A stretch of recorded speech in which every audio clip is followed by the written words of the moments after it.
the Fury Thrash. Wait, BB? That's not awesome.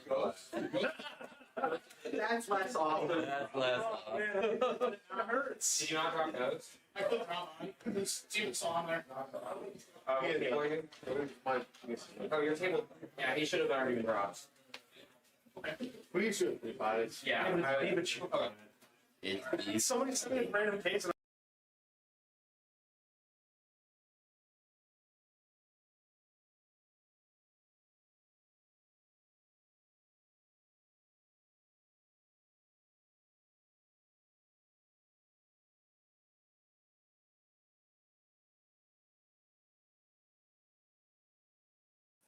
We're waiting for round one to be paired.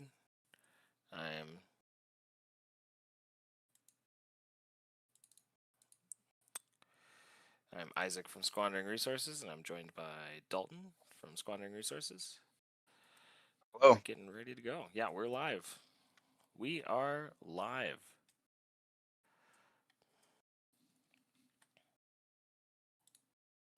I think the players are in player meeting. I think we're checking to make sure that everyone's here.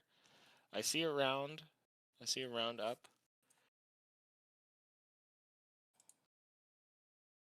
I'm not sure which pod we're getting for stream, so we're gonna wait a little bit to talk about deck lists. But how you doing, Dalton? I'm doing good. I'm excited to see what this event looks like. Been looking through deck lists. There's some interesting things. I'm wondering. We did.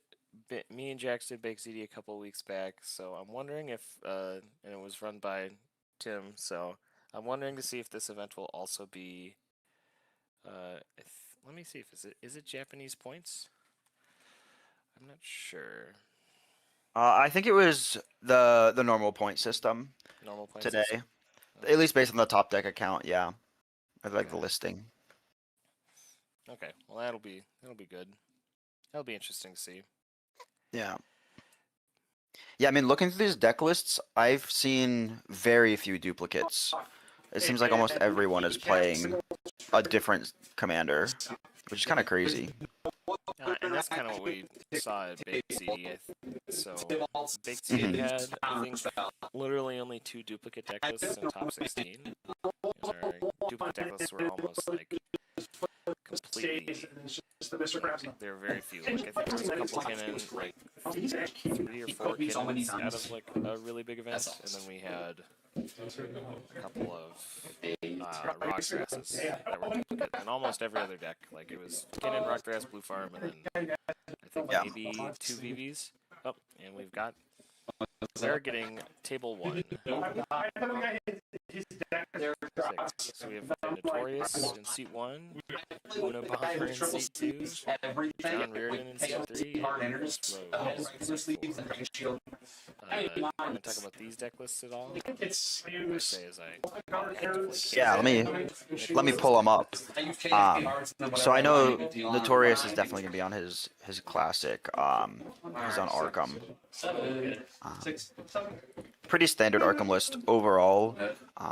Nothing that I see that I'm necessarily surprised by right now.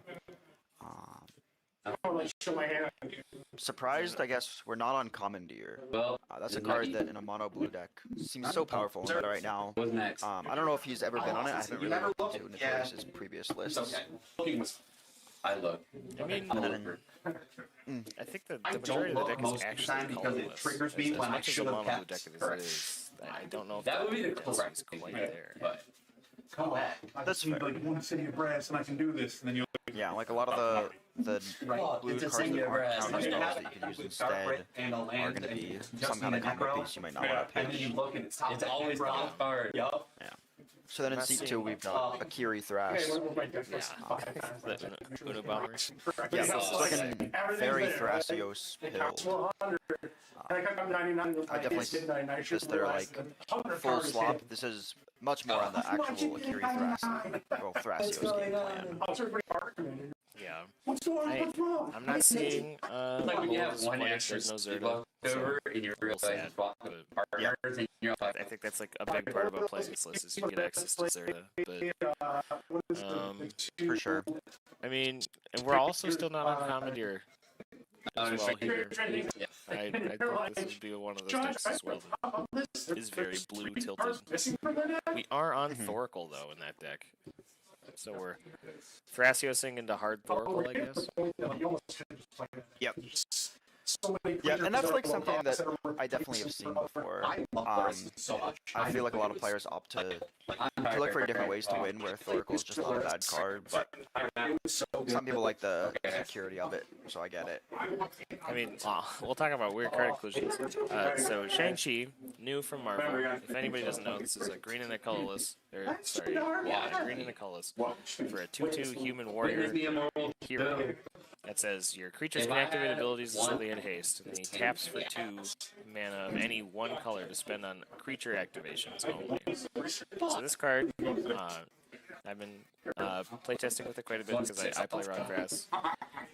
This card seems really good. One of the cards that speaking of weird card inclusions that we haven't seen a lot, Shang-Chi has put a Hermit Druid into this list. Yep. On Hermit Druid, Thoracle. Alright, so maybe we. Yeah, that'll be very interesting. I wonder, like, Shang-Chi both being mana, so you're a little less worried about the extra mana in your Hermit Druid and then giving Hermit Druid haste. And then you have 2 creatures on the base. I guess this can dread return. Yes. The worst deal I hate You're kind of selling that position. players go Actually getting to commit to Hermit Druid fast, because historically Hermit Druid's been all around. It's just a worst percent over Let it resolve, and then they're upkeep. Or in response to the activation, you just chant them and they die. Before it's the worst percent because I don't get a draw. That's true. Oh, that's true. Now it just comes So out, like right? that's my general. Yeah, it just comes out, it activates immediately. Sure, you can still chant and anything, but you gotta be prepared immediately for it to You're come doing down. it this time. And that's like, I think that's a really cool, interesting tech. This also means, though, that we're not playing Earthcraft and we're not playing Basics, so the whole deck, the cost for benefit, we'll see how that plays out in this game. Because I'm a really big fan of Earthcraft. I think that card is incredibly good. But we'll see if playing Hermit Druid, Thoracle, Shang-Chi is worth these slots.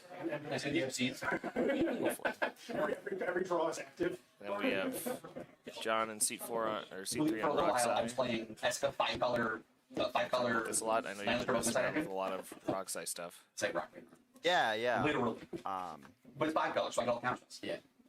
Sorry, it seems like there's some issues from the live Yeah, stream I audience. played Just Pocket. passing that along to I got our cooked by Rod. streamers. Oh my god. Yeah, The so Roger this is a Siege. very it's turbo nice, oriented. but- Rockside, we're actually playing Rockside, not Wrong I'm Side. considering Jesse Dargo. That's just funny. I You find need to that go like looking through do Rockside, the there's a lot of preference right, and like how hard you commit to certain kill someone, turn to certain types of slots. So like this is on a lot of wheels. I've recently seen, Rockside is on just Wheel of Fortune. Because it's still like a good piece of disruption, turn 1, or a good way to refill your hand. And you're a deck that can just send it, like you don't really care if you draw your opponent's cards. Obviously, if you can avoid giving them interaction, great.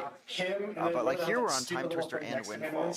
And it seems like both of these is very interesting, right? Because Windfall, sure, you just dump out a bunch of your hand, you refill it really fast. Time Twister though, like this deck has 2 win cons. And Time Twister really screws what you want to do with Breach. But maybe for certain metas is just like the ability to refresh and push again is really relevant. We're also on Slaughter Pact. That's one that some people swear by and some people really hate. I think it's amazing in a deck like this, right? Like you never really care about you losing the game because you're trying to win right now and you're all in on that. And if you need to get rid of a Dranith or an Archon of Emeria or some stack space that's stopping you, having a free way to destroy that is great. And there's not a lot of black stacks that are really affecting you. I guess I can think of like Doth the Opposition Agent, which are a lot less popular right now. Yeah, and then I mean we see Necro Dominance. It's like hard for you to resolve breaches through that, but like we're full push, right? So we're just like trying to make our way into Chain of Vapor or one of the spells that deals with our Necro Dom, and just keep pushing through. I'm gonna see if I can do this one more time and get the VV deck, and it has not given me the VV deck. I cannot tell you what Nicholas is playing. Yep. So, I mean, I'm assuming we'll see a lot of artifacts.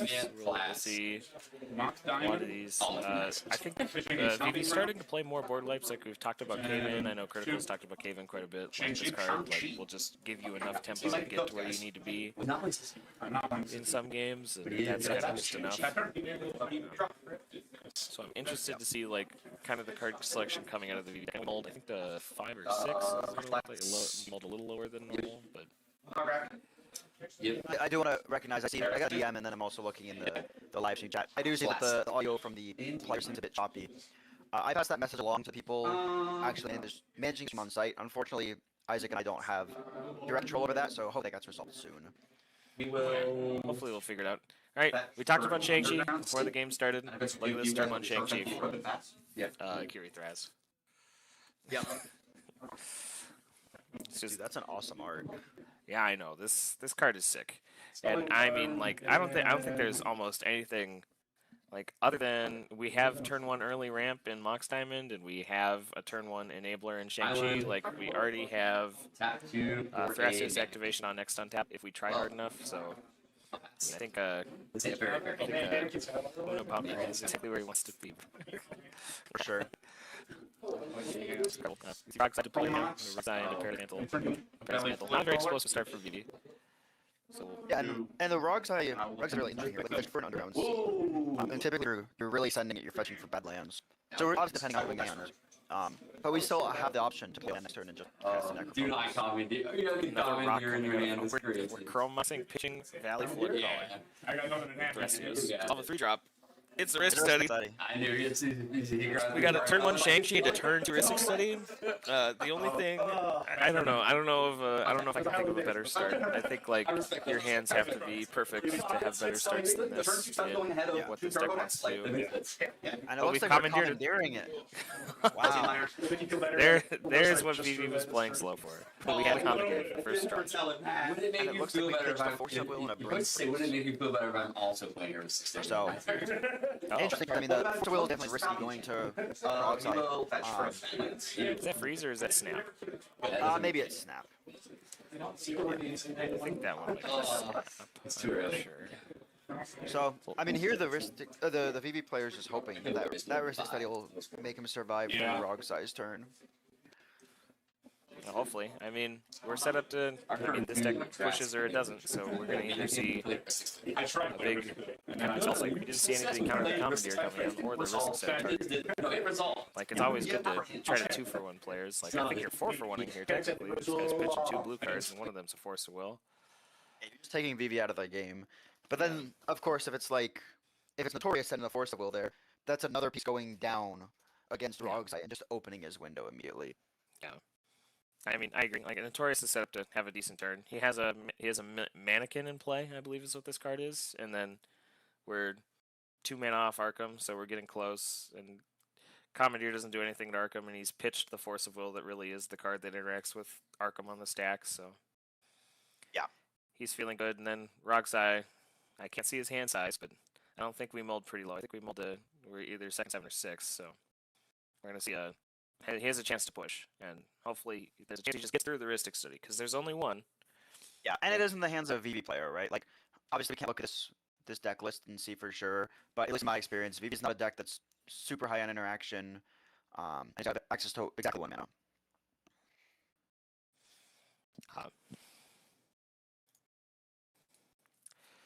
That's fair. So we'll see if he's pushed his floating mana. Oh, we might just be there. We might just push it. I don't think a turn Paying for a second. The gold can cast a Necro there.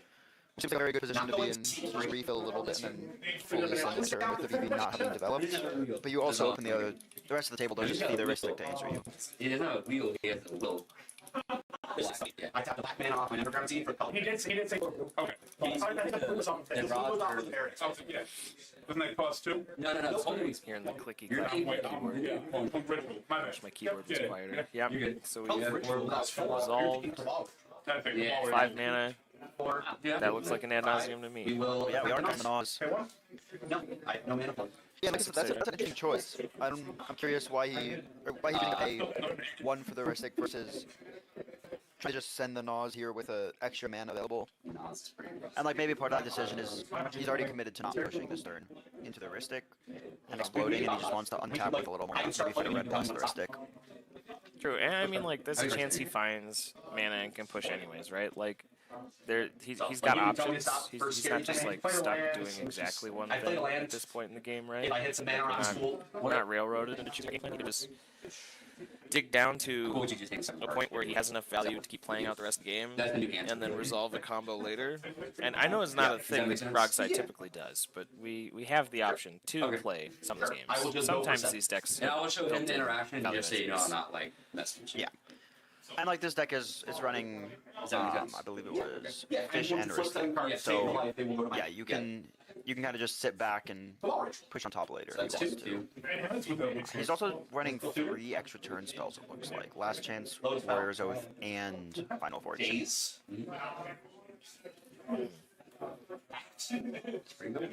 Odawara. Alright, so we've got a decent amount of 0 mana cards. I do feel like I also need to. Just So I I don't think we disagree. made an agreement not to If your hand is draw so also many cards, because we only saw, what, 7 there? Yeah. how much do I need this Yeah, we set? took I not a don't crazy think amount of anybody's damage, which is looked very back. I think interesting to we're see in this good kind of deck, right? Like if the Nas is resolving, I'm not then pushing on my turn. I sincerely you're not not casting. pushing Sure, on the turn. you're drawing more cards than you could cast into the Ristic, but Yeah, like that. at this point, put the cards in your hand, Yeah, okay. find your best 7, and So, what's about push it next turn. I mean, we did find a lot of 0 drops. It looked like Pact Mitigation, LED. I couldn't quite see the top cards from the glare very well, but you know, like we've got Lotus Petal, we've got LED. Like we know there's a Pact, so he's not losing the game to the first spell that comes at him.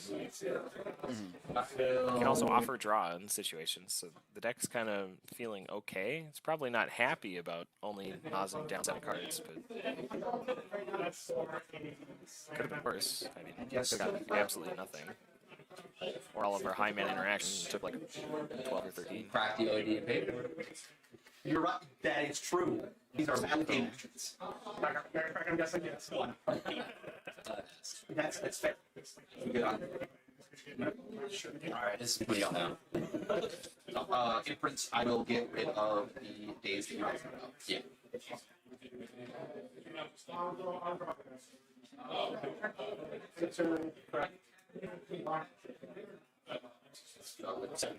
Yeah. It's one of the first games when I go back and watch the stream and I don't have to like. I'm not sure. Is this days? Exiling days? I'm sitting on table 1 and I'm like, what's the stream table? It's from table Can't 1. tell. It's definitely one of the I think this Strixhaven is I was looking sitting here and I was like, days. I think this is days. It's got rid of this Chrome Lux. We're all out there like, it was on the they're arguing about which order it's right. So we've got 5 mana again. Oh, you bet you. Not- In step So we have the option to keep going next turn.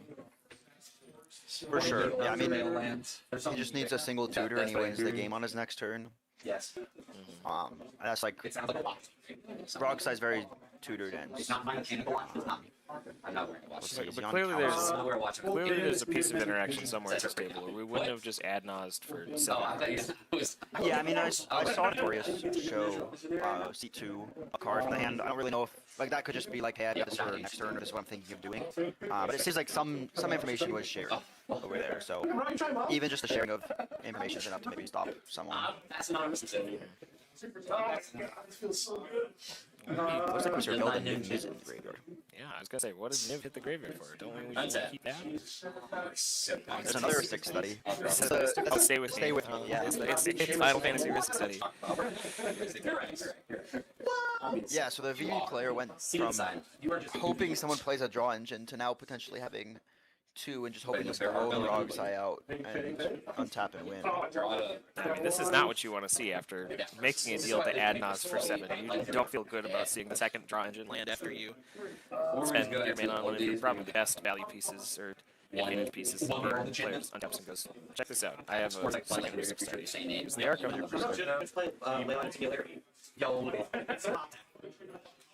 Roger was We got an Arkham resolved. Yeah, like Airboat came back. Man, I bet Notorious wishes he could play the Shang-Chi card. Arkham would activate right now. We were playing Roger. Yeah, that would be amazing, dude. I'm so glad that Shake in the colors of Arkham or Magda. Oh my goodness. That'd be cool. I mean, Magda doesn't have a tap. Could you imagine if Shang-Chi was in white for Yeah, Magda Oswald? doesn't need a tap, but the ability to potentially tap things down. With that, I'll pass turn. But two Here's of these the bats. So we got the I will end set. Patron that we didn't want to cast because we had a Rizzic City that got commandeered. Resolve a...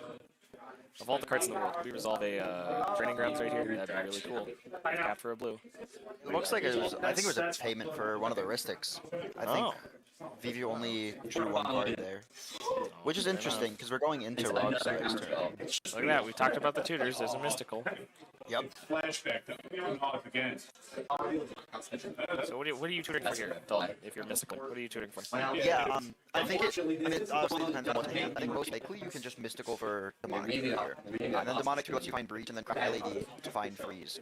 Obviously, if he's got a tutor for breach already in hand, you can just find freeze. The black houses. Oh, there's Demcon. Oh, so it's looking like maybe we have a Thoracle in hand. Setting it right here, hoping that we don't draw a lot of cards off the Ristic studies. I don't want to spend I'm already I'm tired, I'm winning this game or I'm losing this game right now. That is what Johnson is. Just tap it. We're hoping that the cards that we gain slowly from those Ristic studies is not enough to stop us from just pushing. I mean, like, that's definitely what you gotta do in this situation. Like, not only is the wrong side that just says, hey, you need to answer me or we can draw the game, but, like, you're also going into this VV turn where they haven't drawn a ridiculous cards this turn cycle, but two draw engines, the twist is untapping with an arc activation if no one has an answer for that, and, like, they just go into Bedrock, so.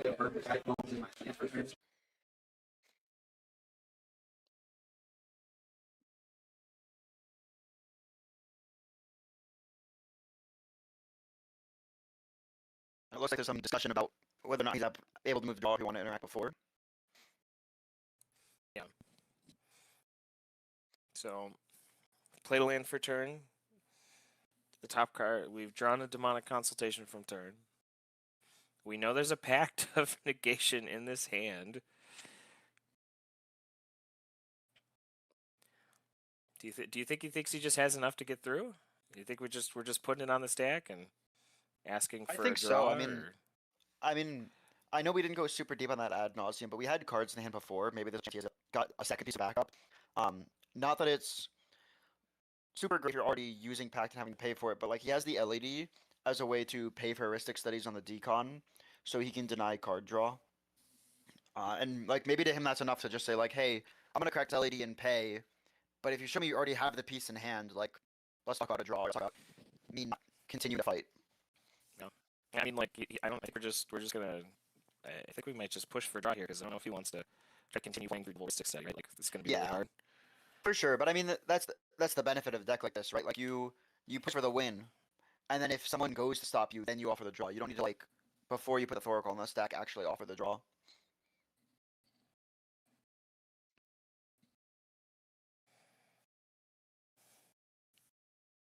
Yeah, so there's clearly a lot of discussion about something.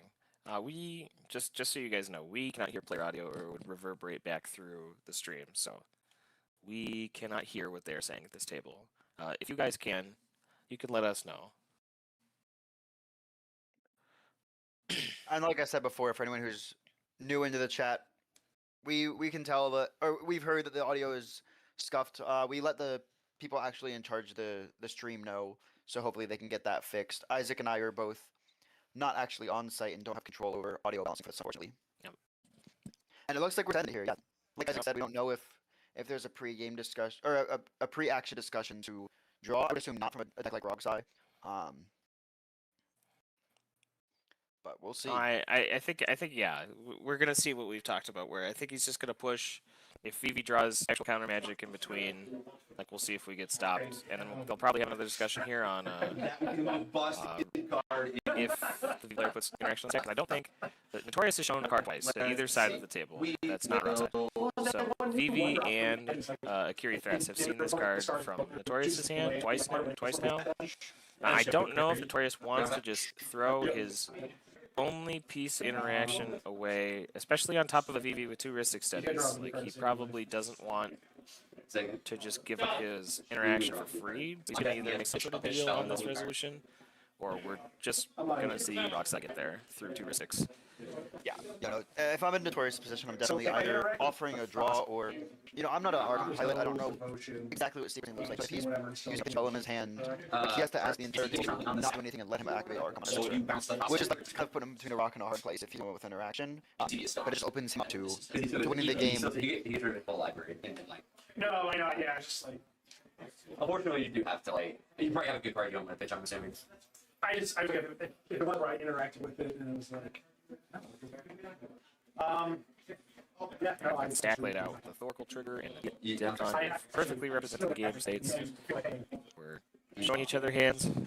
It's usually not a design one. The deck with 2 Ristic studies is going, here, look at my hand. Trust me, I can't interact with this card. I swear I'm not doing anything. It's not a good look with the Oracle Demcon on the stack. With known pact backup. There is a known pact of negation in this player's hand.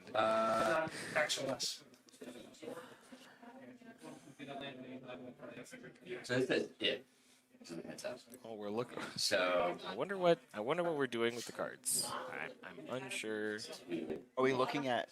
Oh, we're looking at Nick's hand right now, trying to see what Nick's hand. Yeah. What our best options are. Or honestly, maybe we're just looking to say like, hey, you can't do like show me your hand, you can't system me and I'll interact.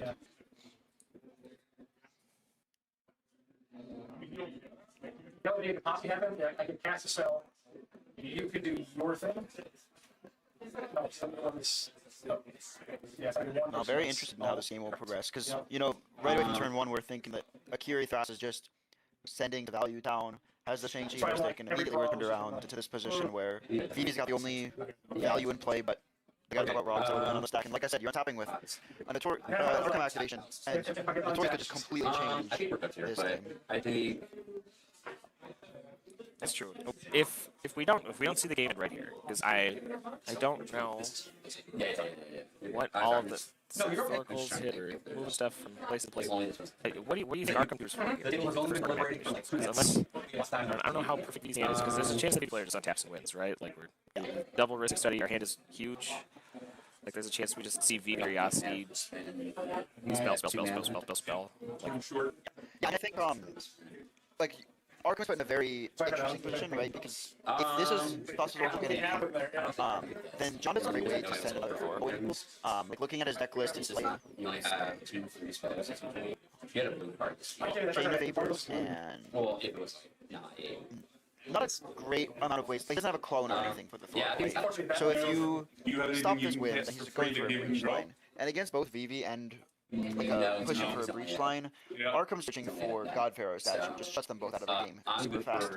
At least we get time box him a little bit. Eventually he can play through it by just making Vivi big enough and Hearthstone finds removal. But you open yourself up to just losing to fast use activations if you can win fast enough. And especially, it looks like you're just losing the game. Oh, we just got there. There wasn't enough. Not through known pact, I guess. What is it, Swan Song MBT? We just. Oh my god.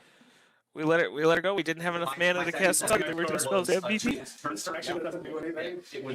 MVP didn't have anything. There was no reaction. MVP players didn't have anything. We pushed through, boys. Pushed through. Don't hate on me, just because I'm beautiful. Yep, and they just reported the win. Obviously, we couldn't hear if they were like agreeing to a draw talking about that, but John did get there. It looks like actually the 4th table to get there. 3 other tables finished already out of the 10 that we're playing today. Looking through it, I'm actually very surprised. So You go in on your turn, right?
I saw what tables won in order. The first table that won round 1 was a Big Flips Kinnan deck. Just for mana. Big Oh, Flips really? Kinnan was our fastest win, and then followed by Gwenum, and then Crick, and now Rogside. So in your first 4 games that you've won so far, you have 3 turbo decks. Makes a lot of sense for this early, and then somehow Big Flips Kinnan. And I'm sitting there and I'm Yeah, like, that's this is just. gonna get blown, I mean, blown the fuck out. I got nothing, no protection. I'm like, I mean, it makes sense. Like these decks are pushing for wins fast, so we're seeing the fast decks come out on top of the table. So far, we're seeing the fast decks come out on top. I'm interested to see what we see later. I think. Just turn one Soul Ring and to turn two. Pulling up a couple deck lists. Realm Monsoon Age is one. No. Very one. Very standard row list. Yeah, he just went. Good luck Got with your one, game. two, 3, 4, 5 games left. Half the field still. So it seems like Turbo is really winning this round. doing? I should have played Turbo today. And I mean, that makes sense. There's not a... Jaws put it on Like the variety of decks in this tournament, looking for the deck list is super high. Right? Like I think I saw 2 Rogish Eyes and I saw 1 or 2 Blue Farms. So you definitely have the decks that can survive, but you're not playing into a meta where you're just a turbo deck versus 3 slot decks. So they definitely have the freedom to actually send it. Yeah. Yeah, we're not just. If I had untapped, it would have been Cat just BB, death pushing into oblivion, Rouse right? Paper, and a bunch of other shit. And then the next card. So there's like we're not I really full follow turn the order card, simulator, and it's the but new Thor that does Curiosity. we've seen the turbo depths come out on top in this round, which It's like kinda I like, mean I'm gonna it's good to see, spell right? We're not Misdirection it. it's good to see like a variety of decks Just to win keep games. drawing, just keep doing triggers. So we're But I mean, I hope we'll see a couple of the like maybe slower decks come out on top in these last couple games. But like, I mean, Turbo's good at Turbo. We like you said, we saw Rockside. There's a Ral. One's Talked about gambling and Garrett. one is just like the most Big fair. Flip Skinnin isn't exactly a Turbo deck, but like I thought BB would say it. it's close. That's right. Colors 2 green sorcery. It says teamwork 5. You can. So the last This is two for cost to cast. You can were tap up to any rocks, number but of he would creatures go with total off. power Yeah. 5 or Like, more. it would've Reveal the come top to me 8 at cards that from your point, and then, library. like, You may put a creature card from go, among them onto the because you guys are all battlefield. tapped out. And then if you cast the spell using teamwork, put any number of those creatures on the battlefield instead. And then it puts the rest of the cards into the graveyard too, so you have access to them with like later pieces. Like that sounds insane. That card actually seems really good. Yeah, so this is just a Kinnan flip with a bunch more upside, but a bit more risk, right? You could put combo pieces in your graveyard that you can't access again, but maybe that's good for you, and then you also could get more creatures, which, you know, in a Big Flips deck, you cast this and you see, like, Consecrated Sphinx, Hullbreaker, Horror, Nyx Bloom, and you've won the game immediately. Like, it's just over for everyone. Also playing the great instant spell, you know, C double. Yep. Goodness. And one card I'm surprised we're not on is we're not on Shifting Woodlands. I know that people kind of have different opinions on that. It's a lot better in no bad cards, I think. I don't know. What do you think about not running Shifting Woodlands in a deck that's very easy to have it enter untapped and still be at least one of your pips? I know I talked to Jason a lot about this because I'm a big Shifting Woodlands fan, and he doesn't exactly like it in his no bad cards list. It has to do with the density of untapped green sources on turn 1, I think is like the math, and the reason why decks don't play it. This deck looks like it's playing literally every dork it can get its hands on. Maybe one short. I think, yeah, we're one short of every dork we could play. Oh goodness, I had a big yawn there. But I mean, like, it's probably just it's just to do with the fact that they want the untapped sources on turn 1. Like we're playing Tarnished Citadel. Yeah, we're already on Treasure Vault, so I think like we're trading the late game reliability of Shifting Woodlands for like having access to Treasure Vault as a combo piece. If we have Infinite Colorless, I think is really the big deal. That's kind of like the land slot I think that's taking up that spot. Oh, that's super fair. Yeah, and I mean, like looking through the lands, you got Ancient Tomb, Emergent Zone, and Treasure Vault that are all just always going to be colorless mana. Um, and then you also have things like Boseiju and Otawara, which like definitely can come down, but you'd also, if you can, you'd love to keep them in hand, so you're limiting yourself even more on options in some cases. I mean, like we're on devoted druid combos. We're playing just we're playing Teferi, Mage of Zalfir. Like I don't know how I feel about playing Big Flip Skinning with Teferi because you can't flip into this card. Yeah, it is I a mean, human. like, yeah. I mean, you make a ton of mana, right? It's got flash, so that part of it is like it's super castable, but it's very different from the rest of the plan, which is activate Kinnan. Yeah. I mean, you can put it into play with Earth's Mightiest Heroes. That one doesn't have the non-human restriction. That's true. If we're planning on casting Earth's Mightiest Heroes, that definitely is. This whole deck is just trying to resolve 6 Earth's Mightiest Heroes, right? That's what we're doing. I mean, that's what C doubles for, right? Like we're definitely trying to copy. Uh, Definitely trying to copy a spell in this deck. Are we on Twin Cast as well? No. No Twin Cast. Only on 13 instance. Like we're definitely flipping Kinnan and cloning creatures. It's definitely what this deck is doing. And Shang-Chi is just such a powerful thing. Like you said, looking at what new Marvel cards are getting played in the tournament scene now as the set kind of gets tested. Shang-Chi comes down just like every other rock in Kinnan. But like most of your rocks, you're paying 2 and making 2. Shang-Chi comes down for 2, and then taps for 3. But you also have the ability, you know, being higher on dorks, you play Llanowar Elves, and it's a Rite of Flame in this deck. Like you don't need to wait the whole turn cycle for it to tap for 2, which, like, we're taking advantage of what makes Kinnan busted and making it more busted.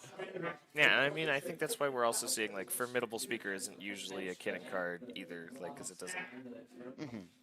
Like tutors for Thrasios, so you see it in some Kinnan decks, but like this card's really, really good now because we're untapping Basalt Monolith and Grim Monolith with it.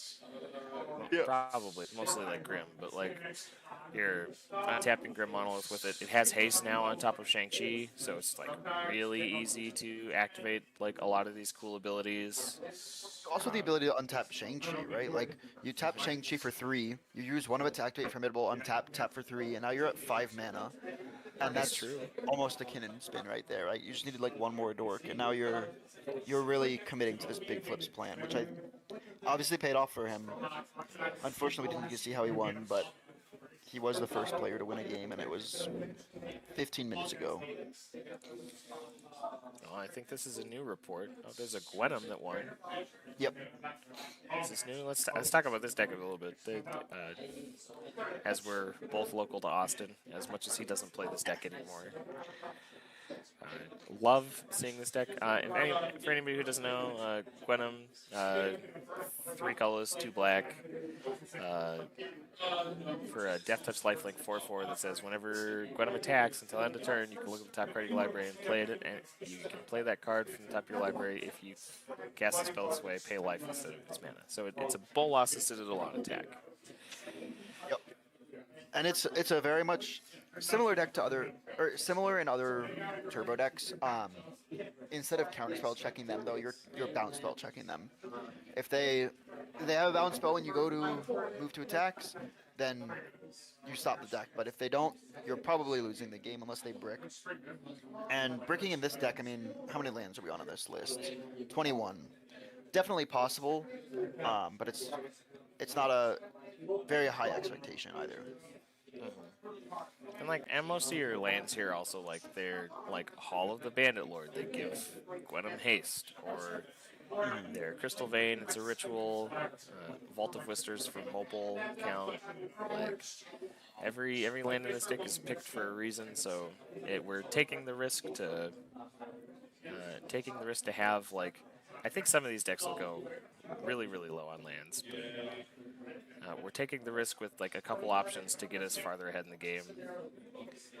I know something I'm kind of surprised about, and maybe it's more of what fetchable lands you have, but we're not on Verdant Catacombs.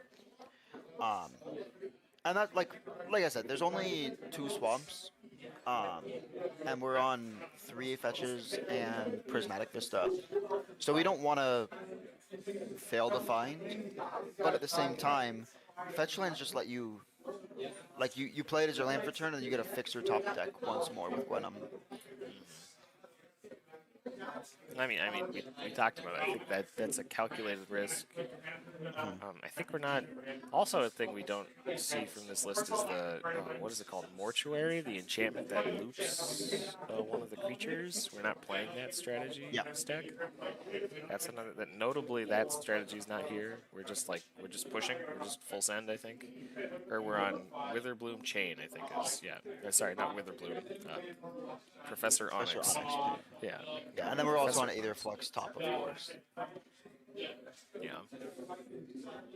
No, there's certainly an interesting list, and I mean, like we are on Lion's Eye Diamond as a way to just send Gwenum, right? You just discard your hand. But something that we're not on that I see Austin play all the time is Demonic Consultation. Just like turn 1 Demonic Consultation for Lion's Eye Diamond, and you've essentially cast Dark Ritual, hoping you don't exile every single win con you have. As funny as this sounds, it feels like this deck is like a little set up for maybe getting stopped once and then getting to push again. Might be like the thought process behind how this deck looks built, because it looks a little different than what I would expect to see. Like I would expect to see the mortuary combos. I don't like. Maybe that's a gimmick. I don't know if I know enough about Gwenum to actually make a solid statement on whether or not that's like a thing that should be happening. Yep. But And it looks like another Rug side just won a game as well. we are full turbo today. This looks. Yep. I'm seeing looks seeing very... Warriors Oath and Last Chance. Yep. So we're looks like we're full turbo. Yep. Necrodom, Necropotence, 23 lads. Yeah, so now we only got 4 tables left for the last 40 minutes. And I mean, if it's all turbo today, then it seems like some of these rounds are not going to be going to time. We're not going to hit that overtime of 20 minutes in a slop game and draw anyway. Yeah, I mean, I think the next round or two until we start to see players who have gotten like the points start to even out for players who lost round 1 and like maybe tie round 2, win round 3. I think a couple our next couple games might be really seat order dependent. For sure. Which I mean, I'm sad to hear. I like slop. I like talking about slop games, but that's just me. I like watching a lot of Magic. I'm a big fan of more Magic together. I love playing slop. Yeah. Surprise! Denver players like playing slop games. Something else for everyone in chat. So this weekend is Fishbowl as well, and we wanted to shout them out as well. If you're looking for something to do in between and don't want to hear Isaac and I yap, I'll drop the Fishbowl link into the chat as well. That's another much larger event than this one, happening out in San Diego. Got a ton of friends out there. Here, I've got the.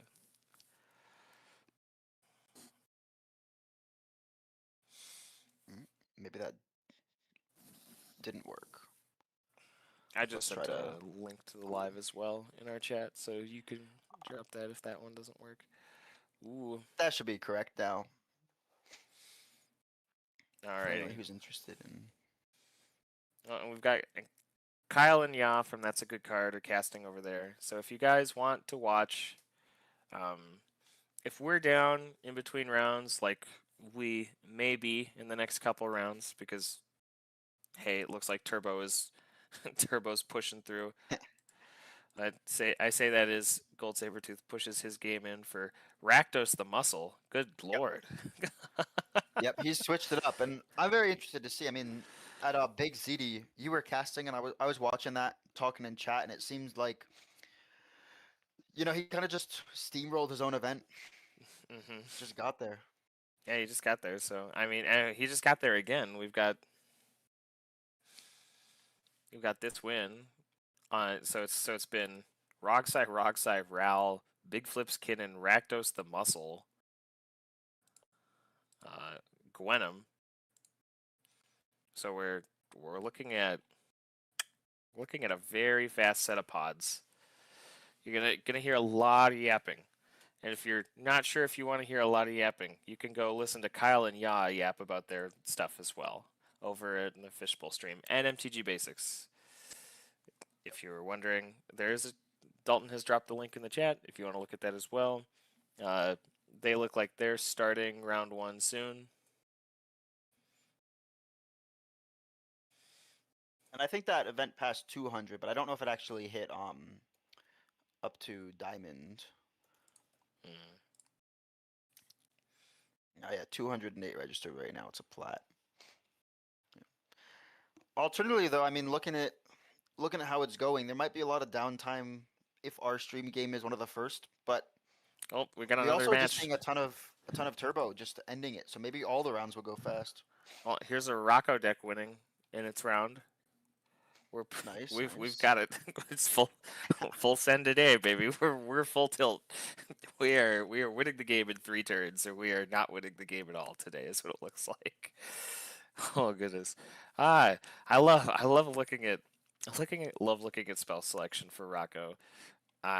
This Flare Fortitude card to instantly and uncounterably or uninteractably sack Academy Rector or Arena Rector seems so good. This deck is on Jet Mirror. Sometimes you'll just beat your opponents to death with a Jet Mirror, I guess. Yep. No, this is certainly an interesting deck. I love Rocco as a deck. It's not a deck that I've really sat down and played myself. I know I've watched you play it, but yeah, played really it a cool ton. list.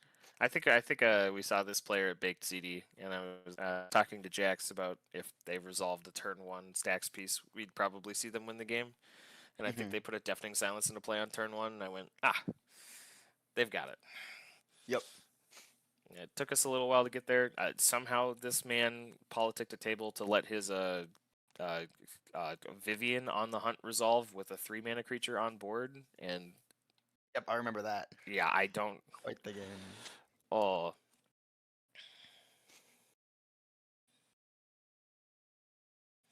Yeah, I mean, like I think we're seeing we're just seeing pushes. This deck's on Frenzied Baloth to win through One Ring protection with Kiki-Jiki combos. I am super hyped to see that. Like I said, I like the Flare Fortitude. Rending Volley is a really cool inclusion. It lets you uncounterably shoot your own Academy Rector with this weird 1-mana red spell. We're on Final Fortune. I'm surprised Yeah. we're not on Survival of the Fittest. Because that's something you can find off of Rector and is a 1-card win con as well. It's a little bit more mana intensive, but Rocco's a deck that just makes mana. It is. I think you don't have really good. The find that I had I'm not playing it in my Rocco list, and the reason is it's just you don't feel like you want to ever discard. Doesn't feel like a lot of creatures you want to discard to find other creatures for. It's a win. Yeah, but I mean, as long as you have 8 mana total, you win the game guaranteed with any creature in hand. True. You just need survival, and then 3 green, 3 colorless, and 2 white, and you win the game. Yeah, I mean, that's not anything. That's not easy to say, but if you put a Rector into play and then end step you Flare of Fortitude, use all 3 of your green there, then you untap and you need 5 mana and you win. I'll agree with this hot take in the chat that Unwanted Remake is criminally underplayed, and this deck definitely plays a ton of that card. I love seeing that card played. It's a little hard now that we have a road. A road just might be. I'm not sure if Manifesting Dread is better than. I guess you could eat your opponent's top deck tutors at the Unwanted Remake, but sometimes you just get to erode your stuff. How many Corvolds? I don't know if I saw Corvold. Are we almost all the way done? I don't know if we saw a Corvold. I would like to see a Corvold. I did not see a Corvold. As a person building a Corvold list right now, I would love to see a Corvold deck. There's a Murder Bird Dalton, there's a murder Yep. bird in this tournament. There's a Jessica Ishai in this event, bro. As we're searching for Chads, bro.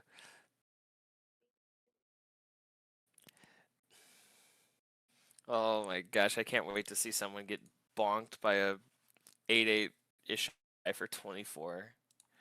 Like I said, this tournament's very diverse. I'm super excited.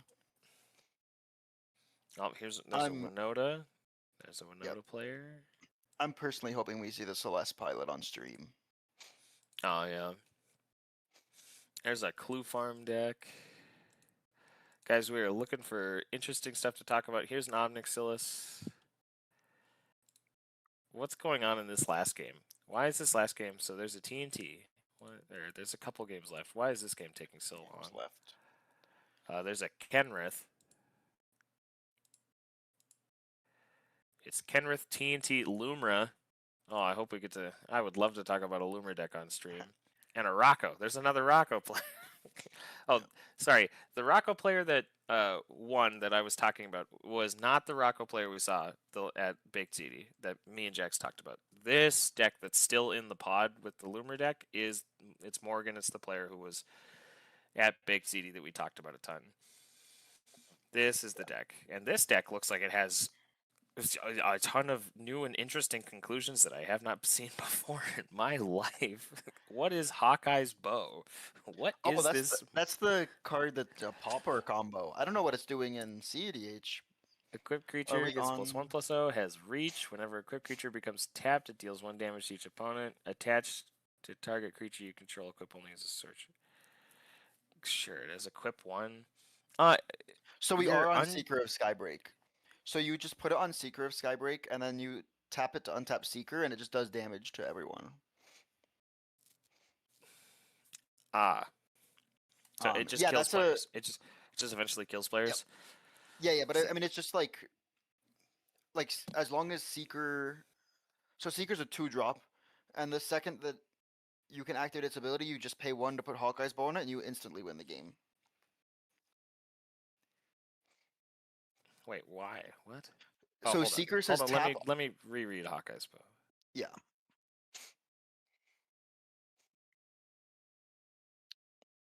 Yeah. So for those in chat, the way that Hawkeye's Bow works is it's a red for an equipment. Equipped creature is +1/+0 in reach, and whenever equipped creature becomes tapped, it deals damage to each opponent, and it's got equip 1. Seeker of Skybreak is 1 of the green for a 2/1 elf that says tap untap target creature. So you can tap Seeker of Skybreak targeting itself and deal damage to each opponent with the bow on it, and then untap Seeker of Skybreak, and then you get to tap to untap Seeker of Skybreak. So you just sit there and Oh my tap gosh! untap and deal damage to everyone. And this is I did not think about that. Oh my goodness. This is a combo that like Gavin is looking at, Gavin Verhey, for Pauper, and they're concerned about whether or not it'll ruin 2 big Pauper tournaments that are coming up because they're both legal in Pauper. So I'm very, very surprised to see it in a CDH deck. I'd love to see if it actually wins some games. I mean, it's super easy to cast Seeker on 1, and then you just win turn 2. That's goofy. Yeah. I might have to get a Hawkeye's Bow. I think I have 3 copies right now, just because I pulled 3 from my pre-release. I'll get one from you. I know for sure I have a Seeker of Skybreak. Oh, this game going on still. There's a Keurig. Yeah. Sorry, I looked at this deck list and then forgot it. Keurig Arkham. Narset and Kinnan. Not And Narset. some other big flips Kinnan. Is another big flips? Yeah. It's a little bit less committed to big flips plan. Maybe it's not. Maybe I'm just wrong. No, I guess I just was surprised by the Nyx Bloom Ancient. I don't see Nyx Bloom really get played in no bad cards, but this is not on anything super big actually. I mean, you still have Con Sphinx and Hullbreaker Horror, and you are playing Seedborn, which feels a little more big flips right now. I think a lot of no bad cards is moving away from Seedborn because it just puts a threat on your face where you don't really need to in that kind of list. Yeah, that's true. But no, I mean, this is on Flash Photography. It's on Mirror Made, but no copy enchantment. It's on the One Ring. So that's probably why we're on Seedborn, because you got the One Ring as well. Yeah.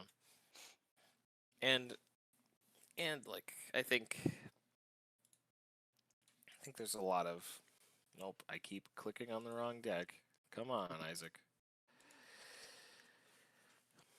Like we're on other stuff. I'm trying to like look at you're on Formidable Speaker too, so like we get to goof around, especially if we're untapping Formidable Speaker. There's a chance that we have like a really good positive mana rock, so we can just keep spinning Kinnan as well.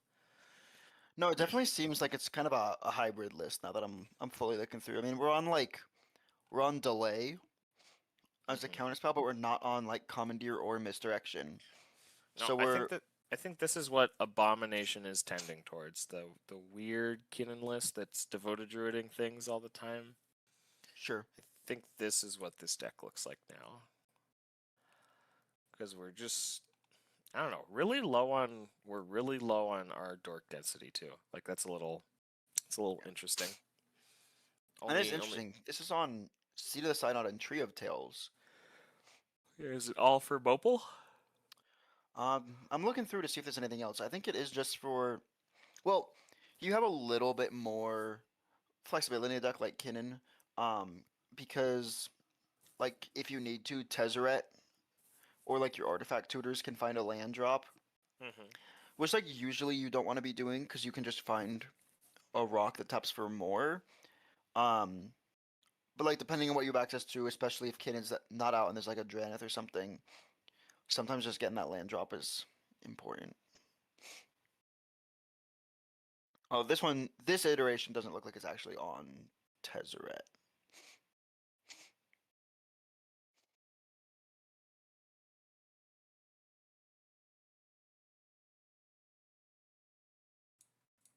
Yeah, I mean, I think this deck is like all in on artifacts. We're like all the way on 23 artifacts. Like we've cut our dork count for this.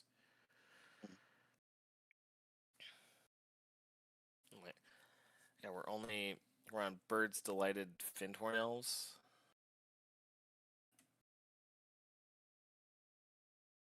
Just low creature count. I'm looking at this this Narset deck now, and it looks like a second deck that I've seen on Diamond Lion. Yeah. That's kind of crazy to me. Yeah, Gwenum and Narset both on Diamond Lion. Yeah. Hear me out. It's the tech, like, bro. Gwenum I kind of get. It's another thing like you go land, Soul Ring, Diamond Lion, turn 2 Gwenum with mana left over. But it's a very interesting card. For those who don't know the card Diamond Lion, it's 2 colorless for a 2/2 cat that has the ability of Lion's Eye Diamond on it. So you get an lady, but you pay 2 for it, and it's on a creature, so you can't activate it the turn you play it.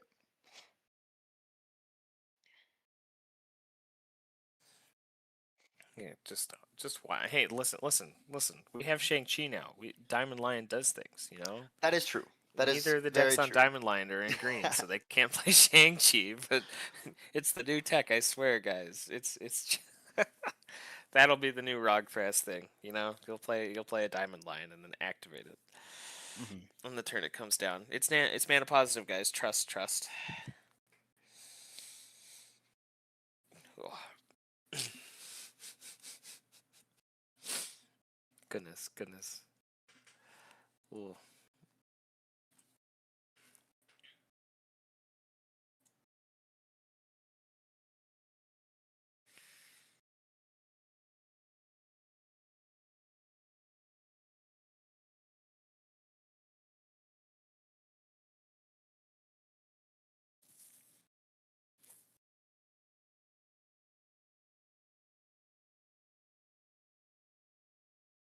Like I said, this is certainly a diverse tournament. I wish I could see on the back end like a breakdown of commanders instead of having it open every deck list, but like I said, I think I've seen no more than 3 of a single deck, maybe. Yeah. And there are a lot of 2 ofs. I think that's kind of what you hit in this stuff. I think you're not gonna see more than 3s, but that's because then it becomes like 10% of the format, and that's like what the Tim Necrom number is, like 10%. So I'm amazed that Rog Sai is probably not 10% of this format. I think it might be close. There's a Marith Will o' the Wild deck in this tournament. Oh my gosh. And of course, we have a couple decks that aren't submitted. So hard to get the exact numbers, but I think Rogsai might be one of the highest represented decks here. Sorry, I'm just marveling at this Naya Good Stuff deck that's just sitting somewhere in Swiss right now. Oh, I used to play Marith a ton when this deck was popular. I'm playing a really cool card called Terra Symbiosis. Some of these cards look a little weird. Ooh. Yeah, I don't know. Sorry, I'm just ogling at random Naya decks. It's my favorite thing to do with my time. That's very fair. Yeah, just like you sit there and look at weird Jeskai decks all day. It's fine. That's great, dude. I agree. Oh, we're almost. We're coming down to the last 20 minutes of our event. Hopefully. Oh, it looks like both of the last tables just ended. Ooh. It looks like Lumra got there. Woo! And it yes, looks bear. like Narset got there. Yes. So with 21 minutes left, we end the round. Saved 40 minutes off all your guys' schedules there. All right, and we're getting round 2. I think we're getting Lumra. We get a Lumra on stream, I'm pretty sure. Yeah, my guess is we're just getting this pod one. So we got Prismari. Yep. Lumra. Hold on, they might repair. Prismari. We'll see. Rowan and Weird. Obnix. So we're full turn order simulator. Yep. Minus whatever counterspells Prismari actually plays. Will not lie. Played against a Prismari deck last night at local for fun event stuff. I don't think they cast a single counterspell. Fair. Yeah, I mean, So this is on the normal amount of counterspells, I'd say. We're on some expensive things. I'm surprised, like, there's another one. We're not on Misdirection and we're not on Commandeer. But we are on, like, just actual factual counterspell and mana drain.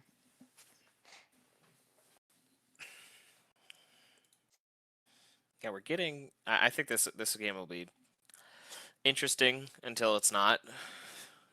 Yeah. I think this will be one of those games where I think we'll also see players mulligan pretty low in this game. I'm not sure we'll.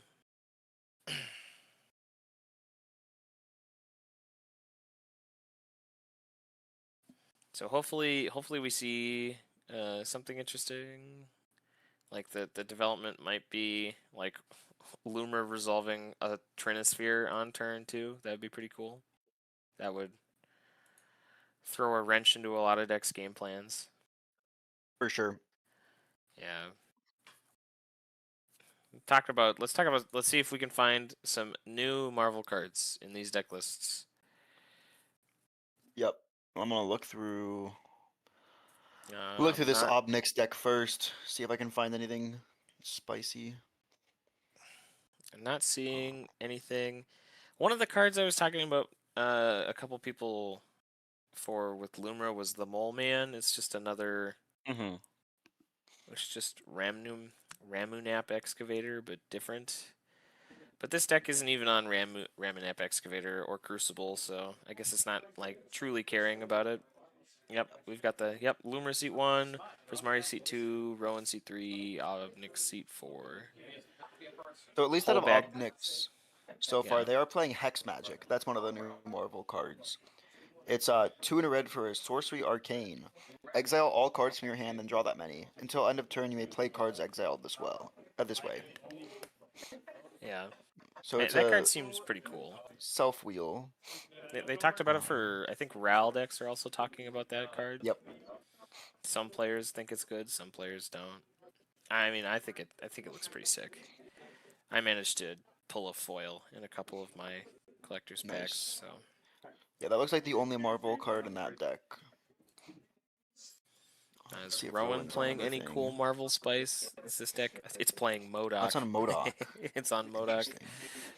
MODOK is a chat. For those of you who don't know, MODOK is a 5 mana, 3 colors, 2 black, flying lifelink, legendary artifact creature villain with flying lifelink and then mental organism. Pay 3 life. MODOK connives. Activate only during your turn. And then it has the connive text box.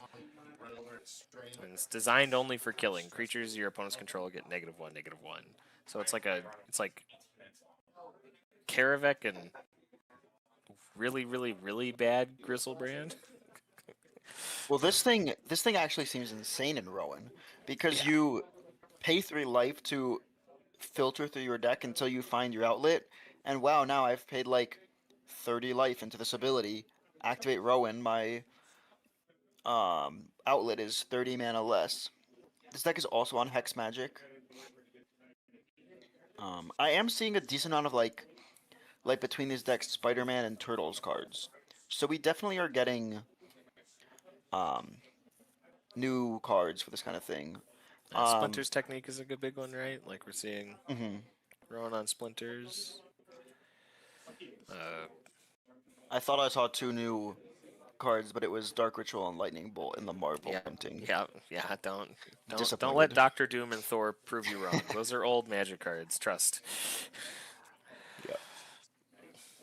They're getting us, bro.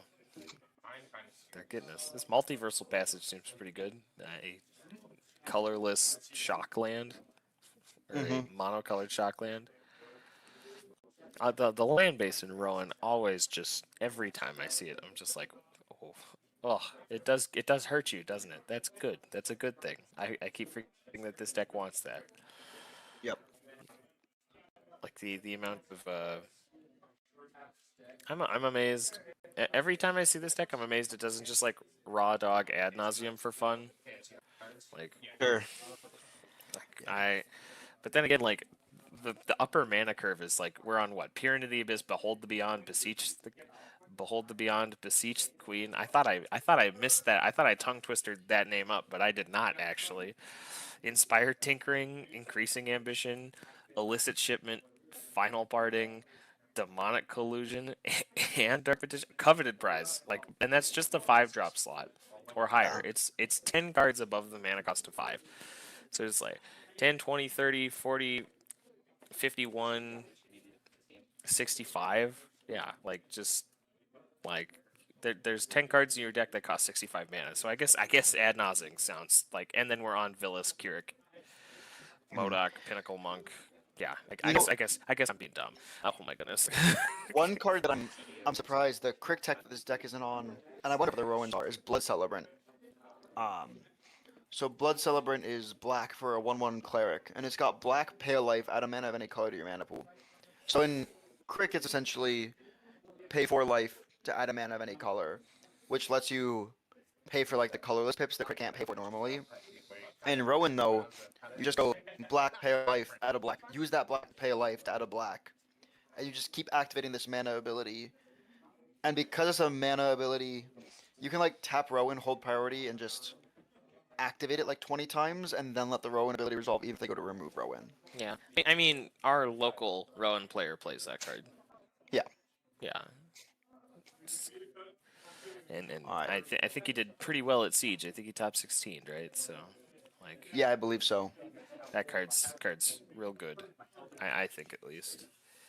I do not enjoy seeing a Blood Celebrant in play on a Rowan's battlefield. That is definitely not a thing I like seeing.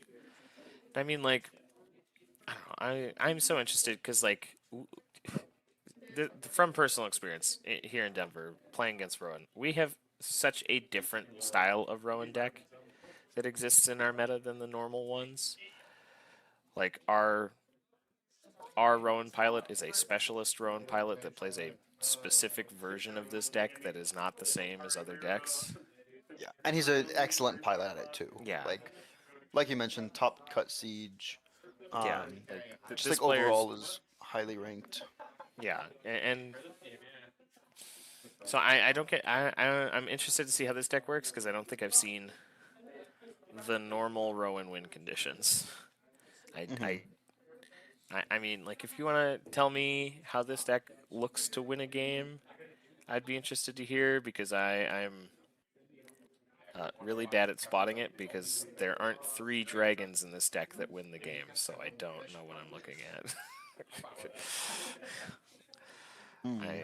I'd be interested, like, are we wheeling the table to death with Shieldred? Like, are we It's certainly an option. are we snorting the table to death with Past in Flames or something? I don't, because we're on Sorceress' schemes. We could just loop. No, we can't loop Sorceress' schemes. That doesn't work. Oof.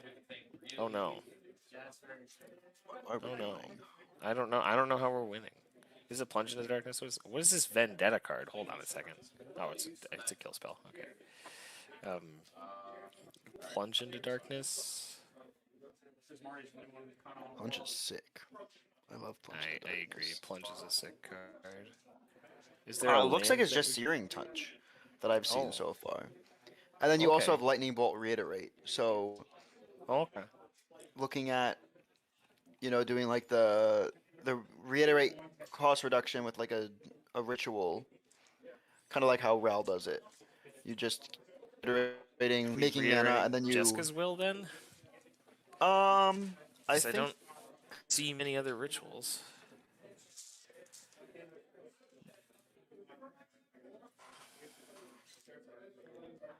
Yeah, I mean, some of these draw cards you can't, like Pirate's Pillage and stuff like that. Yeah, I mean, I guess it really depends on, like, can you do it with Rite of Flame? If there's another Rite of... Yeah, you can do it with Rite of Flame if there's another Rite of Flame in bin. Because each one will make 3 and Reiterate costs 2 if you can reduce by 4. Okay. So you can reiterate your Rite of Flame or your Jessica's Will. You make infinite mana. You also have a Ska, right? So, like, if you had a Ska on board, you get an extra treasure in each loop, so you don't need the extra mana. Or Bergie, or like a Bergie. Yep. Yeah, okay. And you make your infinite mana and then Searing Touch everyone to death. Searing Touch also...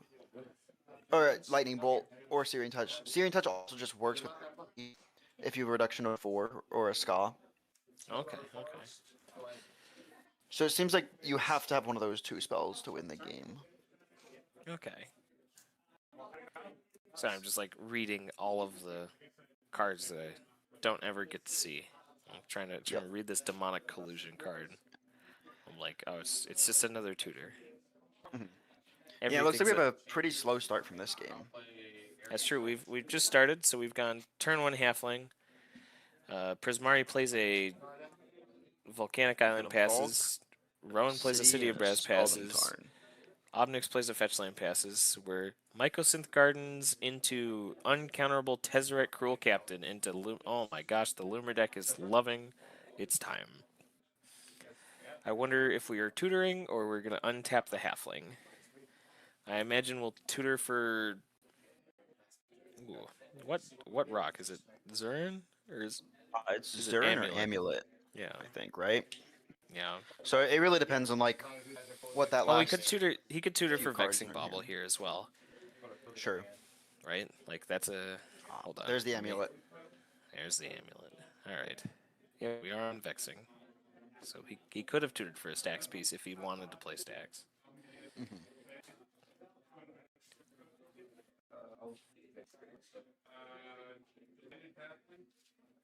We've played a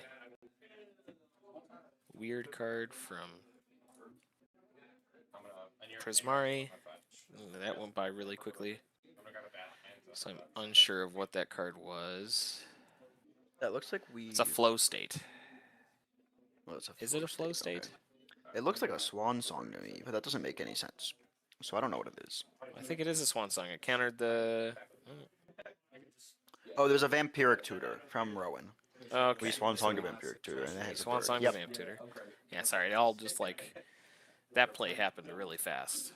Oof. There's a villain in play. Why is there a villain in play?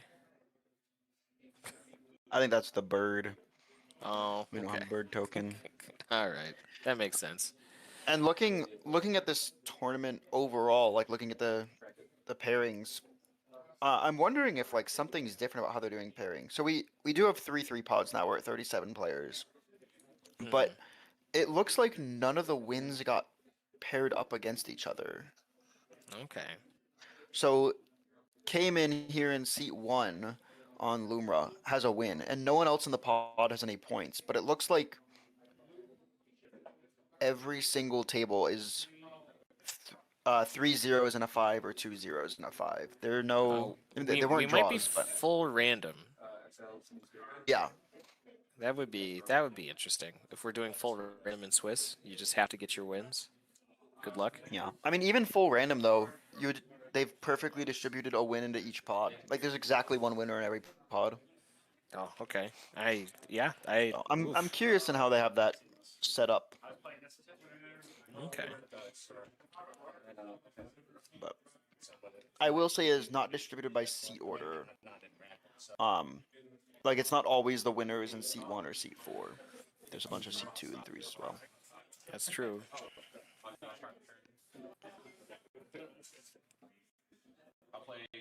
So we've seen a Rowan resolve. We've exiled the Spirit Guide to resolve a turn 2 Rowan. We're seeing Chromox imprinting. Oh, I missed that card. Went under so fast. It looks like we're attempting to Dark Ritual into an Omnixilus, I think. We might be seeing a turn 2 Omnix as well. With maybe some backup. That'd be pretty cool if we could see Omnix Cataract Parasite. That'd be pretty good. Sick. No, so far, I think that we've seen Prismari have interaction for the Vampiric Tutor to make sure that Rowan's turn isn't wild. Yeah, I wonder what Rowan gets there. Like, I wonder. Maybe I missed. Do they have like a haste enabler for Rowan and they're just trying to push? I mean, I don't know if there's one that, like. Maybe he had to ritual and it wasn't worth it if he didn't have the haste enabler.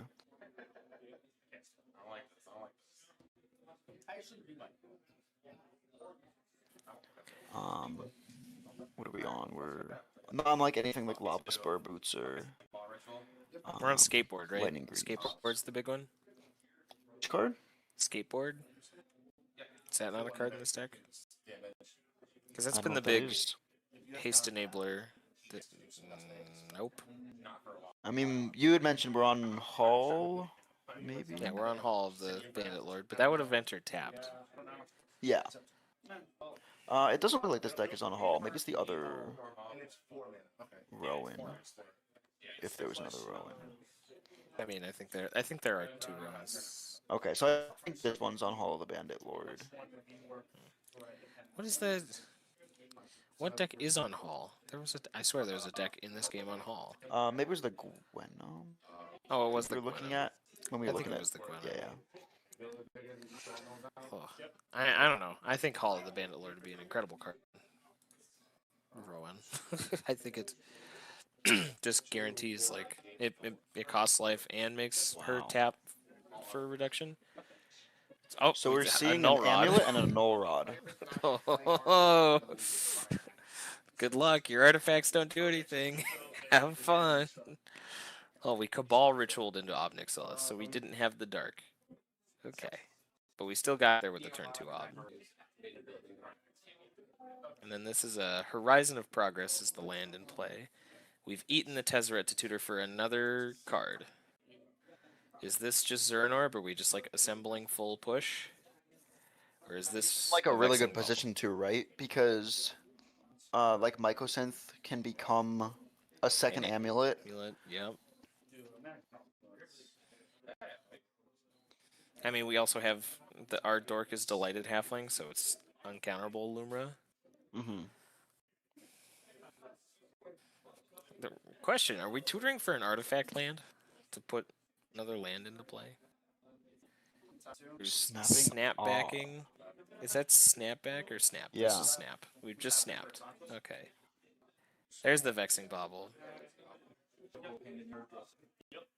No free pushes for anybody. No, it does look like it was a snap back because there's a twister getting pitched, and I think he was asking him to wait on the bobble before, so he could respond. Which, like, Sure. you can just respond with a bobble on the stack. I think this is. This is an interesting play. I'm wondering why he's choosing the seat 4 ob with one card in hand versus the Rowan. Yeah, I agree. I think if you're bouncing a permanent, it's the Rowan, right? Like I don't like ob No. will.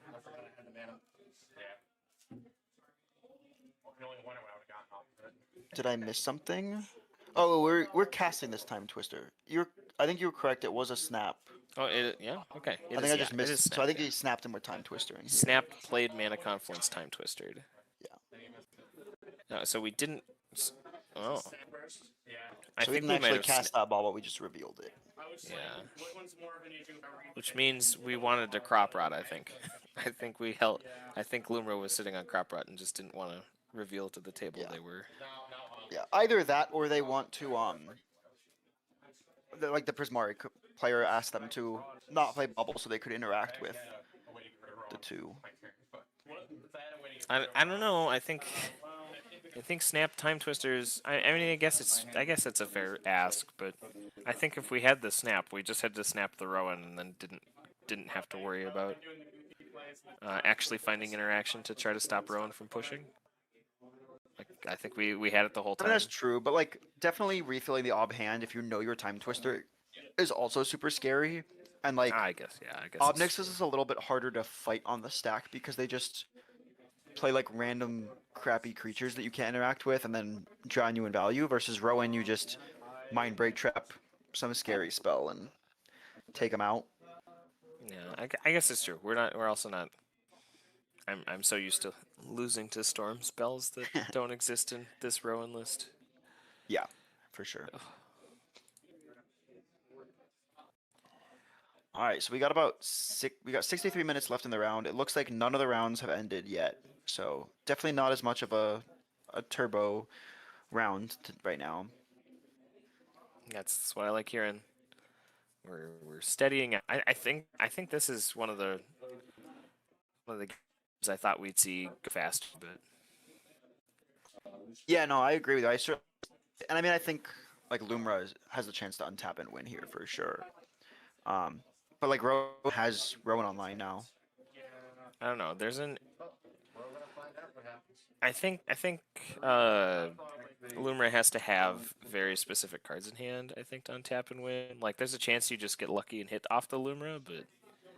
And like, I guess we're one ancient tomb away from just putting Lumra on the stack and seeing if we get there. I mean, to me at least, and I'm not a player who's ever really played Lumra or anything, but like losing the bauble or finding bauble with Tezzeret instead of Zurin means that he's got something in hand, right? Like he's looking to protect something as opposed to needing that extra combo piece already. Well, I mean, if he had something in hand, we just lost it to the time twister, right? Yeah, we lost him anyway. But like at least in his mind there, he definitely thought he was gonna untap and have protection for a push. And it looks like What is this given... card in play? Why have we exiled this time twister? Or have we just like changed it to make it look nicer? What is this card? Where? Oh, we surgical. We surgical extraction the time twister. That's what that card is. That's a surgical extraction. Sick. So he was looking through his hand. Yeah, it's a git probe, essentially. Yeah, we've git probed, and now we have a. Oof, man! I keep printing cards with new artworks, and I cannot tell these things are. I think are we tainted pacting? Is that what this is? I'm thinking this is one of those tutors. I have a very hard time seeing what that is, but this is the weird. Hold on, I'll pull it up. This is the weird exile the top 13 cards to your library. Demonic Bargain. Yeah. Yep. Is that what this is? Yeah, the deck is on. Yes, Demonic Bargain. Yep. Yeah, so we exiled cards. Yeah, I believe the Rowan count is 6 because we've lost 3 to the backside of Pinnacle Monk, 1 to the city, and 2 to the surgical. Yep.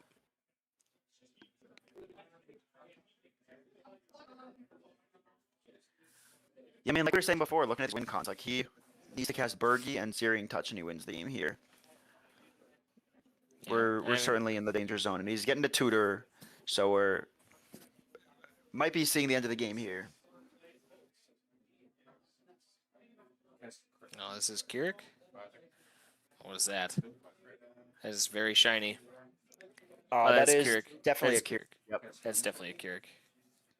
What is this? And is that Splinter's technique? Yeah, that is a Splinter's Believe. technique. Yes, sir. Oh, I totally forgot. I was like, oh, what are we sneaking? And then I realized that it doesn't matter because it's reduced by Cost 3 one. anyway. Yeah, Just cost black. cost 2 life. That's what he paid for it. So we've double tutored. We have a Keurig. I'm assuming that the first tutor was for Keurig. Okay. Because like if you, like I said, even though you have that 2-card win con, I don't think you have enough pips right here if you just double tutor for that, and the Keurig helps convert into the mana that you actually need. Oh, that's true. Because you need like 5 Wow, or dude, 6 these red cards pips. are 4 red pips, I think, to convert. These cards through. are hard to identify. That's an ulcerate. That's a Mox Diamond. We just faithless looting? No, we pitched. Oh, this is the demonic collusion. There we go. Buy back, discard 2 cards for tutor. Okay, yeah. So he's like I said. My guess is he's just tutoring for Bergie and for Searing Touch here, but he's using Keurig as a way to not pay any real mana, which means he can leave the 2 red pips up that he needs here. I mean, yeah, I think I'd still rather have an Omnixilis with a full hand. I don't know. I don't know if Omnix does this.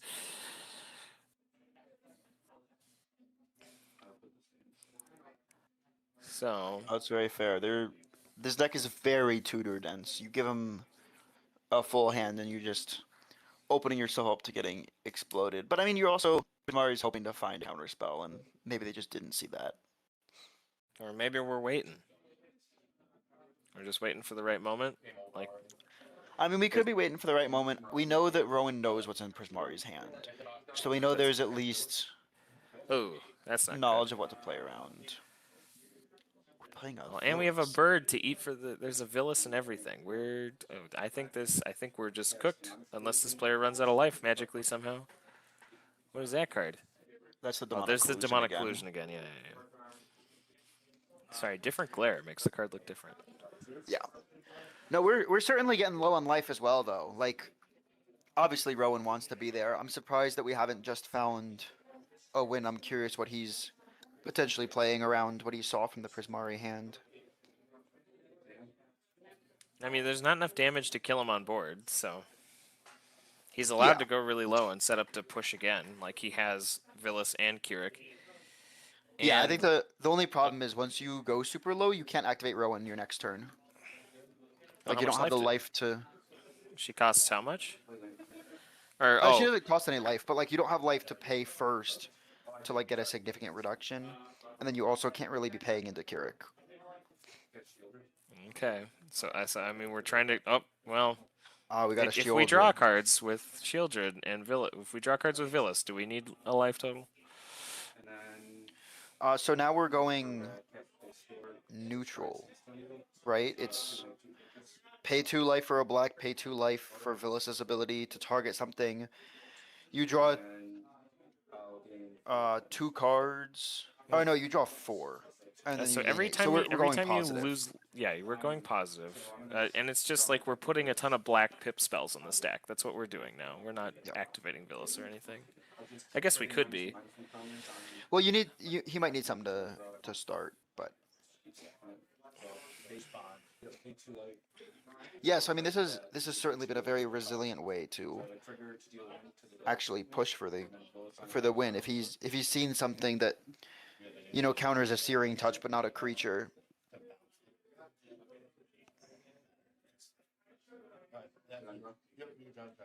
I don't know if I think we got a good look at the Prismari player's hand. I don't think I saw any counter spells, or if I do, there was one maybe at the back somewhere. But I think we might just I think this might just be it. I think we're seeing either we're in full setup, and I think if we're just setting up, we probably should kill the Delighted Halfling. If we're not doing that, I think we're And he going. certainly wins the game here if there's not a piece of interaction. And I don't know. Let's see how interaction heavy his deck is. No, I'm seeing 4 lands and 3 dig spells. I think from Prismari. I think there's literally nothing here. I think that this player is just going until they either die or don't. Yeah, because it's what is that? Is that Ancient Tomb? Yeah, Ancient Tomb, Polluted Delta, Island, red spell. Flusterstorm? What is this? What is this blue spell? I don't think this is. Yep, we've killed the Delighted Halfling, so it could be a setup turn. Or we're just doing it to gain life, right? We're just doing it to gain life and draw cards. I mean, we're just gonna draw our deck here. Yeah. And then win from there. And like, oh, we've played coveted prize. really, this is a deterministic loop to draw your deck. Yeah, I imagine, yeah. Here's Searing Touch. Alright, I think we're about there's a Stormkiln Artist in play. There's a Searing Touch on the stack. I think we be goofed. Oh, and Nope. the He's Luma player is reminded him that pointing there's at a there's null a rod. null rod in play and that your artifacts don't work. Have fun. So, I mean, fortunately for the Rowan player, he's still getting the buyback here. He gets a treasure that's useless, but he still gets to cast like a Burgie and like dig a little bit more and find that. So like he definitely can still win. He just has to put a little more into the Shield Druid combo. There's the Burgie. Yep. And they're scooping. Looks like he's got it. And that should be our first win of this round, which surprising. I think at this point, last round we had about 5 games over. It still makes it harder, and I think I get another turn because I can push on my turn. I would also have at least one more card. Yeah, so with this being the first round, we got another 50 minutes of downtime plus potential up to 20 minutes of overtime. So you guys are welcome to go check out the Fishbowl stream. Otherwise, you can stay here and listen to Isaac and I just yap about CDH for an hour. What? Why would we ever not stick around for yapping about CDH right now? I think we're still in the middle of a Fishbowl game. I'm trying to see where Fishbowl game looks like it's having a lot of fun. Ooh, that game looks.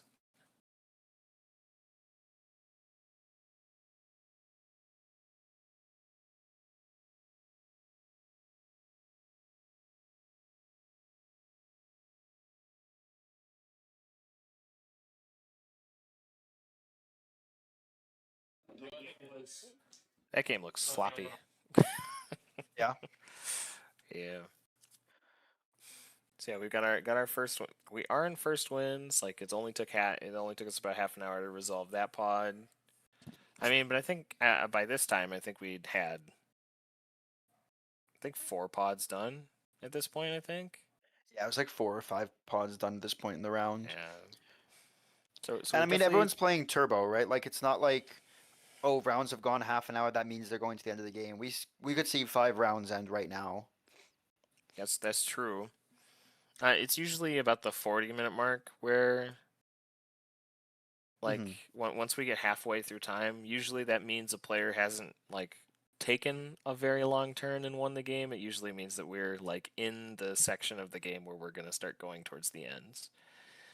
Yep. So in about 10 minutes, we'll see. I have a sneaking suspicion we'll see about 3 pods end in the next 10 minutes. And then we'll see those last couple stragglers start to filter in slowly over the next 40 minutes. And if you don't want to join us for talking about that, I will.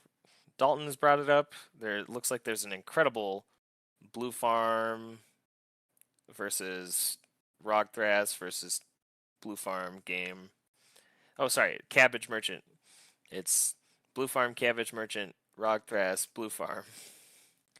So there's a plenty of game actions being taken over on the MTG Basics stream where you can join Kyle and Yaz. They talk about every trigger being put on the stack right now, which is currently I think none, but we're looking at a ton of permanents in play and a ton of value engines. Or is that not a... Oh no, that's not a Cabbage Merchant deck. There's a Sisay sitting there in the command zone. Never mind. So 4 color, 5 color, 3 color, 4 color. Full slop. Yeah, full slop. Yeah, and you is have what it looks you have like. Zach in seat 1, which means that you have a yapper for sure. Obviously all the slop decks want to be talking, but Zach is known for that. True. He's got a ton of altered cards, so I wish I could tell you what his board state looked like. We got a question from Daniel in our chat. He's wondering how the meta is changing post Marvel. Uh, What do you think? I think we've talked about a lot where the creature activated ability decks are doing pretty good right now, and I'm gonna harp on Shang-Chi, bro. Shang-Chi is just, the Shang-Chi decks are super super tight. I think Shang-Chi coming out is like we'll see a lot more Time. We'll see a lot more Thrasios X decks. Like I think those decks got a good hit, good boost from Marvel.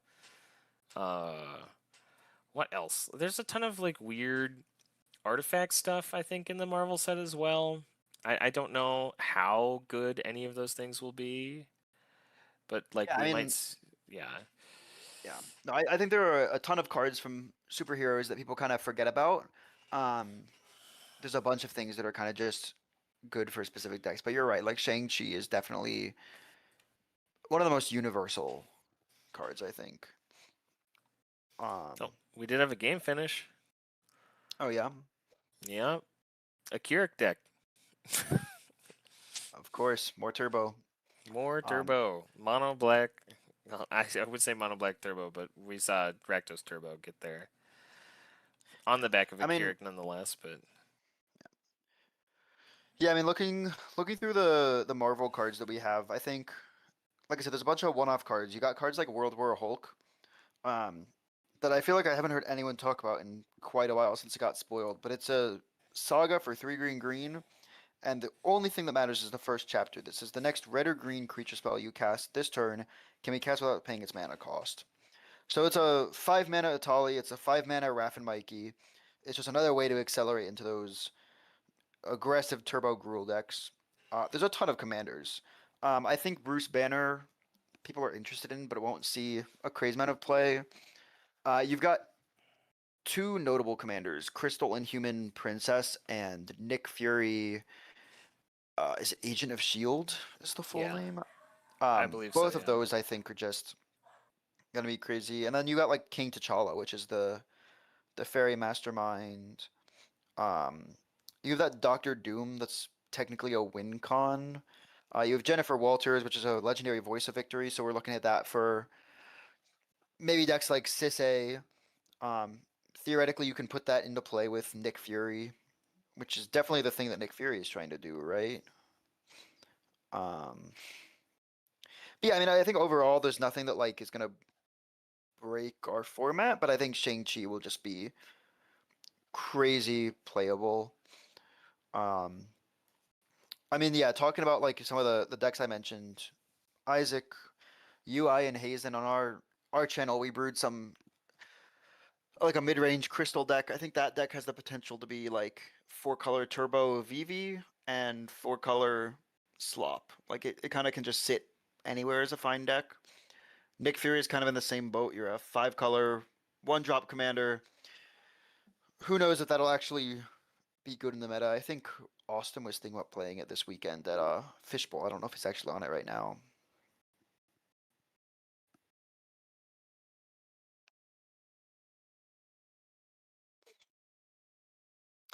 It also does look like we have another win from our event today. One of the 3 pods, table 8, we have Michael winning on Lucas and Will, so Clue Farm. Clue Farm.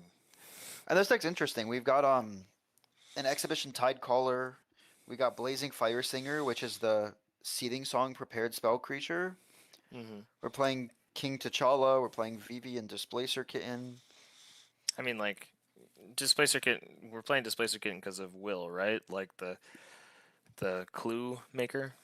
Yeah. I mean, Displacer Kitten is definitely good with that. I definitely don't see people, really focusing on that game plan, but Kitten just has so much value anyway that it makes sense to play. Mm-hmm. And then it goes infinite red with blazing. So. Yep. You just make infinite red, and then once you have, I guess you can't re-prepare the creature, but yeah, I mean, infinite red is like a win con when you have VV because you're just casting the spells. Very interesting list. Yeah, I mean, we sing the King T'Challa here. We talked about it. There's another Fairy Mastermind. Yep. Legendary from this cycle. I think like, and then the Tide Caller just like X is a like blue pseudo DRC that these decks are looking for. So it's like another card you can pitch to blue spells, and then it does basically the same thing DRC does. Yep. It looks like Notorious also just won his game. He's on Arkham. I'm pretty much known for playing Arkham. I don't know if I've seen him on any other deck in an event like this. It's a big Gyruda stan. Oh yeah? He likes playing Gyruda, yeah. Interesting. I mean, he's been playing a lot of Arkham. I think this top deck season, I think, has been mostly Arkham. Yeah. So Daniel said Atali Discord shied away from World War Hulk since it's harder to make the double green. That makes a ton of sense. Yeah, I mean, usually you're ritualing into Atali for the red. Obviously you can make green like you have like Orcish Lumberjack and Dorks and Cradle and whatever. But I agree. I think that makes sense that a lot of decks won't be on it. I'm curious if Raph and Mikey will choose to be on World War Hulk. It's like you're not in any different colors and you're still turboing to a 7-drop. So theoretically, like the best cards you should be playing to Ritual and Atali are the same you're playing into Raph and Mikey. I don't expect it to necessarily therefore play World War Hulk, but on the other hand, Atali doesn't need green mana. Raph and Mikey can use green mana, so maybe there's a little more green mana production in Raph and Mikey. And I mean, that's the deck we've seen, like popularity, right? Like, I think it's a popular deck in like it's a pretty easy linear game plan. And it is I think it's a strong deck for transitioning from a more casual mindset of CEDH. Because it's easy to understand. It's an archetype that like works in CEDH but is familiar to casual players. So yeah, it definitely has started taking off recently. I think I don't think it's necessarily strong enough to sit at top pods because it's not faster than Turbo, and it's easier to explode for any deck that's kind of more mid-rangey. Because you just let them blast all their rituals, draw you 4 cards, and then you bounce the Raph and Mikey, and they're left with 2 lands in play and no rituals left. But I think for like that, the more casual CDH and getting into the format is a super strong card. Yeah, and then Daniel also brings up there's a second Fairy Mastermind in this set. It's a Black Widow. And that is 1 red white for a 2/2 menace. When an opponent draws their second card each turn, you put a counter on it and you draw a card. So this one doesn't have flash. They really hate giving flash to things that aren't blue because they have to make sure blue is the best thing in the format, of course. I would love that thing to have flash. I mean, it'd be But pretty cool. Imagine. I mean, it's Blue literally Farm, just Blue Farm and Ragashai with a second flash fairy. so. Let's see. We've got TNT King coming in. T'Challa and Black Widow. I'm looking at comparing these two cards. So they're both the same mana cost, except King T'Challa is a blue pip instead of a red pip.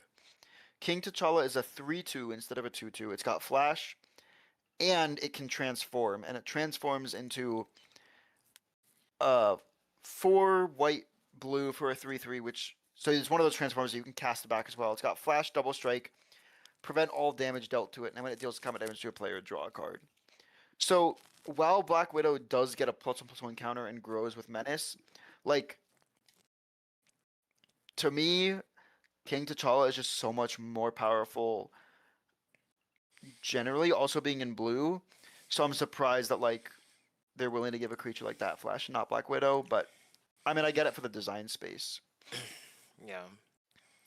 We have TNT winning a game. All right, all right. This deck looks like we're playing classic Devoted Druid stuff. There's an Abora Breeze color in here, so we're playing around Cradle. Yeah, this is probably a tree farm build, is what it looks like actually. Yep. Tree farm Playing plus. Rigid. She played Tidebinder. So like definitely some pretty cool cards. I wouldn't say anything that's ridiculously spicy. Delny, I think, is pretty cool to get double triggers off of Yep. Timna and Kinnan and Yep. Lotho, Esper. This is another deck that like this is not on shifting, and I totally understand in a 4-color deck, but like I personally would try to find a slot for shifting in this type of list. I mean, these land bases is hard, right? Like, I think Yeah. I think the best I mean, you're also slot. not on Breach. Yeah, I mean, I think the best slot for shifting in this deck would be like the Mistrized Village. So Yeah, for sure. I don't know. I think it's just very hard, right? It's very hard to play the tap lands. I mean, and that's why I pointed out Mistrized is because it also sometimes enters tapped and. No, Daniel, I agree with you. I think that it is odd. There are a ton of legends that we keep getting printed that seems like it makes Sisei's good.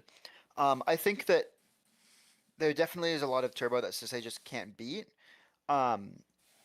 And if you're playing Chowder and just like maybe there's a space for a deck like Chowder to just run a few more legends for value, because like King T'Challa can be cast, but if you want to have a few more draws, like you can always just tutor it with Sisei as well.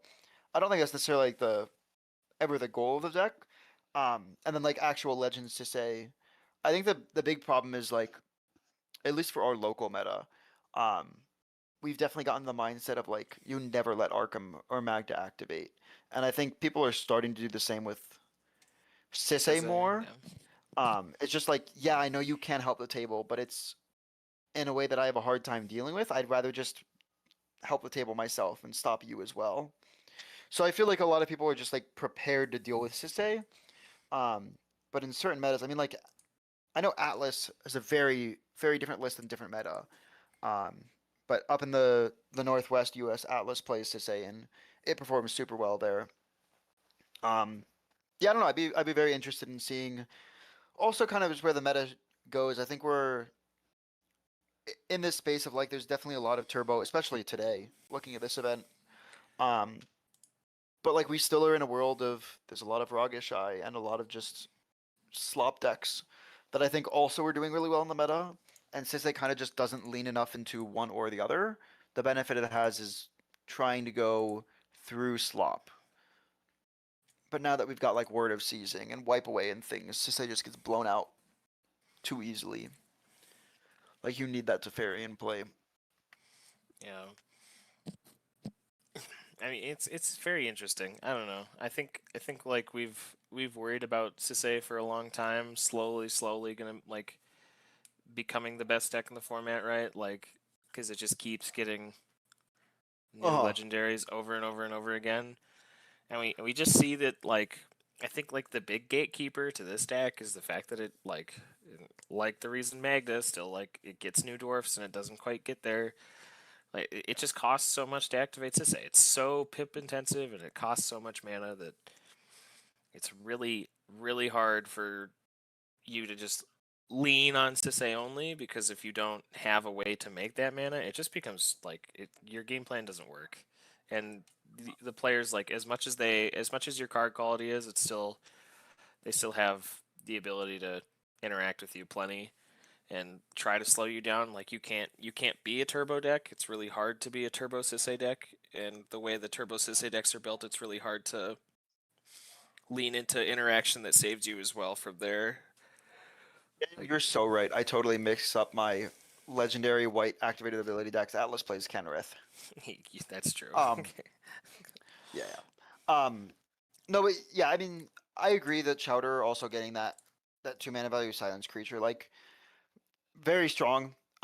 It still is just like it puts you in a position where, sure, I can spin for a silence creature very fast. But that requires 5 pips, and then if you're winning, like, you still need the win in hand with the cards, which, like, don't get me wrong, I think Chowder should play it. Chowder right now, I've seen is on like 2 tutorable targets. It's Teferi and Necrodome. Teferi and Necrodome. Like, obviously you're playing like Lothar and Ragavan, but you're not really tutoring for them. So like I definitely agree. I think having that extra thing is just like another little push to Sisei, but I think to actually push Sisei into the best place in the meta, you need a way to activate Sisei easier, or like cast her faster and then have an activation up, like bringing Jewel Lotus back to cast her turn 1 for free. Yeah, I don't know. It's a very interesting deck. I mean, I think Chowder definitely has legs, but there's just so many decks that are like, if I have 5 mana to put a silence creature in play, I can just win with like 3 pieces of protection instead. Yeah. And like have a little more flexibility there. Yeah, having Daniel. having Oh, go ahead. I was gonna say having the ability to activate for all 5 of the pips means you're probably like already doing something right, and you probably could get something for a higher rate, like something more valuable for 5. Depending. I mean, like the upside is she's tutoring for an uncounterable creature. So, but yeah.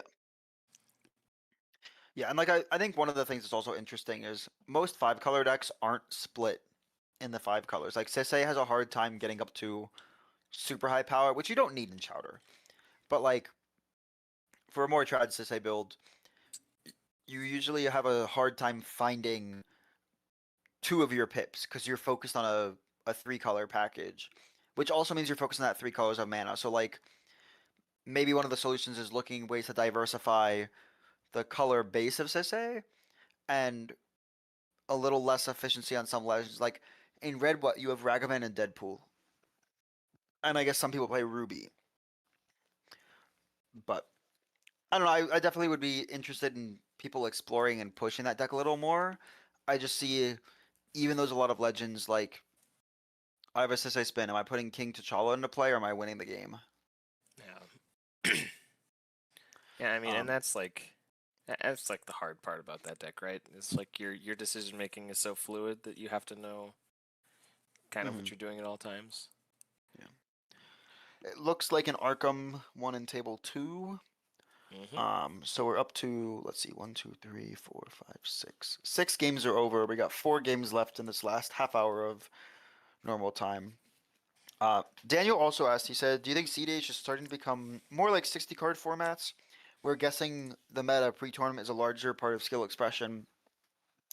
That's an interesting question. I think that generally being able to meta call is strong. I think that there's a lot more, like, for all that people argue about, like, oh, ban Ristic Study, don't ban Ristic Study, like slop is taking over the meta or turbo at this point is whatever it is. Overall, I think the meta is very diverse. There are archetypes and people can like a lot of people will sit back and complain like, "Oh, we're in a slop archetype. Only people are playing slop."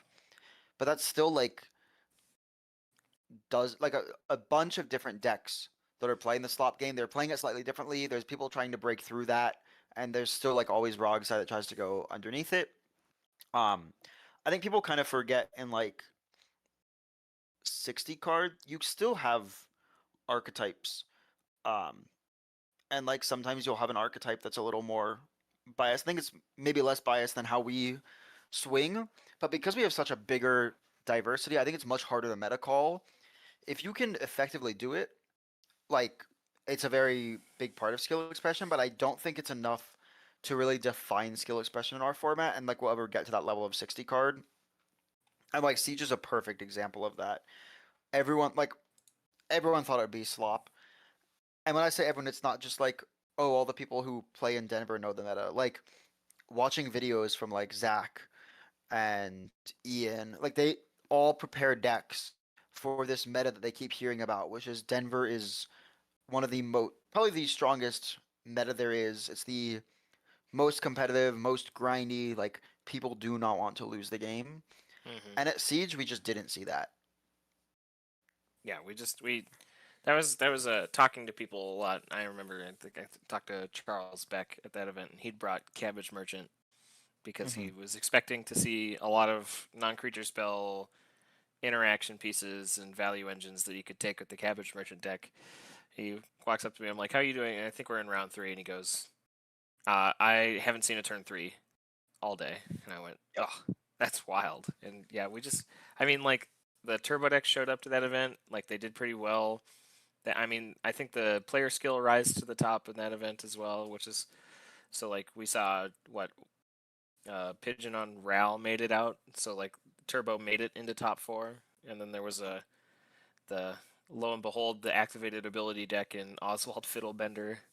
But I mean we saw 2 Kinnons, so Yeah.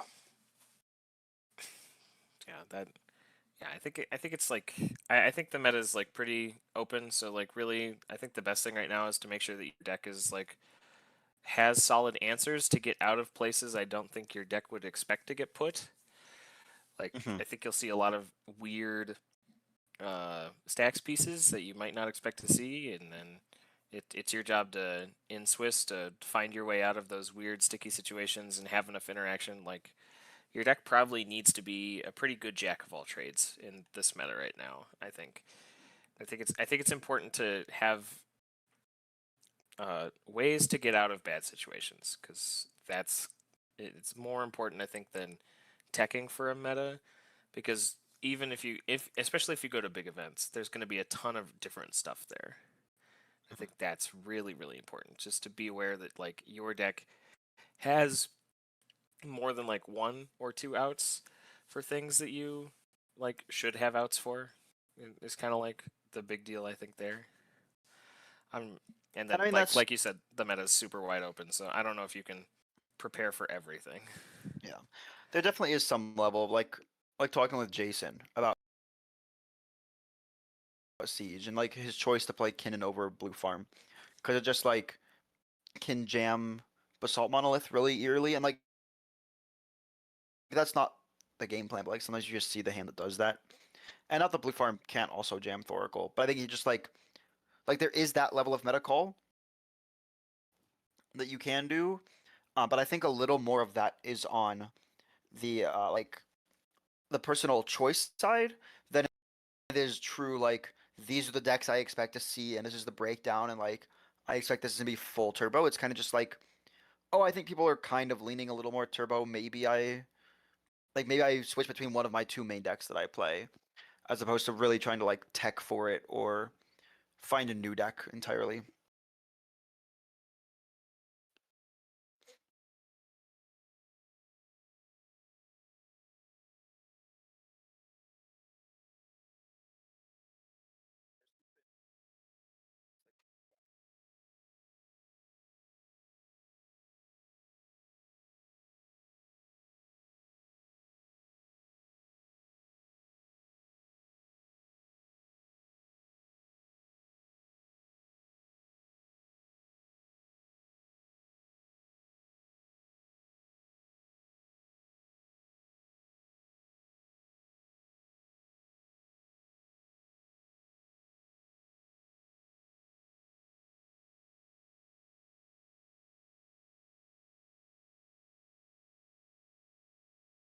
So it looks like we still have 7 games that are finished.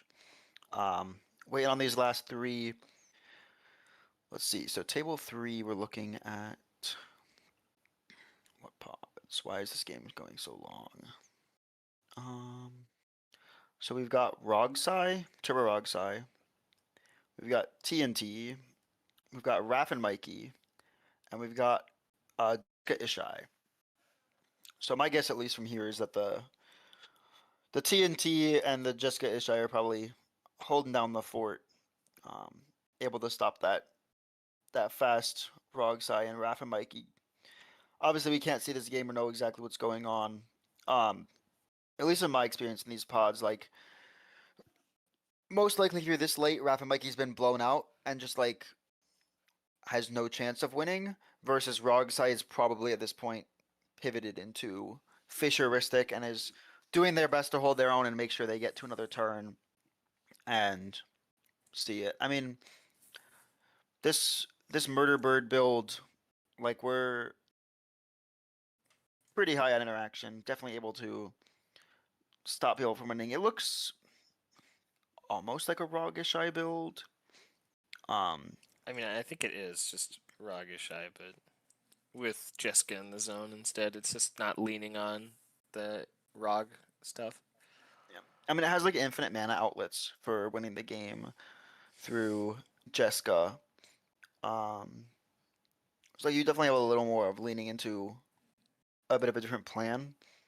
I'm interested in, maybe there's a deck I want to see on stream because like the benefit of playing Rog instead of Jessica in this type of archetype is it keeps you alive and gives you that little bit of mana acceleration that you can sometimes struggle for to develop in this deck. However, it also has a really hard time finding win cons. And like in this deck, we're playing Bomberman combo. So we're playing Auriok Salvager's LED. And that's a way to just win the game right from the command zone. Whereas Rog and Ishai don't directly do anything. And here Ishai is like much more of a relevant kill clock.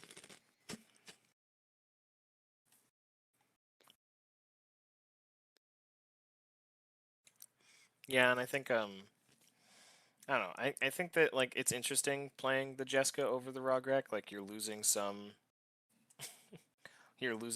like early value.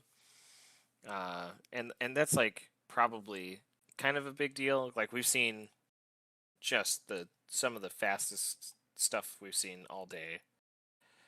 Like we've seen nothing but a lot of turbo decks just winning games constantly, except for the one TNT game. We did see TNT take a game, but I wonder if if the Jessica being the infinite mana outlet will pay off, or if we'll see the fact that the Rograk probably needs to be there to turn on the early interaction.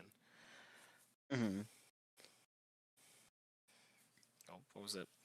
Do you think Daniel asks, do you think Rogish will play Mjolnir to channel it? What do you think, Dalton? You play a lot of that deck. It's an interesting card. I think you definitely could play it. I'm personally not on a lot. Like I think I'm right now just on Firestorm. Let me look at my most recent list. Yeah, I mean I think I'm playing Molten Disaster in my deck. So. Yeah, I mean I think it's definitely a card that's worth considering. I think potentially instead I'd be looking at Janika's technique, which is the tech that Austin talks about. It's 2 in a red for an instant with Sneak Red to deal 2 damage to each creature. And the benefit of that over the Channel Mjolnir is like, I mean, obviously Channel Mjolnir is very hard to interact with, but we are seeing a little bit more of like Stifle Trick Bind effects. Janika's technique though lets you pay a lot less mana, which is relevant because usually these cards are being used to wipe the board like turn 2 to 3 and just reset everyone so that you're on parity, like wipe all the Cabbage Mans. The benefit of technique is, like I said, you're paying less mana for the early game, but you also swing with Rograk. People probably aren't gonna block because like it's got Menace and there's not necessarily a reason to block it if another deck is playing slop and like doesn't want you to lose it. And you can sneak the Rograk back to your hand for Janika's, so it dodges the damage, and then you replay it to keep your Fierce Swat Flare online. Yeah.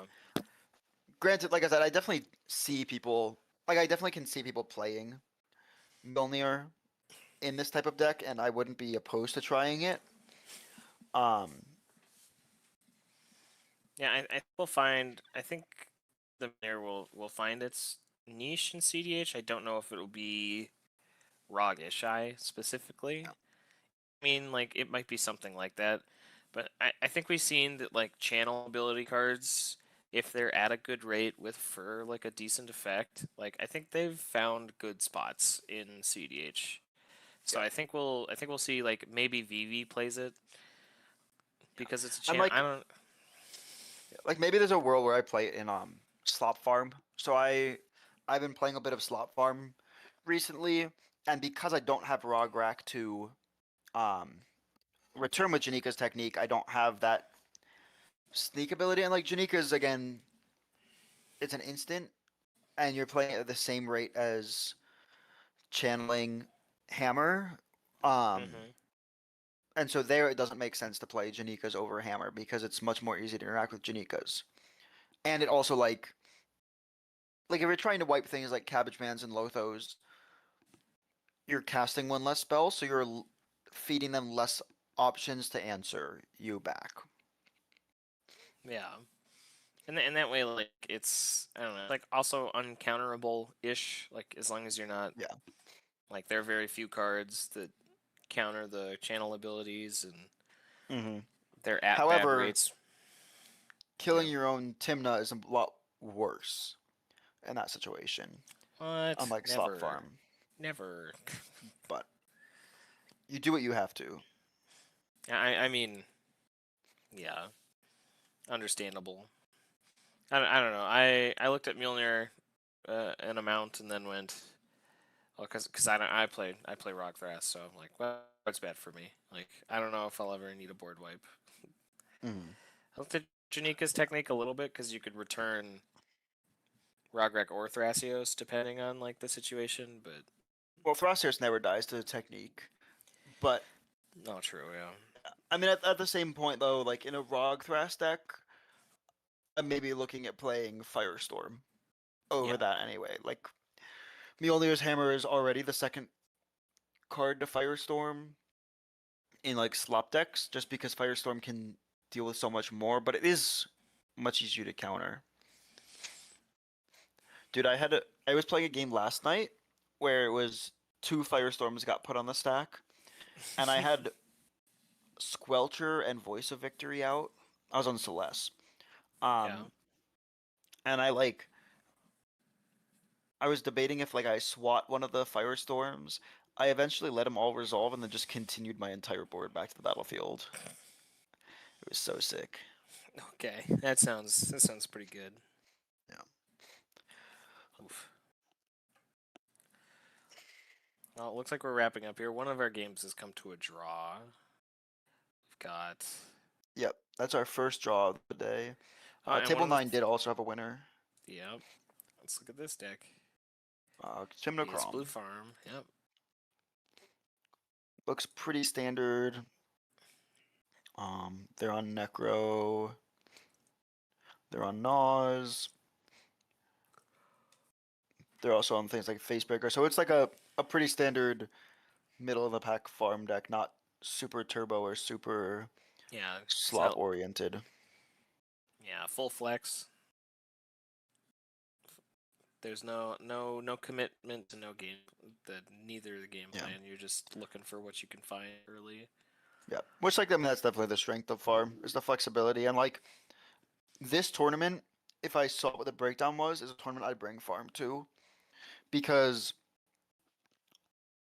like I think the one of the strengths of farm is you sit down at an unknown meta and you know that you can perform and in slop, and you know that like you're not always faster than Rogsai, you're not always more slop than like Kinnan or Rogishai, but you kind of just like can push the game and define it as you want because you can play well into everything. So if you don't know what the meta is, I think bringing Blue Farm to a tournament like this is really strong. Yeah. I mean that's like a good point. I mean like you're never concerned about your matchups as much. Like you're not gonna feel like you're in a losing position too much anytime you're playing Blue Farm. Yep. What has happened in this 3-player game to cause it to go to the full length? There's a Ral sitting in seat 1. Who resolved a stacks piece on turn 1? Seat 2 is a Kinnan. Mm-hmm. Seat 3 is a Kenrith.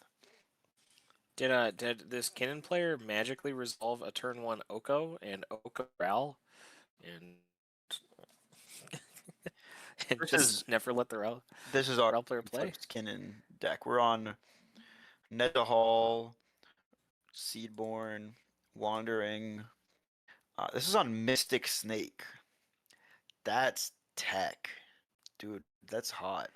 Yeah, I'd like to flip into a counterspell. Thank you. It's on. I don't know. This is a strange Kitten deck. We're playing Oko instead of any of the Tezzerets. We've got Forensic Gadgeteer, so we can go infinite with Grim Monolith, I guess. Like you're like this is big flips. I don't think Gadgeteer goes infinite with. No, you I think flip into Gadgeteer and the Grim also Monolith. Have Kinnan. Yeah. You flip into Gadgeteer and all of a sudden you have a second Monolith effect that wins you the game. Interesting. I think we're. Oh, there we go. The Kenrith deck there. 1. There we go. This is looking like a very, very middle of the road Kenrith, like very, very value heavy. It is on like Naws and is it on Necro? Yep, it's on Necropotence.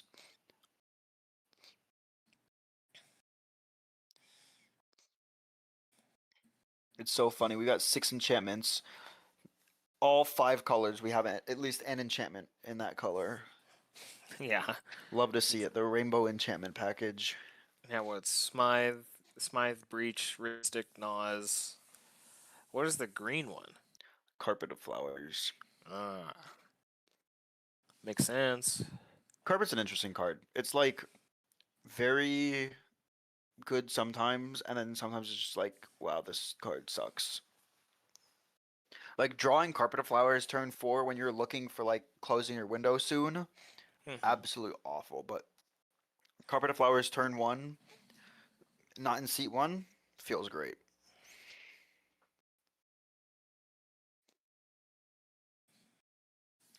Yeah, I mean, I think it's like also like you it's one of those dork feelings, right? Where it's just like it's like a ritual you get every turn, but you can't choose when to cast it, so it's not as great.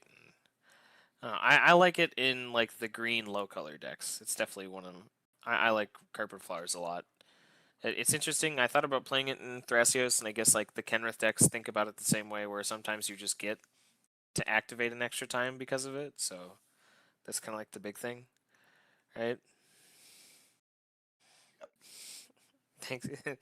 Thank you for the rainbow, Sam. Yeah. So it's just like an interesting ramp piece that sometimes you get an extra Ken with activation, sometimes not. Yeah. I'm looking at this Kinnan list a little more. Like I said, it definitely big flips because or definitely at least hybrid, right? Like we're looking at a Nezahal and a. So the top end is Nezahal, Hullbreaker, Consecrated Sphinx, Archaic, Unagi, Seedborn. And then at 4 drops, we still have like Metamorph, Snake, Hyphae, and Clever. But you also are still like on Misdirection Commandeer. So this deck is still very high on interaction. It just also is like this hybrid list. We're not on Endurance. That's, I think, one of the most surprising pieces here. Yeah. I mean, I'm curious about Oko. Like, I wonder how that actually plays out. Because it's sorcery speed removal. I was talking to a friend about Oko in Sisay the other, like literally 2 days ago, because they were talking about playing Oko as a tech piece, and I was like, but why?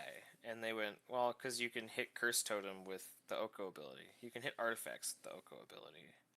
Sure. So sometimes it shuts off permanents that you wouldn't expect it to turn off, I guess. Mm-hmm. I thought that was interesting. I didn't know. Not sure how I feel about it, but it's definitely an option. Like it's like a green blue Teferi where sometimes it just answers a problem. But it doesn't. It definitely doesn't give the flash speed thing or the instant speeds only effect. So for everyone who's watching, we have finished all our rounds. It looks like we're paused in between rounds. I know they didn't give us information about this directly, but I know on Top Deck it said that lunch will be included with your entry. There's a chance that they're taking a little break for that now because this is in New York, so it's about 2 p.m. right there. They could also just be eating during rounds when your round ends, but maybe we're given some time there, not really sure. But ideally, we should have another game up for you guys pretty soon once round 3 starts. And if so, and if you want, Dalton, if you'd be so kind just to drop the fishbowl link in the chat again, you guys can go Yep. watch this game. It's in its death throes. I will tell you, their round 1 is like in overtime right now. Like I said, we're seeing a slop game in Pod 1. So if you want to watch kind of like, I think what is the beginning of the end for this game. That game is ending, and you'll see another round soon. You can go join Ya and Kyle over there on the MTG Basics stream for Fishbowl. And hang out there. That'd be pretty cool. Yep. Yeah, I'll drop that in a second, just getting that link up. Yeah.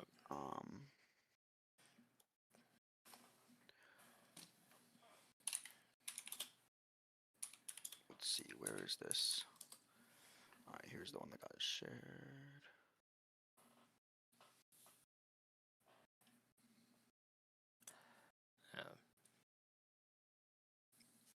Yep. All right, here it is in the chat.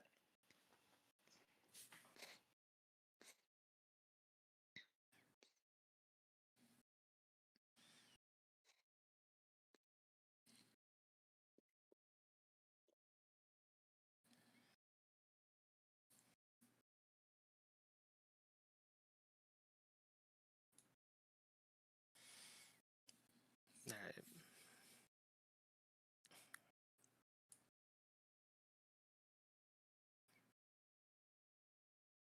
Okay. Yeah, so so- I'm getting confirmation they are on lunch.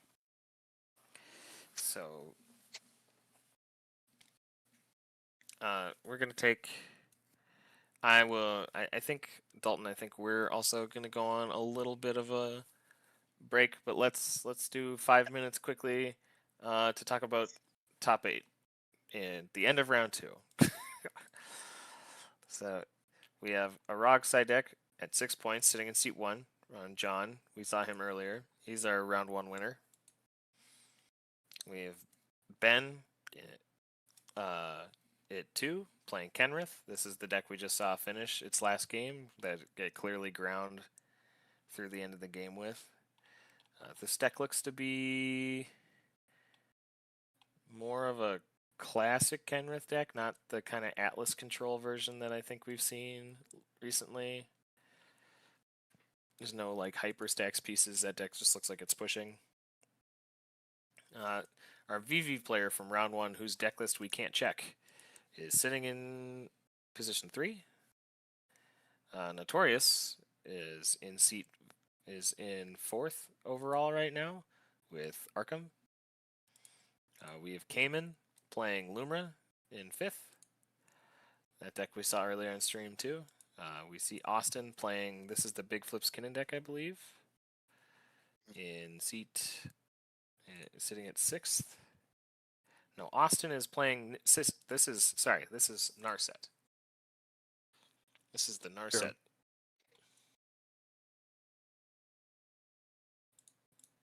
And then John is in seat 7. He's on Arkham as Yeah. well. and And then Courtney in 8 on Crick. Crick. Nice. And notably for point breakdowns, seat 1 like Isaac's or position 1 is Rog Sai at 6 points. Then we've got everyone from 2nd all the way down to 19th with 5 points. So most people are winning the games. We only have that one draw, so 20th through 22nd is all at 1 point, and then everyone else has no points so far. But we've got 4 rounds. We're doing a top 10 cut, so there's a ton of room for anyone to come in and still top cut this event. Yeah.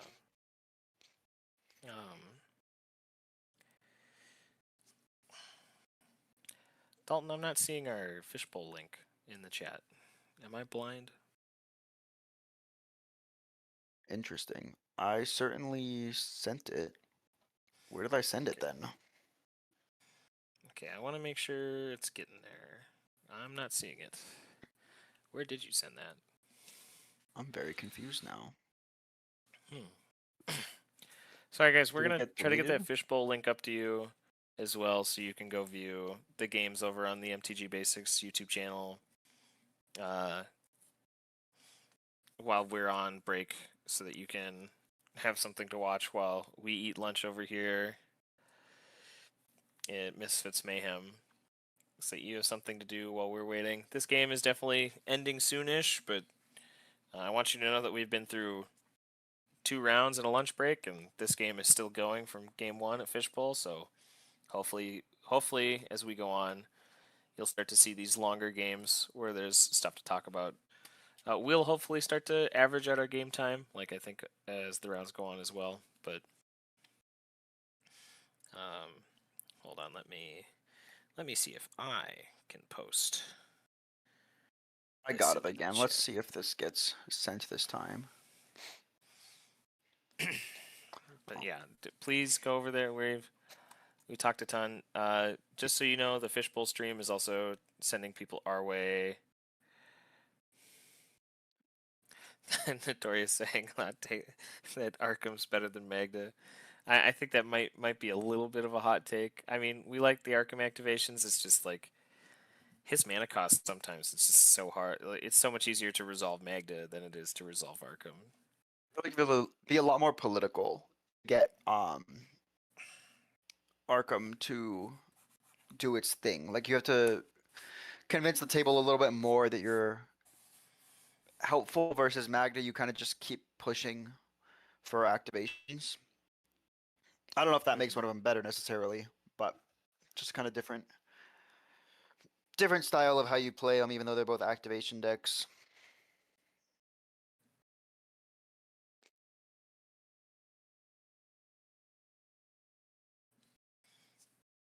Alright.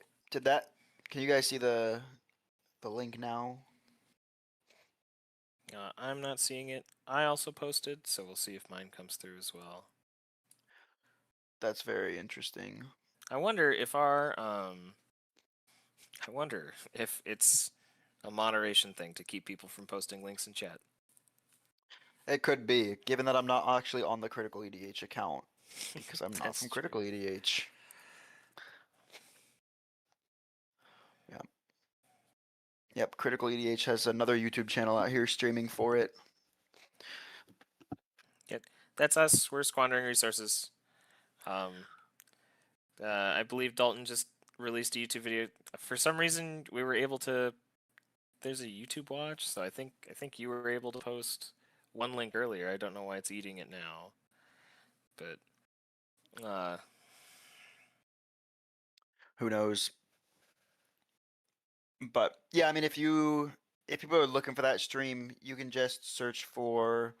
It's called Fish 7 in Roman numerals, so VII. Day 1 stream. It's over on the MTG Basics YouTube channel.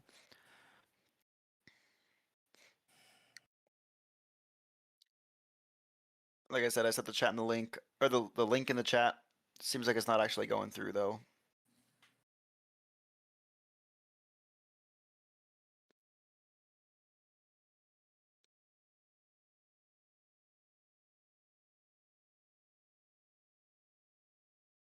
okay, Dalton. I think we are also going to take a lunch break, so we should be back in about 10 minutes or so, and we'll be back with our round 3. Yep, go check out the Fishbowl stream while we're on break. All right.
All right, well, I'm back. I just got the message from people there that we should be back up in 5. Looks like we're actually already setting up, but might take a few minutes before we actually fire the pod. We do have pairings for this round. Let me check out what decks we're playing.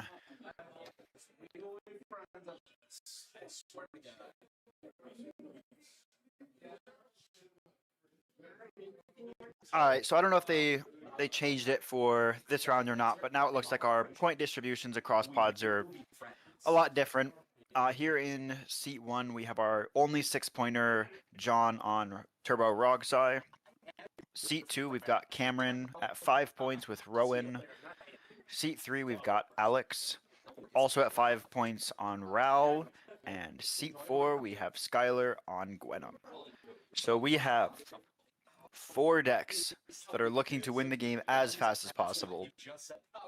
2 of these decks, both Ral and Rogsai, are playing blue, but not really. I mean, Rogsai definitely can keep a counterspell if someone ends up going faster than him and needs to send it, and Ral has like a couple pieces, but none of these decks are looking to actually interact with the table. They're looking to jam as fast as they can, and I'm sure that means we're mulliganing super low to just find a hand that beats everyone.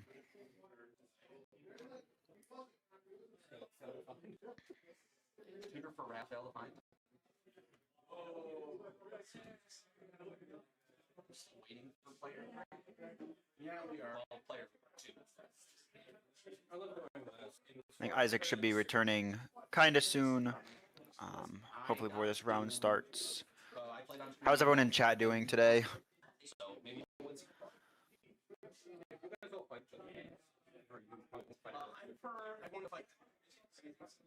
You say that, but like, where is the bluest deck here? I know. Where is your? I don't know. You don't know. It is just full send, baby. That's not on stream. It is full send, baby.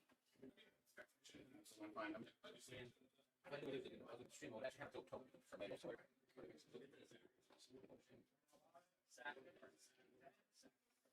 So he's not too out of pocket if he answers. He might be drunk. Who knows? It's true. He is the wise thing. Yeah. Not that he knew it was fiery, but he really did. I'm surprised about it.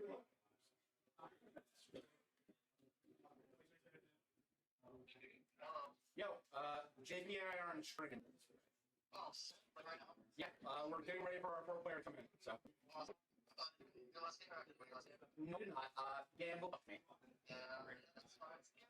Yeah, it's a gamble. The red into. Dude, if I had hit the breach, then I would have won. Oh, you did hit the breach. But you did hit the breach, and that's why you did. I'll take that hat. And I'll wear it.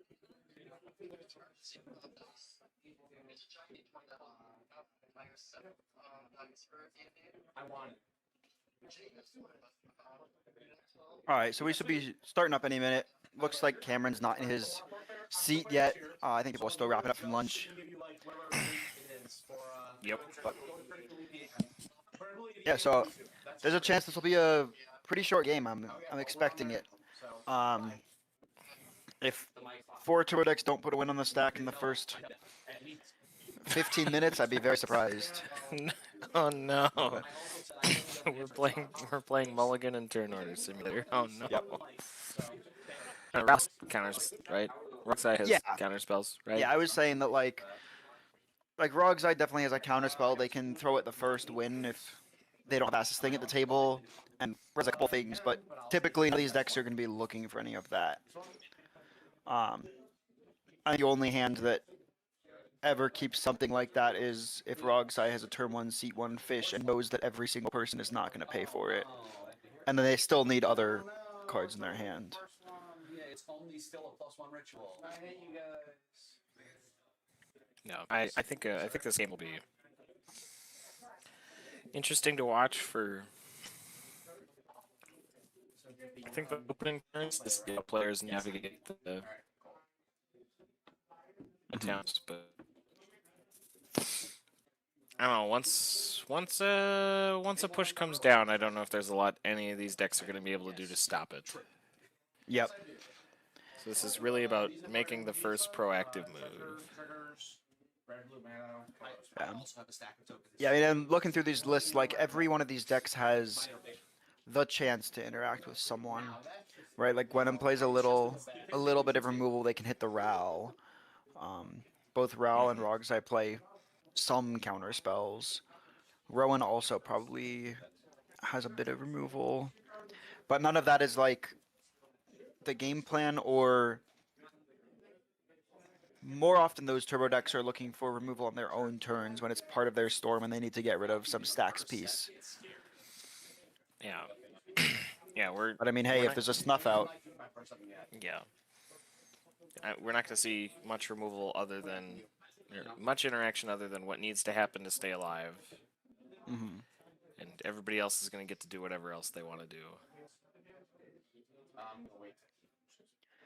Yeah. I know we can't hear ourselves, the player talk and everything. Curious about how the actual discussion goes, because none of these decks are like really gonna want to sit there and like, oh, I can remove this and offer a draw, but you kind of just gotta fire off everything you can at the first person and then hope you get the next chance to win. Be an interesting dynamic. Yeah, I mean, like, I think almost all of our politics are what going to happen right here, right now, while we're mulliganing for cards, right? Like, if politics occurs, it's going to happen right now while we're mulliganing, because I don't think, other than purposely looking for it, there's no way to. These decks don't like have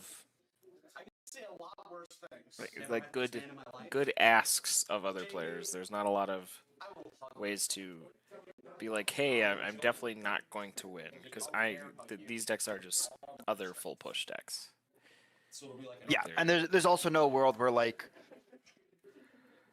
if one person pushes, the next person can be like, oh, I won't win on my turn, like you're saying, because every other player will be putting a win on the stack in that turn cycle. You cannot time walk yourself in this type of pod. Yeah, or else like everybody has to, right? But then we get back to the other player pushing again for the second time. Like it just gets. I hate doing it. I know. That's why I like making you do it. Yeah, no, I'm super interested. I mean, this is our top pod. Obviously, that doesn't mean as much when like everyone has even points right now. There's a few other pods that are technically top pod as well, besides this 6. Oh no, John is the number one. Yeah, player, it's right? So just technically John. Yeah. But like everyone here is looking to put their second win, and hopefully, get 10 points by the end of round 3 and solidify that top 10 cut. Which always hard to do tournament math, but we got 37 people for 4 rounds. I think 10 is like pretty solid. I think if John at 11 gets there, he's definitely fine. And points are so favored to wins, and there's so many decks that are pushing to win in this event that like at 10 you probably can't convince your table to agree to a draw, because there won't be like, maybe only the first table can do that, if at all. Yeah, I think I don't know. We talked about this earlier, where these would be what the next couple rounds looked like. Like we were talking about seeing turn order simulator early, and before, I think this is the round where if some of the mid range, some of the slower decks are going to start to break away from the pact, this is the round their pack will start to see it happen here in this round, and then next round we'll hopefully have a more balanced out pod composition for us to talk about. But this match looks like it's ending in 20 minutes. So. For sure. Like what Rogsai's kept opening 7 is what it looks like. Gwenum mulligan down to 6 is what it looks like from our angle. It looks like Rog is probably on second 7, yeah. Second Rogsai. Gwenum has 7 in hand. Maybe they're waiting on mulligan order. Oh, does Gwenum have 7? 1, 2, 3, 4. Okay, sorry. Miscounted one. Good job. I mean, it's also, I'm curious, and like turbo decks are usually favored to actually play in mulligan order, because you don't let the decks that want to stop you go ahead. But like in a pod like this, everyone knows everyone's pushing. It's almost like you're only turbo, so it doesn't really matter. I guess the only thing it communicates is like, oh, can I keep this maybe it wins turn 2, or do I need to find a hand that wins turn 2? Yeah. And yeah, I think we might see mulls to 4. I think from a couple of these decks, like to attempt For to push sure. early. Like Ral will multa turn 1, Ral turn 2, wheel, right? Like that seems like a reasonable mulligan.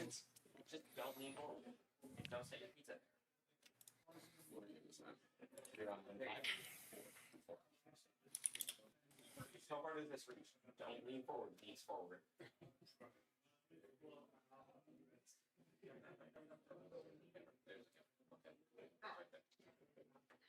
I'm curious, who do you think is going to win this game? Who do you think has the best odds?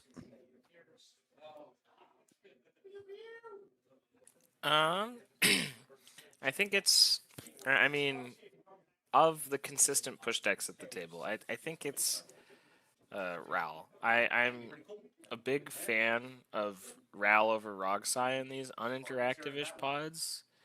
I think Rogsai's in seat 1, so like we joke about Turn Order Simulator, probably best deck in format, probably most consistent push deck. Like I just want I think Ral is just, I don't know. I like how Ral's mulligans work better than Rogsai's, but Sure. I like it's between, I think, one of the two of them. I don't. Oh, we've kept 7s. Okay, all right. And Ral's got a Gemstone Caverns. Look at that. I am rewarded for my faith in the non-Rog side deck. I think it's just, ooh, that's not what you want to see from the other decks at the table. But I mean, like, of the decks that push turn 1, right? Like, it's Rogsai is like probably the fastest and probably the most consistent deck at the table, and we've kept a fish opener on 7, so That's exactly what I was saying. Like, there are hands here that just, you play fish and you know everyone's being that fish. Like, maybe it takes a turn, right? Like, we're getting a tapped land here, but Rogsai is fine in this pod to pay for fish one more turn if they think they're getting a third turn, which, like, maybe they're not, but I guess it depends on whether or not Gwenum comes out turn 1. no, I mean, here's the turn 1 Ral, like we talked about earlier, right? Like, here's turn 1 Ral, and Ral is a deck that's known to push through 1 draw For sure. engine. And It'll just Rogsai keep is not a going. deck that's, like, ridiculously interactive either. Yeah. Like, let's see, this Rogsai... Like, I think the issue with We're not on draft. this, yeah, the issue with this is that if Alex pushes, Alex pushes on Ral next turn, and Mhm. Rogsai doesn't have like 2 answers. He has 1 answer, and then the Ral keeps going. Like, and the Ral goes, okay, well, here's another spell that finds me more cards. Like, he But has at the same time, yeah, Ral is not a deterministic deck yeah, necessarily. Like, it depends what he's kept. So he could just give the game to Rogsai, but like he has to. Like, that's how you win this pod. that's true. I mean, like, there's a small chance that he pushes into Rogsai. Rogsai has 2 counter spells, and then the third, whatever Ral's out is, doesn't get there. Yeah. Like, and then that's like kind of rough. But I don't know. I think the Ral decks have gotten pretty consistent at what they're doing. What I'd be worried about here is this Gwenum deck just like absolutely feeding the Rogsai going into turn 2. Like 6 spells that don't win you the game right here. We might need to be careful. Like, I think we could have maybe dropped 1 more card. Like, if we had like 8 LED, I think we could have done that. But I mean, yeah, looking at Ral, or looking at Rogsai into Ral more, like Rogsai is not on Mindbread Trap, which is like the best spell to try and answer, which I mean makes sense for the deck, but they'll have a hard time. On the other hand, though, like Rogsai could just do it with 1 counterspell, right? They already have a counterspell in hand, and they just hit the Pyretic Ritual starting the next turn. Then maybe Ral just like can't start their storm, and then Rogsai hopes that the other 2 players defeat him enough to convert. I agree. Like, I think Gwenum could have cast an LED here. The problem is, like, if Rogsai is untapping and that LED drew them a Dark Ritual and they have Necro in hand, they just let the fish die and send it. So Gwenum doesn't need it. They don't really care which of their opponents win. They don't need to get Rogsai. I guess it's a gamble whether or not they're more likely to give Rogsai what they need to stop Ral to guarantee Gwenum gets another turn, or if they give them what they need to just sack the fish and push. And like if Ral doesn't have a push this turn, we also might just see Gwenum just like force feed, like, because this deck also, if it can resolve Gwenum and turn sideways, it also doesn't care.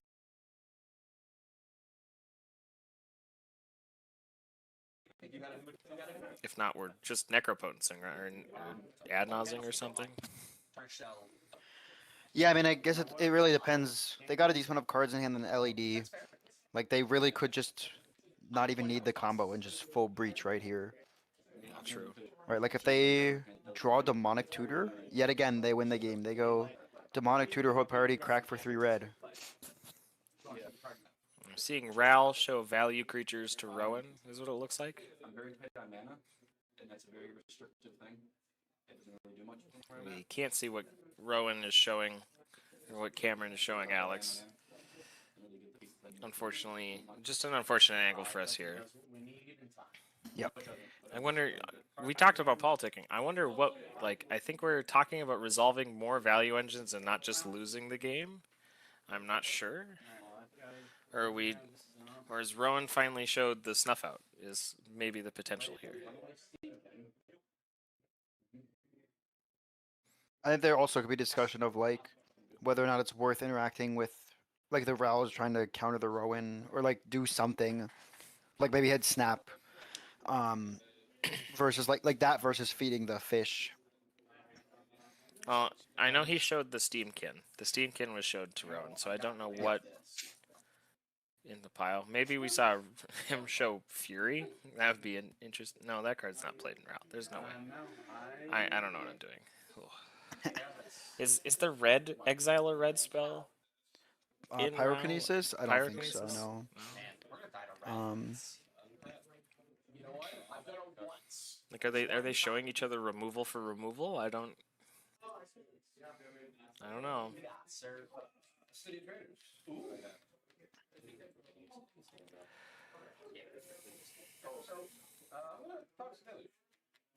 I will have a fish trigger. I don't need to stand up and walk. Turn 3 on tap. We got there. It's all I get. Oof, what is this card that Gwenum has resolved? I cannot tell. Yeah, the glare is so harsh. Is this a Wish Claw? Oh no. No, it's a Toxic Deluge. Ah. No, City of Traders. Yep, Toxic Deluge. We've Okay, wiped so the we're- board.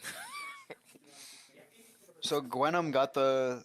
I wonder if they kept that or just drew it and realized that it was what they needed to survive. Because I mean, now they're in a position, right? They've got 4 mana, so next turn they're casting Gwenum. It's still kind of slow. Like you're playing Gwenum on turn 3 and swing with turn 4. Maybe they got like a haste enabler in some way or a ritual and are just hoping this fish dies. Yeah, It I doesn't mean, look like it is. oh well. I mean, there's a way to convert mana into other mana. I don't know, but like the more this goes on, the more the Rogside just feels like in a better position, right? Like we have kept the Mystic Remora, where we don't need Rograk to win the game. It's nice to have the Rograk, but it's not necessary. Whereas all of these decks are commander-centric decks, like, and getting their commanders removed isn't great. I don't even know if Rowan can replay the commander in a reasonable time frame.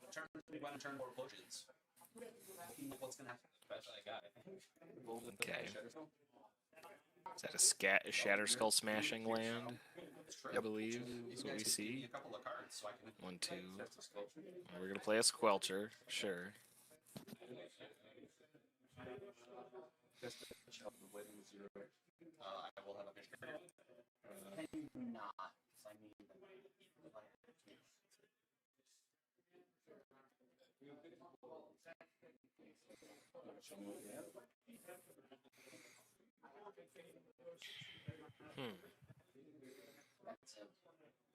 Talking about what Ral's turn looks like again, I think, is what's going on. Again, we can't hear player audio, so it's a little hard. Just fine, because it would echo through stream. We resolved a we resolved a Chalice of the Void on 0, Dalton. Sick. So that's insane for Rowan because they got the Squelcher out already. So they're hoping to just stop everyone at this point. Yep. True. How Wow, this has not been what I expected.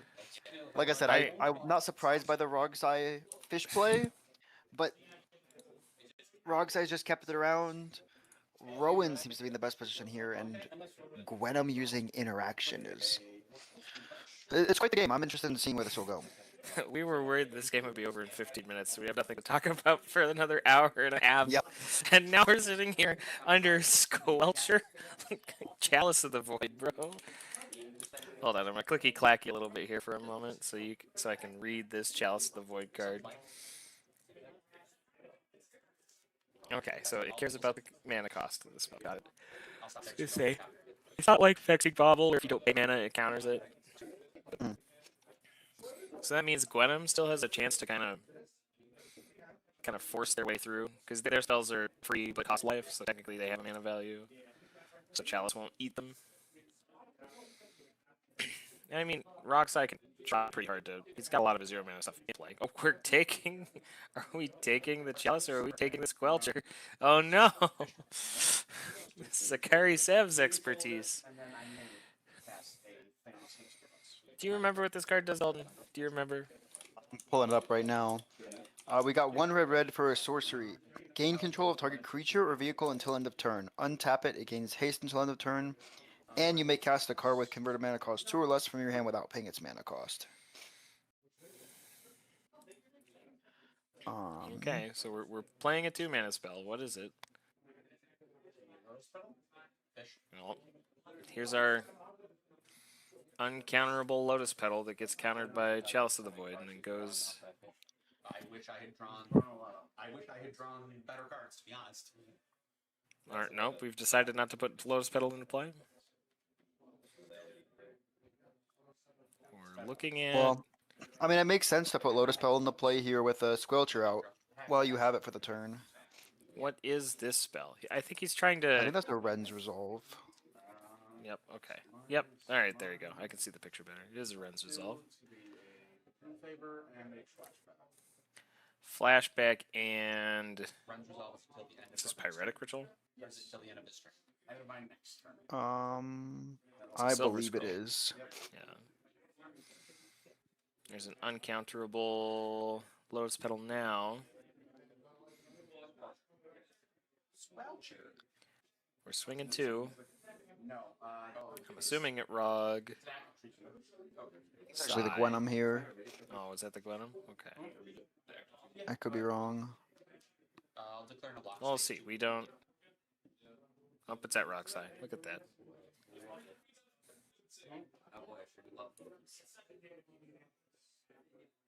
I haven't gotten it yet.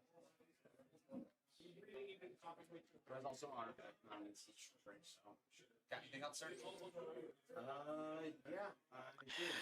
Yeah, I mean, like, we're in this position where if Rogside doesn't have a counterspell, Gwenum could be pushing on this turn.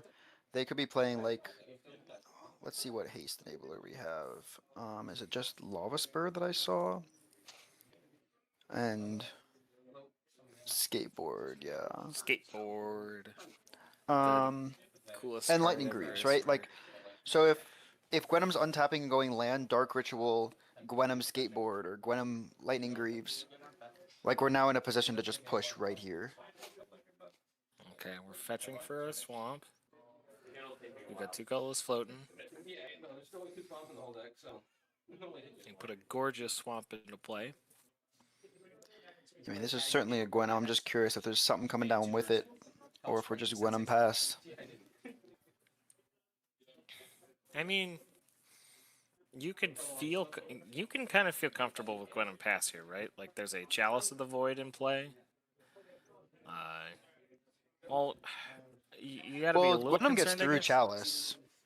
No, it's not the. that you're not worried about the But- Rog side pushing again. Sure.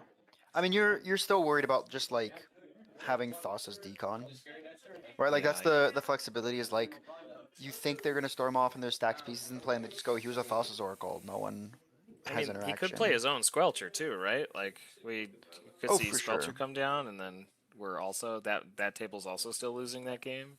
Like, Yep. That's a good idea. I agree. I mean, Ral also hit this flashback, so if they have enough mana, if they can generate enough mana to start doing Ral stuff, they can take the Squelcher and start playing through the Chalice. To be honest, consider a dark ready for it. Do it.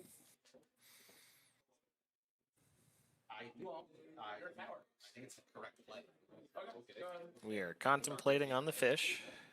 I think it's the only chance. This is the most interesting turbo game I think I've ever seen in my life. Yeah, it's definitely the least turbo. Oh, we are cheating on our taxes. Here we go. Dark Ritual to pay for fish. Or we just add nozzing right now. I mean, we don't have the mana to add Nose unless we send another ritual here. True. Yeah, looks like we're just paying for fish with it. Yep. We've cheated on our taxes with Dark Ritual to pay for fish. Yeah, I mean, like to me, that means that he is nowhere near a win that could potentially get through Chalice, because we know that we're going into a turn with Rowan with Chalice Squelcher out, and Rowan's not on board, so maybe we're gambling on getting another turn and just resolving Rowan next turn. But I mean, we're I also in think the position where Ral can be cast again. Are we gambling on Flash Effect Gwenum feeds us 16 cards we attempt to win on top? I think there's a very real possibility. I mean, it looks like we're missing a land drop if we're going to discard here, or just making some decisions on game actions, maybe.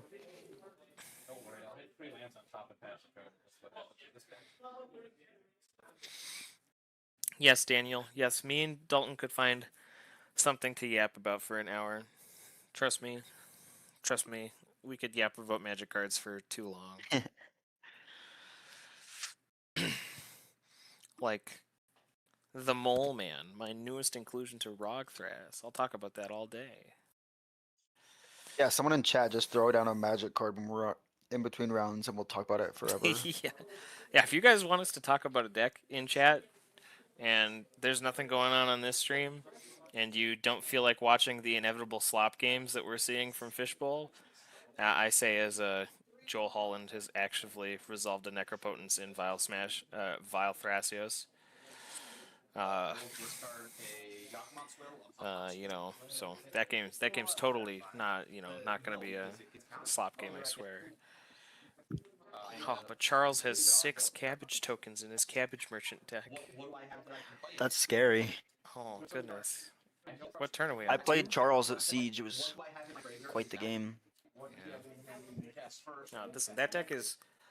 I think my next proxy order includes Charles' Cabbage Merchant deck. I think I'm playing that. Yeah. Alright, so we've resolved Rowan. We literally Dark Ritual passed from Rogsai. Yep. We've played another Pain land. So we're running out of ways to pay life, is what I might be worried about in Rowan. We might be running out of life. We're resolving a Ral, eating a Lotus Petal to do it. So the commanders have come back around. So now Gwenum just looks like... It's just... Gwenum looks like... This Gwenum deck looks like it's in a great spot. It's going to get to untap with Gwenum. It's going to pray that there's no Chain of Vapor in Rogsai, and... Yeah, I mean, that's like the... That's like the one deck that the Rogsai, in my opinion, has to be looking out for right now, because this turn cycle we've had to resolve Ral and Rowan, and we know that those are the game plans. Oh, we're showing Gwenum a bounce spell. Yeah, I'd be willing to bet money that we've shown Gwenum a bounce spell. If it's a chain, you as the Gwenum player just like bounce the LED and go, sure, bro, we'll both lose. Because there's now a Chalice of the Void in play. play enough things before I draw anything that matters. So we can push reasonably. I'm okay with pushing reasonably, but not pushing for a win. I don't want to put a number on it. All right, are we in Gwenham's main? We're moving between phases, I think, or is Ral still on the stack? I think Ral is probably on the stack here. Either that or Ral is already passing the turn, and we're gonna end the step.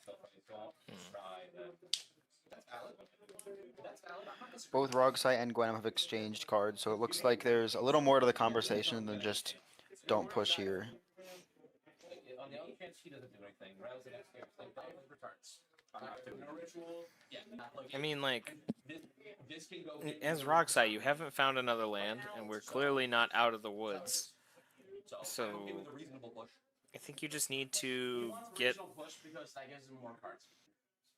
like, you still want Skylar to cast spells. You still want Skylar to put spells in the stack. Or you want to feed this fish. You want him to feed your fish. Yeah, and like Gwenham definitely can theoretically push through a fish, but at the same time, it's not the worst world for Rogsai to believe that he can stop Gwenham, and then also Gwenham can just brick.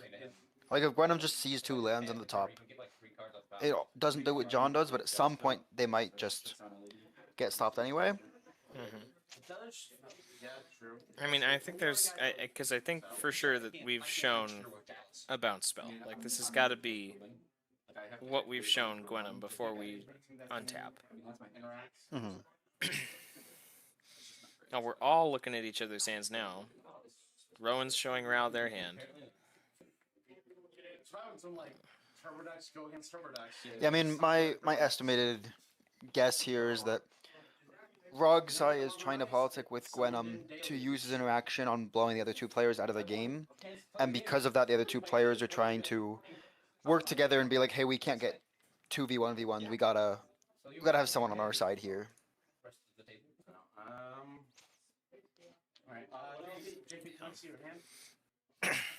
I wonder if Rowan is talking about deflecting swatting the bounce spell away from the Gwenham to force a draw. That Definitely a possibility, yeah. Like we can't hear the players and we can't see the hands, so we don't know. But there's a chance that we just like see a forced draw on the bounce spell before Gwenham attacks. There's also a chance the Gwenham player convinces the table that there's a chance they just hit a land and they don't do anything. Yeah. Alright, well, I know we're in the middle of a game, so not necessarily for right now, but it does look like Logan gave me permissions to send more messages, so I'll be sending the fishbowl chat again, the live stream, and hopefully that'll actually go through this time. For those of you who want to know what's going on but don't want to pop in between chats, I will let you know there's currently a snuff out on the stack, and I believe it's targeting, I'm not sure if it's one of Charles's permanent. I'm pretty sure it's one of Charles's permanents, because that man has a ton of foods and an Academy manufacturer in play. And I think we're trying to remove the cabbage merchant on top of the Academy manufacturer. Alright, there we go. Looks like I'm Squandering Resources account is now a mod in this chat, so we can send links. So there's that link if any of you guys want to hop over after this game is over, or just switch back and forth. Yeah, I think we're seeing Gwenham move to combat. He's declared an attacker. There is a Gwenham trigger on the stack. We've done combat damage. Here we go. Is it a land? It doesn't look like it. Oh, it is. Looks like the Hall of the Bandit Lord. There's the Hall of the Bandit Lord. Is this a land? Tilt it up. Tilt it up. It's a 1-mana spell. It's a skateboard. We've got 2 haste enablers. Remove my Gwenham again. I dare you. What is that? I'm having to go look at this deck real quick and look for every little art I can see. What is that card? Is that a creature? That's not a... Oof, what is that spell? It's a permanent. Looks like it's an artifact. There's 2-2. High chance of getting it.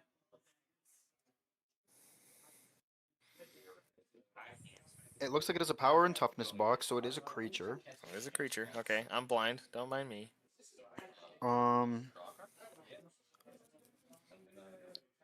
What it is though, I cannot tell. There's a chain of smog. Is that what that is? That is a chain of smog. Yeah. Yeah, that's a chain of smog. He's gonna start ripping apart the Rogthras players or Rockside players' hands. Sorry. Yeah, I mean that makes sense. You're feeding him cards. He's the target unless you can politic to kind of send it around the table. What is that? That's the Diamond Lion. That's the Diamond Lion. We have recast Gwenum Haste Enabler. Yes. So Yeah. So we're in a position where Gwenum is a little bit more safe, but yet again they still need to survive this turn cycle, and this turn cycle is a lot more scary. We have the Rowan and the Rel both back on board. Rowan is well protected. Rel has mana, and then John, I mean, is just drawing a bunch of cards, and all that Gwenum's doing is feeding him. Like this fish is going to be dead at the end of this turn, and alright, so we're discarding a Pyroblast and one other card. It looks like a Brain Freeze. Yeah, so we're super close to dead Frog's Eye, and I wonder if even though Brain Freeze doesn't do anything here, I wonder if there's a world where you either keep it to Brain Freeze a top deck tutor from Gwenum, but also you just don't want to communicate to this Gwenum player that they need to stop pushing into your fish. Yeah. It's revealed that now he needs a tutor to win the game. And obviously there is this Chalice on the board. He can't LED right now. And he's not on Stormkiln Artist, so It's he a can't dual collar Brain Freeze spell. people out. I think we've hit a land on top, and we're digging for a way out. What are the odds we hit exactly the Rograk player's breach? Rog size breach. That would be hilarious.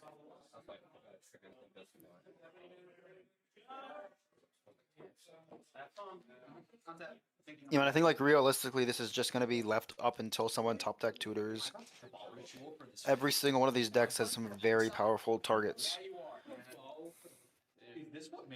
I think we passed the turn. I think Rog size untapping. I think we hit a land on top, yeah. Or we took the most measured play I've ever seen of all time.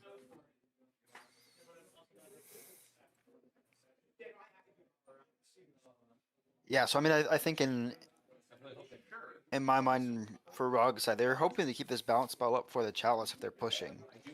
They want to be able to get rid of that and not worry about Gwenum, and they probably don't have enough power to politic them into chaining it and copying on Gwenum. We're cheating taxes again. This is a Cabal ritual? Yeah, it's the Cordyceps infection. Yeah. Wow. We haven't drawn a land. It's been too long. He hasn't seen a land.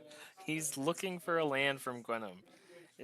Because he's got no... It looks like we're playing another. Oh, we got there. There's an Ancient Tomb. Hey. We can play Rograk again. I mean, honestly, oh, wait, I think we can't. There's a Chalice. We can't play Rograk. You're so There's right. A Chalice. Oh, no. I forgot that it cares. It cares about only the mana cost. Sam, it's so hard to see cards through the glare on this screen. I don't know what to tell you. Oh, goodness. Oh, even full size. Arcane Signet? Alright. Looks like we're deploying our reusable mana. I mean, I know it sounds crazy, but we've got 5 mana on board now. We can pay for fish again without cracking this LED. It's insane to think that we're here on fish on 4 in this pod, but I guess that means John's confident he can stop other people, or just has nothing else going on. Okay, see, Sandstone, is that Sandstone Spire? Sandstone Needle? So we've got the other depletion land. We don't really have a way to lose a good amount of life. I think we're about to see it though. Here's the activation. We'll pay 1 into our is it Thran Gateway? Yeah, that sounds right. Or, yeah, I think it's Thran something.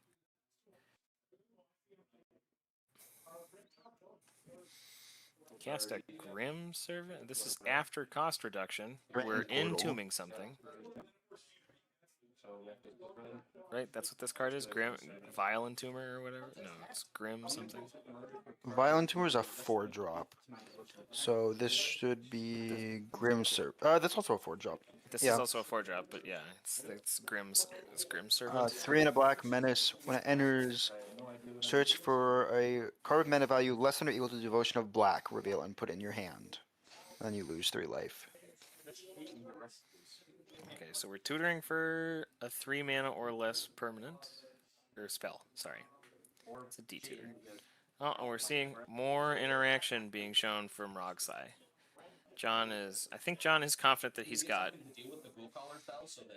interaction. This is very interesting. I mean, I wonder how much interaction and how relevant it actually is.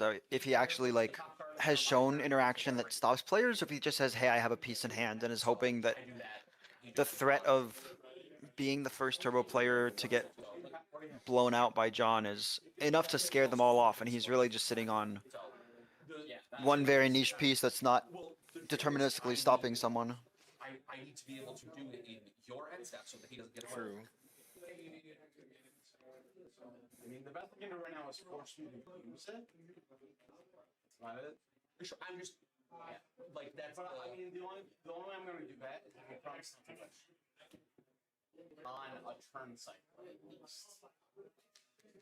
probably 2. Because you are very threatening right now. You know that. I'm not trying to downplay how threatening I am. I just think that I am not as much of a problem as the active one. I know. I mean, a lot of discussion about what we're tutoring for, right? Seems like we're deciding very carefully what we're tutoring for. I mean, I think at this point I'm very scared of Ral, because not only do they play Hexing Squelcher, let's see. I'm looking through their deck list. Like, they play it in the deck, so like they can get through the chalice and through all the interaction. But also, like we said before, Ral doesn't really care if there's one fish, and they also don't play a ton of things that are free that Chalice actually interacts with. Like if you want a breach loop, yeah, you need your LED. But at the point that you're actually doing a breach loop in this deck, you probably have a very deterministic way to just go over the top of everyone and then get rid of that Chalice where people just don't have the time to interact. And then you also have the ability to just win with a different...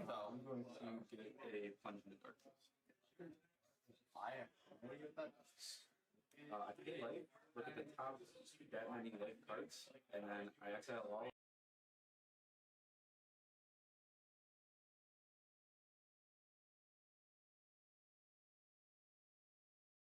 approach as well.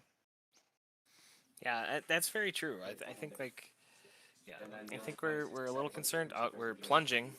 This looks like with the card we're revealing. Oh, I guess you have to reveal that its devotion to black is less. So Yes. so here's the shown plunge. How exactly does this card read again, Dalton?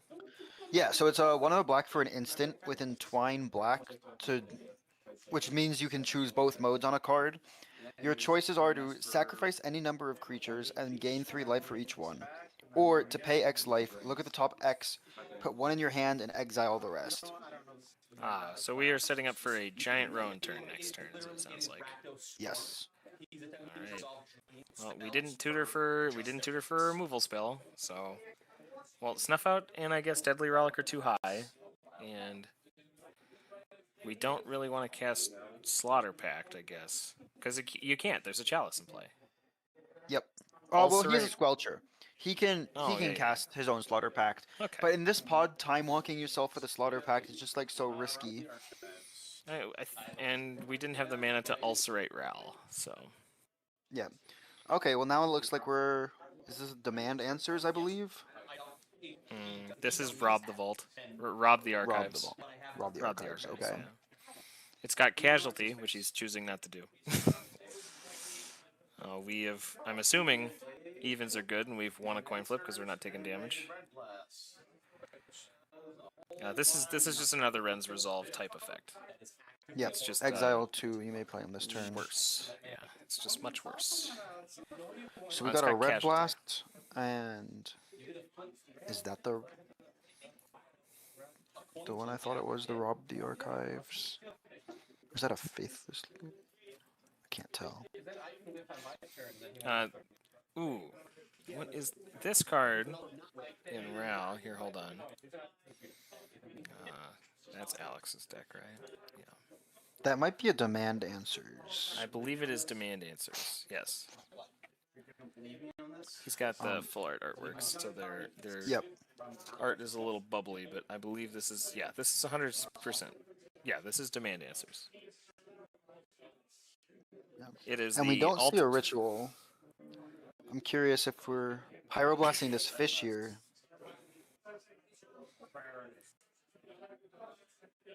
I'll offer the pyroblast. Well, we're mana positive at least. Or we're mana neutral, I guess. We're mana neutral with 2 higher count on Ral. Yeah. And this is an interesting place, because, like, John wants this pyroblast to get countered. But you're getting Ral the 2 treasures, where you could definitely get him. Like, if you mental misstep this offer, Ral just stops here, then you risk exploding to Gwenham with your fish dead. Couldn't you just counter the Pyroblast and then both things would happen? Oh, yeah, sure. Lose the Ristic, and 2 for 1 the Ral player. You're so right. Yeah, I mean, this is definitely the choke point, as is any ritual in Ral. You always just counter the Pyretic Ritual turn 2, and they usually can't get through that. Looks Unless like they we're have a not gonna counter use spell anything. themselves. We're gonna make 2 treasures here. It's just holding it with a dice. So there's a little dice if you can't see it. There we go. He's got it. Thank you. Where are our stream tokens? Murmur. It's looking at Brain Freeze and what is that card? Brain Freeze and Vision of Love in his hand from Alex. Of love. Which one's that? It says it's an instant. It says you may sacrifice an artifact or discard a card. If you do, draw 2.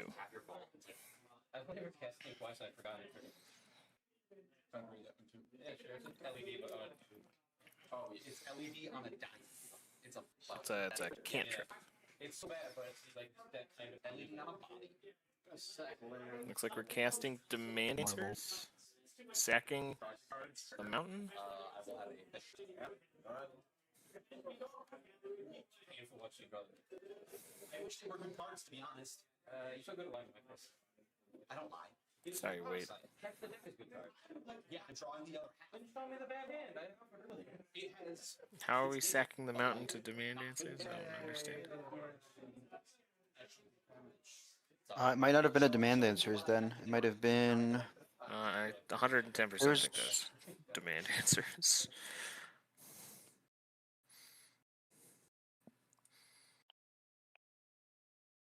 Oh no, it's look at the top 4 reveal. Okay, what was that spell?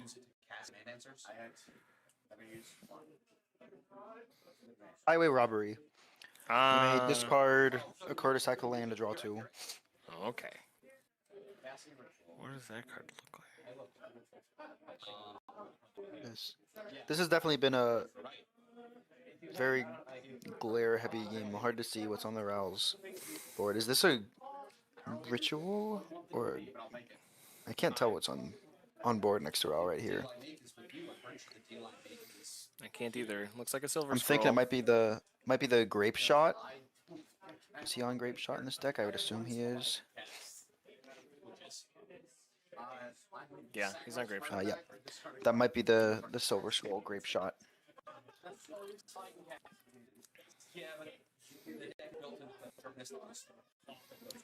No, Ghost, you're right. This is definitely quite the pod here we have. It is not what we expected this game to go to when I was looking at the deck lists before turn one. I talked about that fish coming out. Makes sense, but other than that, I've not expected this game to be nearly as long or political as it has been. Looking at some of the other pods, it looks like we have only one pod that's finished up so far. Douglas won on Timna Thrasios. This is that. It's a very cradle heavy deck. It's like Emil, Abhorrent Oculus Derevi. It's on King T'Challa, Aboro. Very much a tree farm deck with Devoted Druid stuff as well. Oh, TNT? The TNT deck Yep. out there? Sick. And it looks like table 3 also just drew.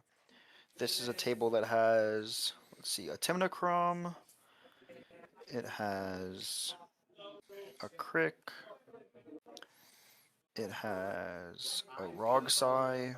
Oh, we're showing chain. And it has the Clue Farm deck. So that just drew as well. I think we've chosen to cast a Grape Shot, and I think we've revealed Chain of Vapor to bounce Ral to hand before it can flip. That makes sense, and he's gonna be hitting this Gwenum and forcing Gwenum to go down a land to interact. But I mean, you're also in this position of Gwenum of like maybe you just say, no, it's your job to interact with him. Like, don't take me out of this game. I won't continue the chain if you do.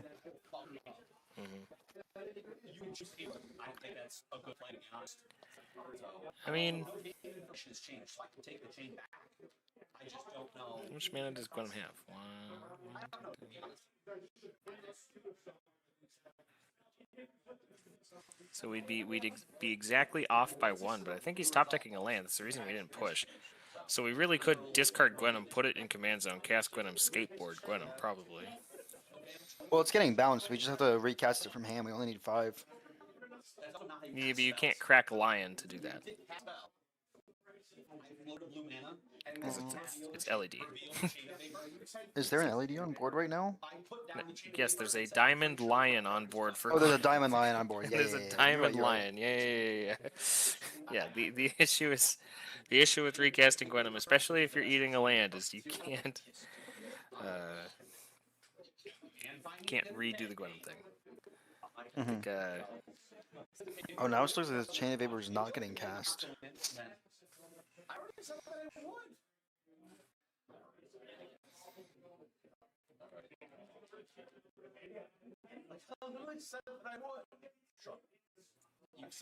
Yeah, I mean, there's also the political play of like, don't Chain of Vapor my Ralcom, and this Grape Shot will hit the problems, versus if you Chain of Vapor, it'll just hit you in the face 5 times. I think we're flipping for Ral. I think we're letting the Ral trigger resolve and then seeing if there's a trigger to flip. The other thing, though, is that, like, flipping Ral with a revealed Chain of Vapors still gives John the option to interact. There are Right, 2 like vods that have drawn. He can do it with after the Ral has been flipped, but before the Grape Shot is resolved, where Alex will not be able to activate Ral's ability to ult. True.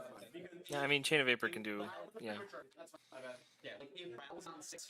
I mean, that's definitely one of the reasons I was surprised that we saw the Pyroblast go. Obviously, it only helps against Ral, but you just Pyroblast the backside before the spell that triggered the flip resolves.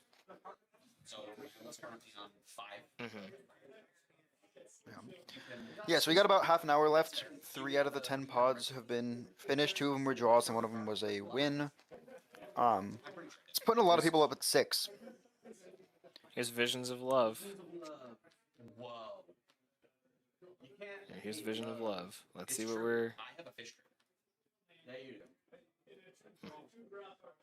Oh, that must have been a Pyretic Ritual. Don't think it was a Grape Shot. Yep, because we went up mana. We did do damage. Yay! I love strict saving cards that I can't read, even if I could see them. Looks like Caleb just actually trigger Ralph for another time. However, if he's got another ritual in hand, another spell, the Chain of Vapor doesn't matter here, because he can just recast Ral, and then if the other one flips Ral, it doesn't matter that the spells were cast with the previous Ral. It only counts instants and sorceries cast this turn. So he could still have an out through the Chain of Vapor. That's true. Do we see? I think we're seeing a lot of politicking.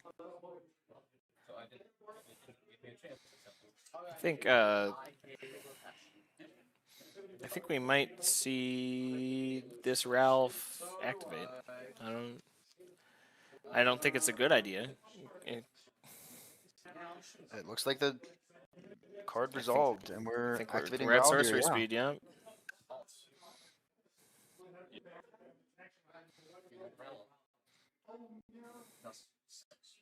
Yeah, like we said, we don't hear the politics going on. I don't know if there's a decision of like what you will and won't do or what you'll interact with. 2 wheels, a quiet speculation, get probe, lava dart. Sweet, Third 3 wheel. third wheel. And an Electro. Electro and LED are the cards in exile permanently.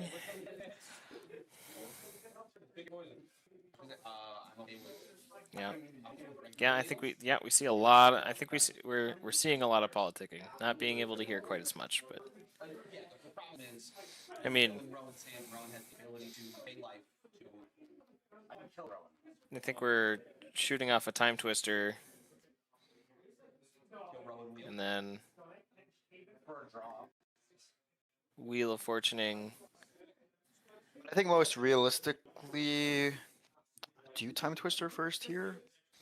I mean, you probably want to time twister first, and then wheel quiet speculation, or quiet speculation wheel, because you That's want fair. the quiet speculation cards and. Yeah, I guess I'm just thinking like if there is a deal to not win or do something, I'm definitely time twistering last so that I'm not leaving Rog size graveyard in there, knowing that there's an LED and a freeze in the graveyard. Making sure to wipe that graveyard for the next turn. Yeah, it does look like there's been a few more wins as well. Narset, baby. Austin won on Narset, yep.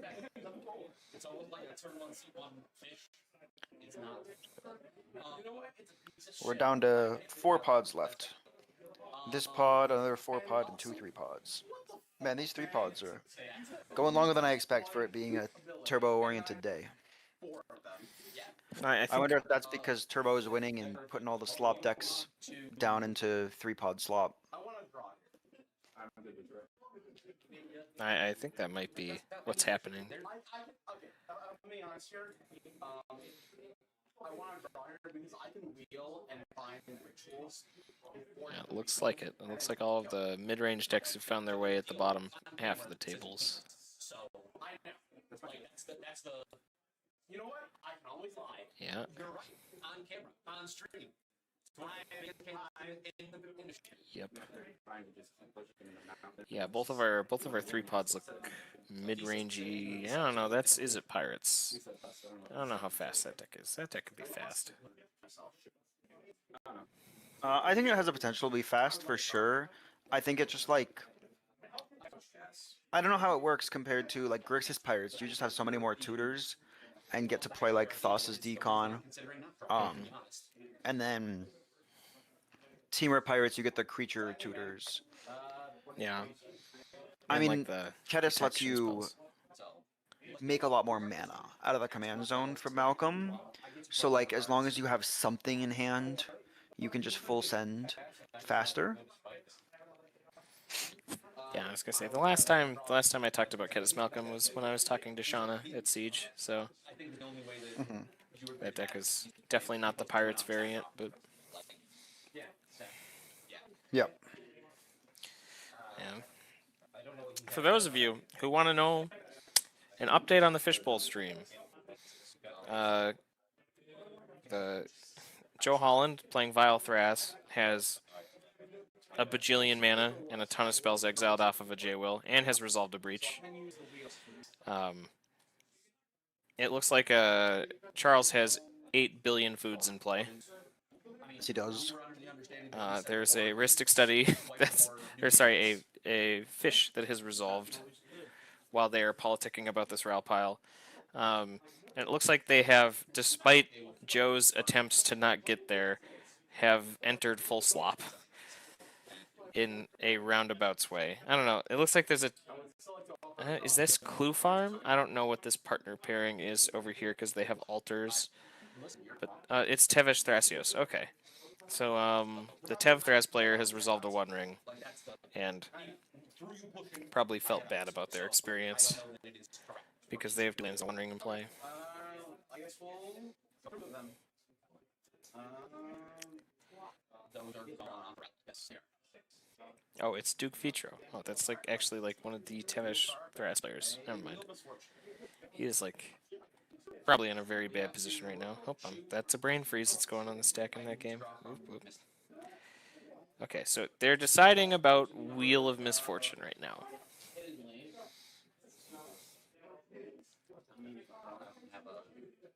I think there's a politic about who's paying what life for what to see who gets what. I wonder how many of these players want a new hand. Well, we're seeing the secret way to write down numbers come out. Can I read Wheel of Misfortune? Yes. So, if you read our yes. So the person with the highest number takes the most damage. Person with the lowest number doesn't draw anything. And then it's a lot of talk. A lot of talk about this Wheel of Misfortune. Yes. Yeah, it's a surprising amount of talk for the fact that we see two wheels in this pile already that are going to force everyone to wheel. Like, I mean, there's definitely some freedom to talk. I'm surprised that people are thinking as hard as it seems to choose their number. Oh, And Gwenham I chose can't 0. see any of the numbers. Gwenham chose 0. I will tell you that much. It looks like Ral chose 10. Looks like 10, 11. Yeah.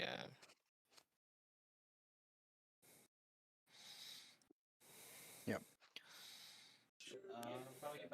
Discarding Brain Freeze and Ska. That's kind of crazy.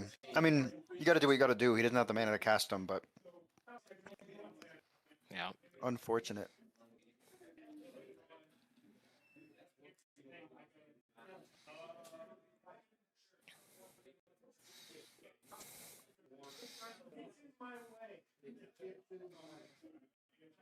I wish we had a player tracking. Why is the Ral player not tracking Storm somewhere? Is he tracking Storm somewhere off screen? Because that would have been like pretty interesting. I don't think he is, because I know when they put the Ral flip on the stack, they counted the cards left in the graveyard. So he wasn't even counting Ral Storm before he flipped Ral. Oh boy.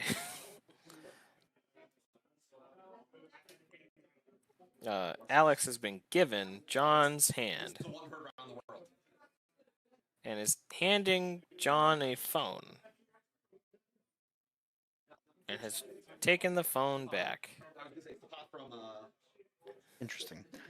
Yeah, I'm very curious in like what the thought process and discussion all here is. I hope I hope that was for a card text box, because I don't know why we'd be handing a phone back and forth.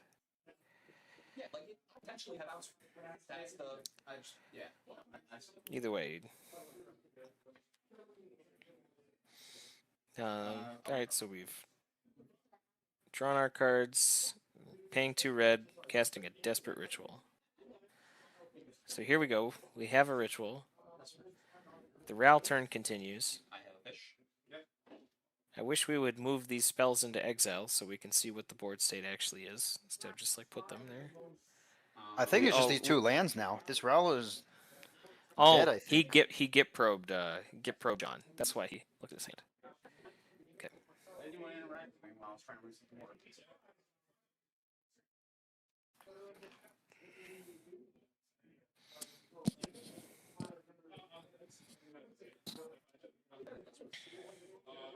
We've resolved Desperate Ritual.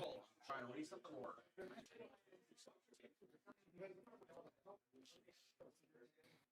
I think there's a Jessica's Will, a Snap. Can't quite see. That's a Flusterstorm. Can't quite see what other cards he's hitting on. That looks like a Sticker Goblin. And there's a diamond in there as well. Yeah. So we're able to actually make that blue mana and cast Snap, which is big. Getting able to snap Gwenum here probably, or hope that Rogside can do it and help out with Rowan. Like, politic a little about what we're using on who. Dalton, I don't think there's another land in that hand. You don't think so? I don't think I would there's be another surprised. land. We have Sticker Goblin on 5. Is what we're being told here, or being shown. Yep. Or 4. I guess it's 4. He I don't definitely know held which- up a 5. I wonder if maybe he's just using it immediately on a 1-drop. Oh, we'll see. We'll see. But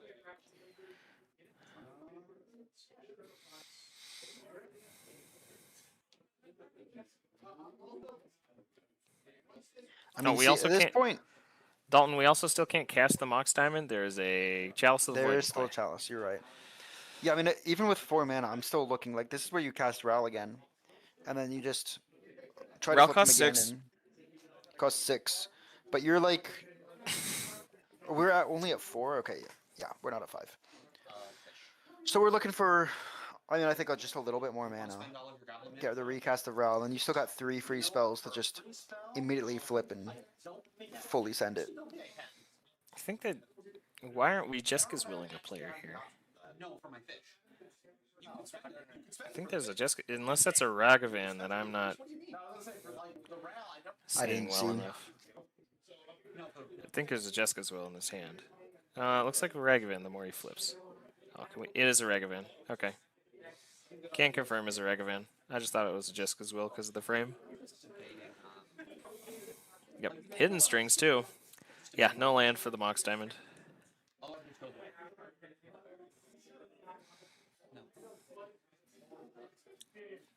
No. No. But it goes away. Very aggressively pushing this Mind Goblin. I'm curious what's going on here. Or it's the roll it, and then the other one is incentivized to copy it and bounce the other. I don't know. There's a lot of talking. I think if you put a ratio to talking to game actions, you would see talking would take up about 60% of this game. Because if game actions, I think we're taking, because these decks play fast. Like they just do a thing. There's Yeah, not a Ral lot of. takes a while sometimes, but it plays the individual game actions fast. Yeah. But we're looking at resolving wheel number 2, right? On top of a Yeah. floating 4 red. Yep. And I think I feel like this, like I said, this personally doesn't feel like the greatest point to do it, but I guess I think we're gonna push and then Time Twister, I guess, at the end of the pile so that Rogside no longer has their graveyard. Yep. And I think they're talking about like if he doesn't get there, then what happens to Gwenum? Like, If only that would get me paid. Oh, nuts. Oh, if only they just didn't exist. I will.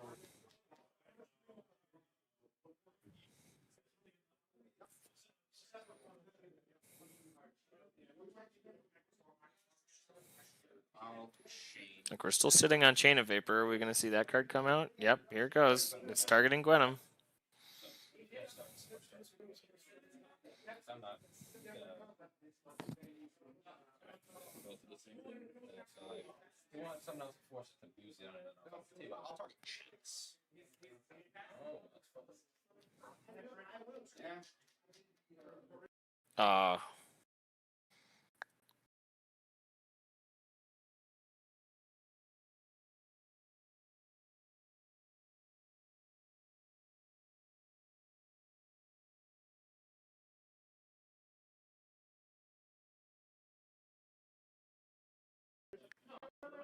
I guess as we're politicking about what we're bouncing, like something I didn't think about before, but like any of these turbo decks have the freedom to go, I'm just gonna bounce the Chalice if you're blowing me out, and like give the game to Ral.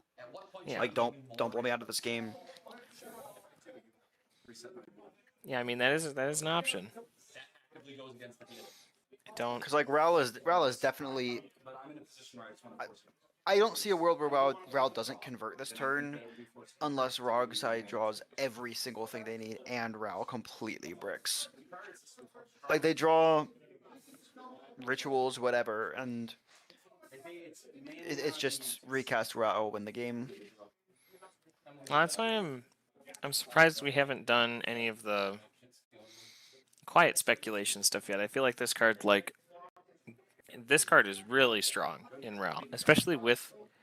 It looks like they're conceding to the wheel.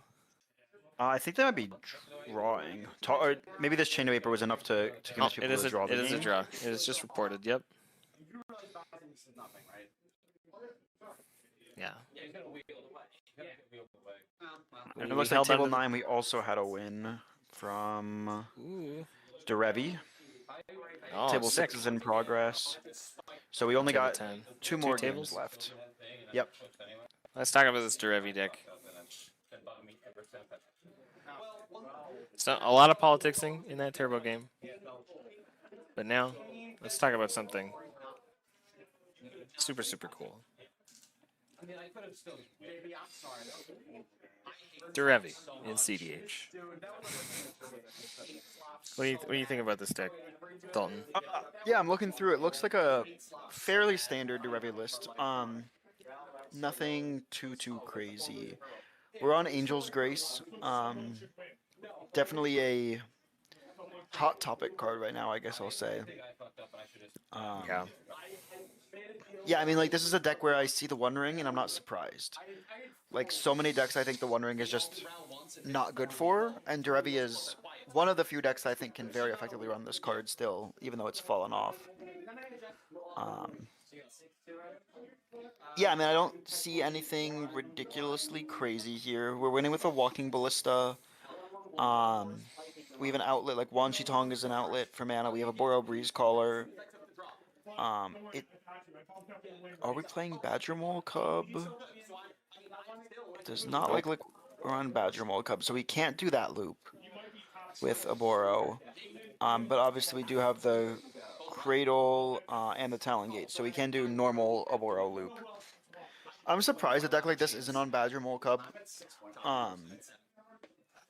Given that, like, you're on Mockingbird and the Aboro loop already, and you want mana, there's nothing dead about it, and Badger Mole is still just, like, pretty good ramp. Like, especially with Derevi, it's a land that you can untap and will give you a little more acceleration, which is why you're playing things like Wild Growth in this deck. I don't know. That's always an interesting one. I think the Mockingbird Aboro loop is really cool. I agree. I got to do it in a tournament game last weekend. I was like, here's my Mockingbird. Target my island that's Badger Mole Cubbed. And the table's like, he doesn't have Talon Gates, it's fine. I'm like, Oh, looks like table 10 just drew, so we only have table 6 left. Yeah. Yeah. I was gonna say, for those of you who don't know, in the chat out this combo we're talking about, Mockingbird can enter as a copy of an Earthbend land because it is a creature, but because Earthbend is a mechanic that happens on a layer above the layer where copyable traits happen, it just becomes a land.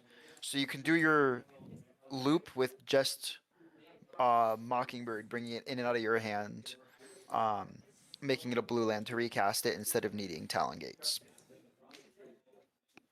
And it also requires a much lower creature count for that.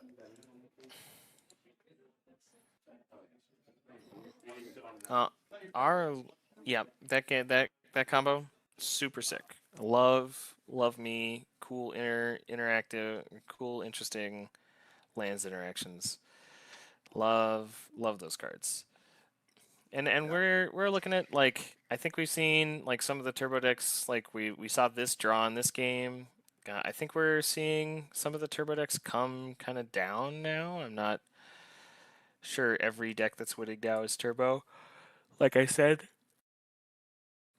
Oh, goodness. Yeah, I mean, like I said, there was a Tibet player that won before. I think it was a player who's at 0, so he's now up to 5 Nice. points. But like, that's still fully open to win the next game and go to 10 and make that top 10 cut. Yeah, I think like we're seeing some of the like interesting decks kind of prevail now. Like we saw TNT resolve a win to kind of go up to push for like top cut status. The game that we're currently waiting on is like it's the Murder Bird game. So we'll see how that goes. And there's also the Prismari deck in that pod. So and we've gone almost all the way to time. So who knows how much mana is in play. If not, there's a player currently executing a long Naya creature combo loop because the other 2 decks in that pod are Rocco and Marith. So we'll see how that goes. I think there might be a player trying to win a game through a 1-ring protection right now that they can't get through. Yeah, and as far as standings go now, we got 2 of our winners who already had 5 points, so we do have 2 10-pointers. It looks like a lot of people are now up to 6 points from 3 different draws this round. And then there is John, who was this Rogsai player who was already at 6 and is now up to 7 points. So we're doing a top 10 cut. That means 2 people will get the buys into it. There's still a lot of room for anyone to fight for that buy, and then also for people to still squeeze into the top 10. Yeah, I mean, yeah, we'll see. I think we'll see maybe a bit of a shakeup as the later rounds. You said there's 1 more round, right? There's 4? Yeah, there should just be 1 more round of Swiss that we're heading into in a few minutes. And then we're cutting to top 16 or top 10? Top 10. Okay. So that'll be top 10 will be 2 pods, and then number 1 and number 2 seeded instantly into finals for top 4. So you really do want to win the next game, the next round, because then you don't have to play the top 10 pod. You really do want to skip that first round of finals, basically. The first round of top cut, if you can skip it, is incredible. Gives you a little break. You get to recharge mentally. You get to look at what other players are playing while they're playing it. Yeah. Especially as well with such a turbo meta, like there's a decent amount of like turn order simulator going on. And like if you can avoid the chance that you have to take there versus playing a more slop deck where you're maybe a little more focused on everyone having a more quote unquote fair amount of turns to actually fight through a long game. Yeah, Ghost, there are 4 rounds of Swiss total. So this is round 3. There should be 2 rounds, like we said, of top 10. So next round 4, that'll be another game where who knows how long our actual stream game should go. Once we make it into top cut, the top 10 round will have 2 games going on. So either we finish first and then we have to wait for one other game, or the other game finishes first and we immediately head to top 4, probably with a few minutes for players after our stream game, and then top 4 will just be the last one.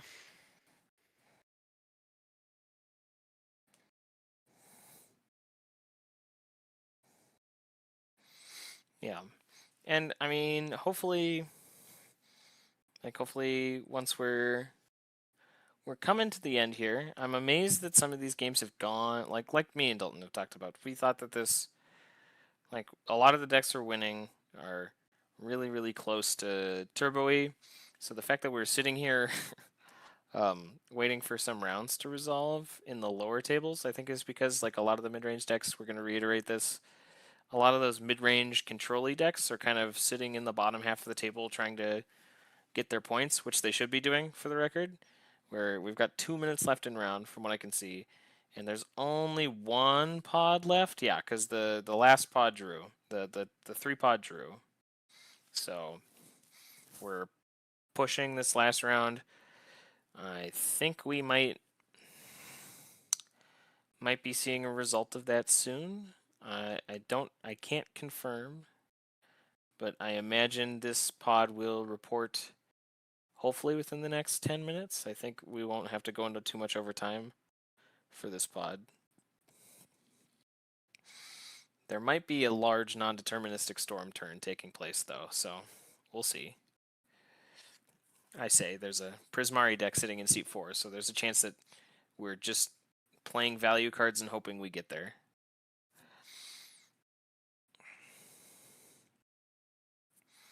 Other than that, Dalton, was there any other decks that you wanted to talk about that we've seen? Like, do we want to talk about one of our 10-pointers playing Narset? Would you like to talk about that for a bit? Yeah, let's take a look. Oh, sorry, not playing Narset. Oof, I picked the wrong deck. I wanted to talk about Austin is Which also one? on 10 points, so my statement was made. I do want to talk about the Narset deck. I just clicked into the Loomer deck because they have the same point totals. So You That's know, my bad. Austin, I mean, so he's on 3 planeswalkers. One of them being sorry for those of you Yeah, who yeah, don't go know ahead. what Narset does. This is a 3 colorless, 1 blue, 1 red, 1 white. So 6 mana, 3/2 human monk with first strike and hexproof. And it says whenever Narset Enlightened Master attacks, exile the top 4 cards of your library until the end of turn. You may cast non-creature cards exiled with Narset this turn without paying their mana costs. All right, so now that you know what the deck does, it attacks and takes extra turns and does silly things. Yeah. So we're looking at a bunch of different cards. One of them is Jace. We've got the outlet of Jace as The a win Wielder of con. Mysteries? Yep. And so one of the things that a deck like specifically like Narset over other lists plays this over Thassa's or Labman is the fact that it's a non-creature. So Narset can cast this, and I believe if I can find it, we are on Enter the Infinite. Yeah. So we're specifically looking to cast an Enter the Infinite off of Narset with this win con approach, and then cast a Jace as well off of Narset. And then just take an extra turn or draw a couple cards to actually win the game from Jace. Notably, you go to combat with Narset. If there's a Jace on board and you cast Enter, you just immediately win, because Jace can mill the top 2, which is the rest of your deck, and then draw a card, and that gets replaced with the win the game clause. Super low on the amount of creatures we're playing. There's 9 total. Diamond Lion. This is one of those decks that this is showing up in. It's just another way to cast Narset fast. A card that's like very specific to Narset is Generator Servant. 1 of the red for a 2/1 that you can tap and sack to add 2 colors to your mana pool. But if you spend it on a creature, it gains haste. So very common card in specifically Narset. And then we got 3 different ways to silence. We got a Simian Spirit Guide, a Hellkite Courser, and a Witch Enchanter, and then a Ragavan. Sorcery package is pretty big. We're playing like Show and Tell. That's pretty cool. I'm playing every 5 mana time take extra turn effect. Let's see. Every 6 mana it looks 3, like as well. Karn's Temporal, 4, Arlen's, Walk, Art the 5, Watervale. 6, 7, 8.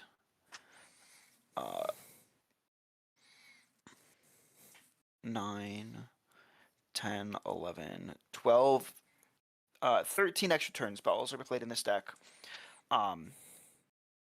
The biggest ones being Expropriate, which could be multiple extra turns if people wanted to do that for some reason. Time Stretch is 2 extra turns. And then a bunch of other normal ones. Yep, Rise the Eldrazi taking an extra turn. That's pretty sick. We are playing a decent amount. There's also an instant Nexus of Fate. There's a 14th one. We are playing a decent amount of interaction. We are on Commandeer. We're not on Misdirection. I think this deck is like, you don't want to brick too hard on finding counterspells, but you do get to play things like bounce spells that like still are worth playing for free if you get them. Things like Offer, where you just offer one of your spells, and then you're of course on Intuition, and you're in Jeskai, so you could just play the Breach piles.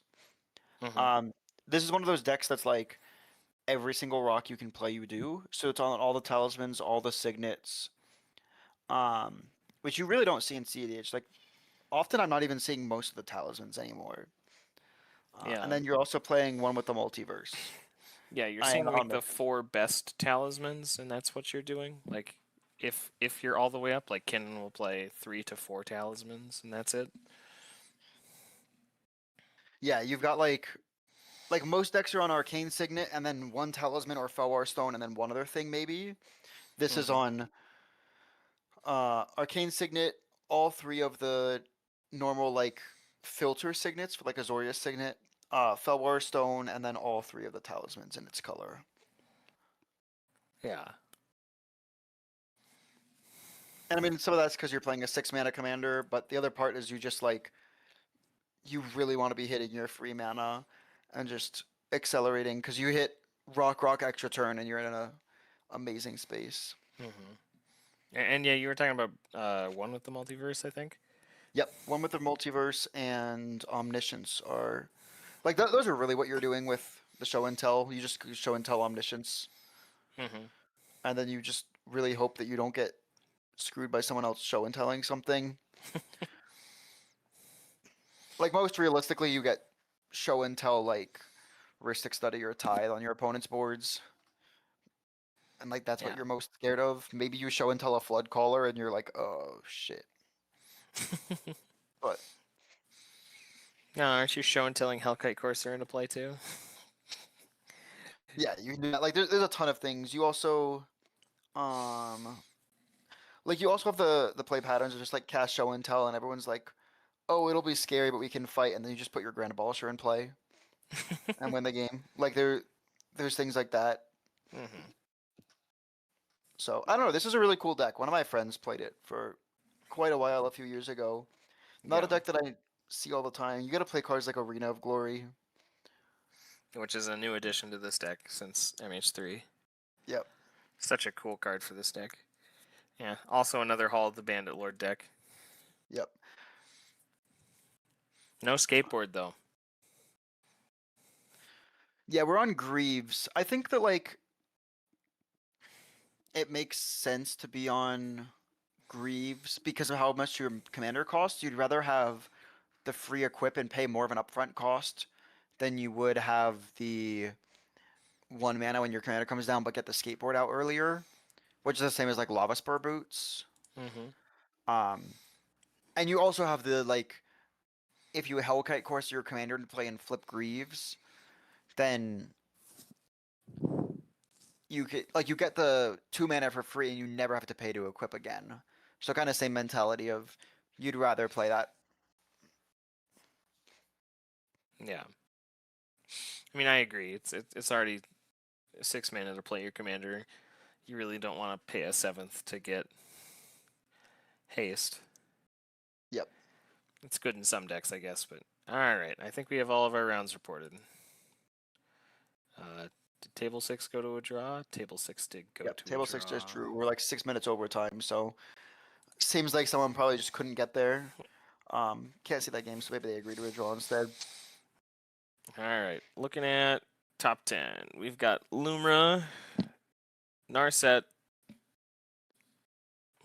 Rogsai. What is this deck? This is the Rowan. Rowan. Yep. Seat This 5 is Crick. Crick. 6 is Timna Thras. So we do have a more mid-rangey deck in the list. Then we got 7th at Arkham. 8th is Gwenum. Yep. 9th is this Vivi deck we can't see. And 10th is Clue Farm. Nice. Notably, 11th through 14th also are tied at 6 points. They're just lower on breakers. And then you still have everyone down through 22nd is at 5 points. So we really only have, what's 23 through 37 are at 2 or less points. Which, like, if you're at 1 point and you get 5, you probably don't have enough breakers to beat, because 6 is already down to, like, 14th, but, like, the 2 points probably can get in. going up to 7, and it really just comes out to like some of that tournament math can be hard depending on how your matchups go. Yeah, I mean, like, it's gonna be like it's kind of hard to tell exactly where we're going, other than like the 3 players at the top, because everybody else almost is sitting dead even. Like Yep. you said, from 14 to 4, so 10 whole spots are pretty set. So there'll be Pretty a lot of win and ins, and then you even have like you had said before, in the top 10 cut you have to play for your win. Mhm. Even like in these standings, you got only 2 people at 10. They're risking losing that spot if they like if any of the 6s win, and there's so many 6s that are just gonna jam and try to put a win on the stack. Mhm. So like those 10-point players, they do not want to be talking about draws in this position. They want to be, well, I guess if the 10-point players get a draw, they're risking the wrong side passes them or they lose on opponent win percentage, which theoretically they should be fine, but the 6s also get to 11. So Mhm. it puts them in a weird position. And Yeah. like you always hate accepting a draw thinking it's going to lock you and then getting bubbled out. Mhm. And that looks like I think 7 will be our bubble for this event. Is probably tournament math wise where we'll be.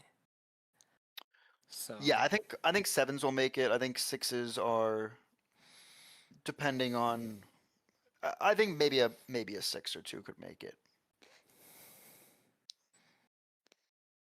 yeah, we'll see. Yeah, depends on pod play. I think we're getting ready for round 4 here in a bit. I think there's just some stuff going on the back end right now that we're not hearing or seeing, so Mhm. they're making sure everybody's ready. I think they're making sure everybody who's dropped is dropped from the event. I think is what's going on right now. Because I'm pretty sure we're seeing players realize that they can't make it in, and so I think they're dropping from the event. So I think that's what we're doing right now, is making sure that all of our tables fire with correct pods.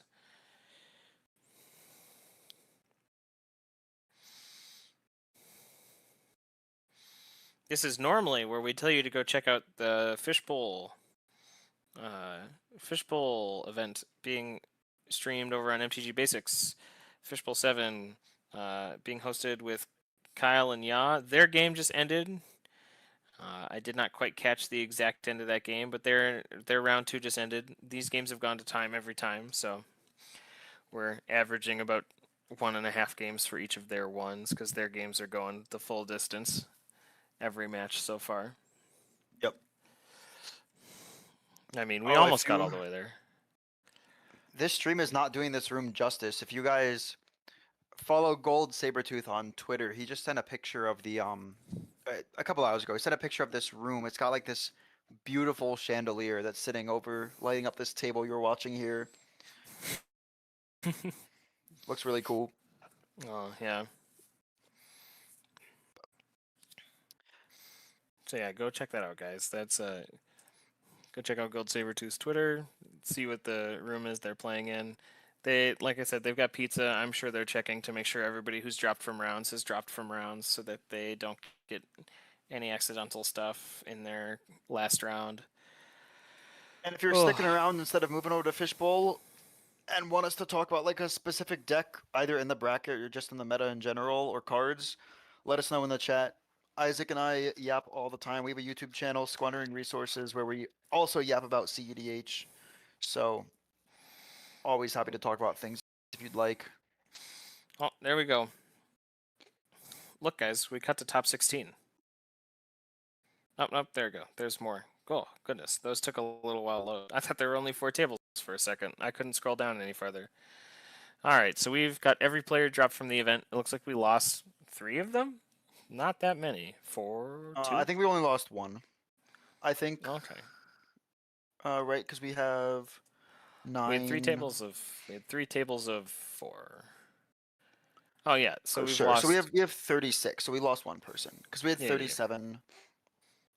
Okay, so this number 1 table in seat 1 we have Austin on Narset. Seat 2 we have Caden on Rogsai. Seat 3 we have Cayman on Lumra, And seat 4, we have John on Rogsai.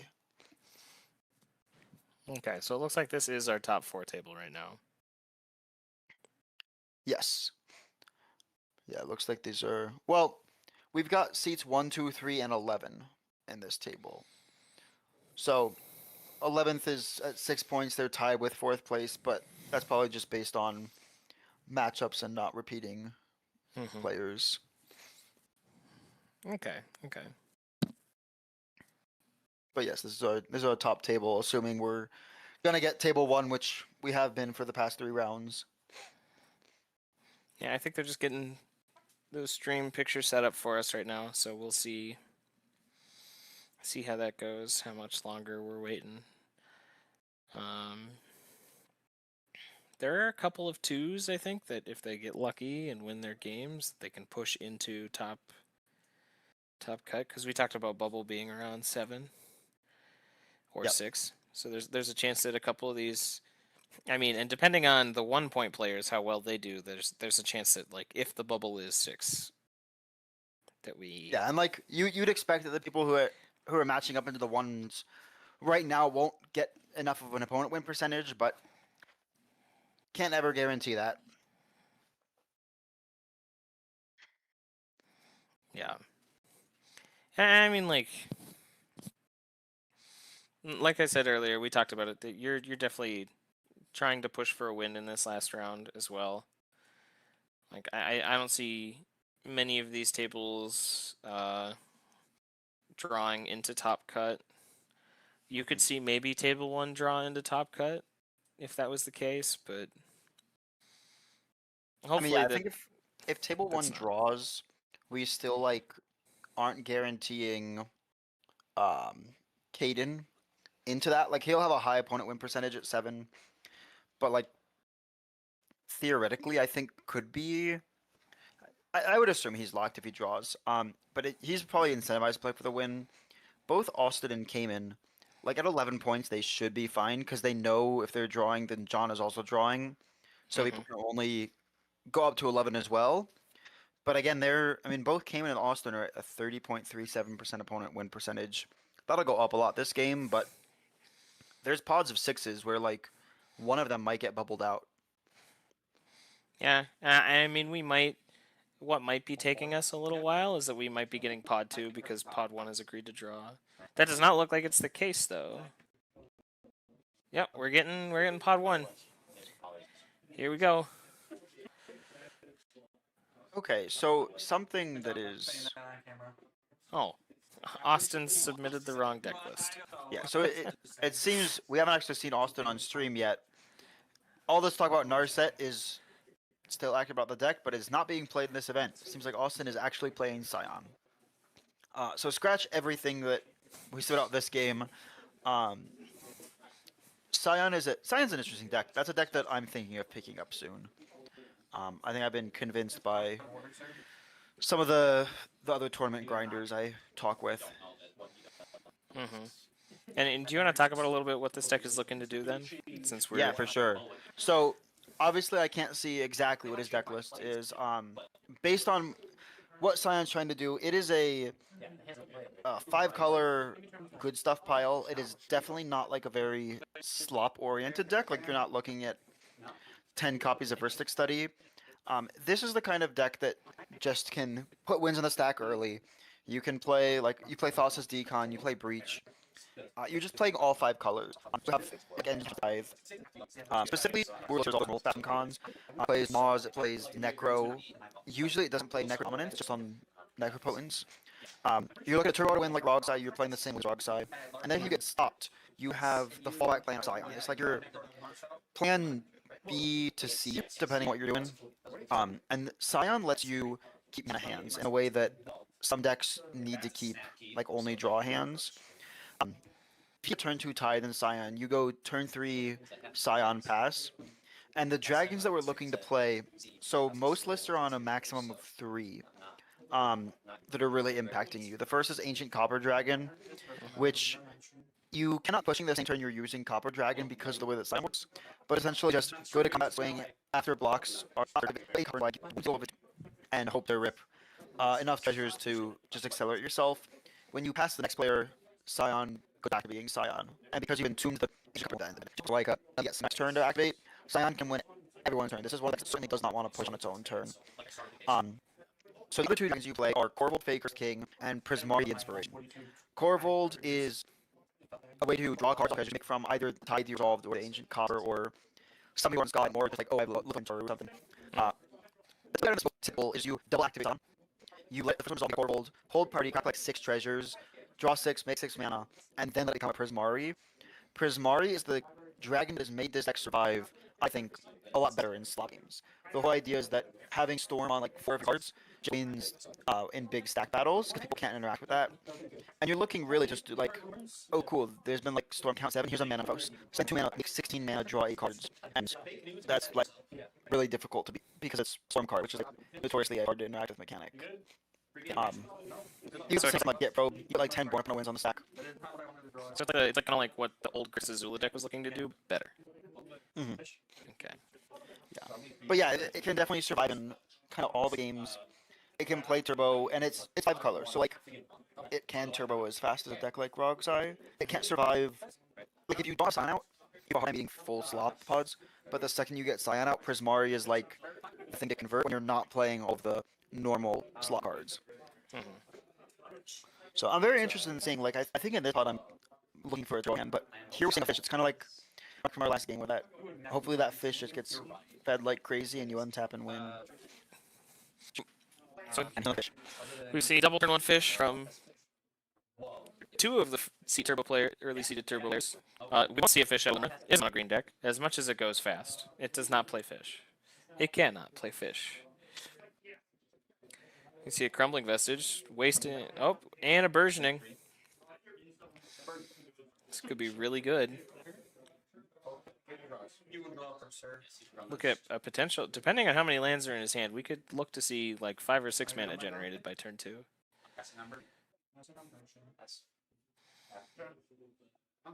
Looking to see if burgeoning resolves. However, burgeoning not a great card into decks that don't consistently resolve land drops. We have a burgeoning trigger. We've resolved the burgeon. Yep. There's the snow-covered forest. Rog played from. So we have 2 Rogs in play, 2 fish in play. Here's a Paradise Mantle from Rog side, John in seat 4.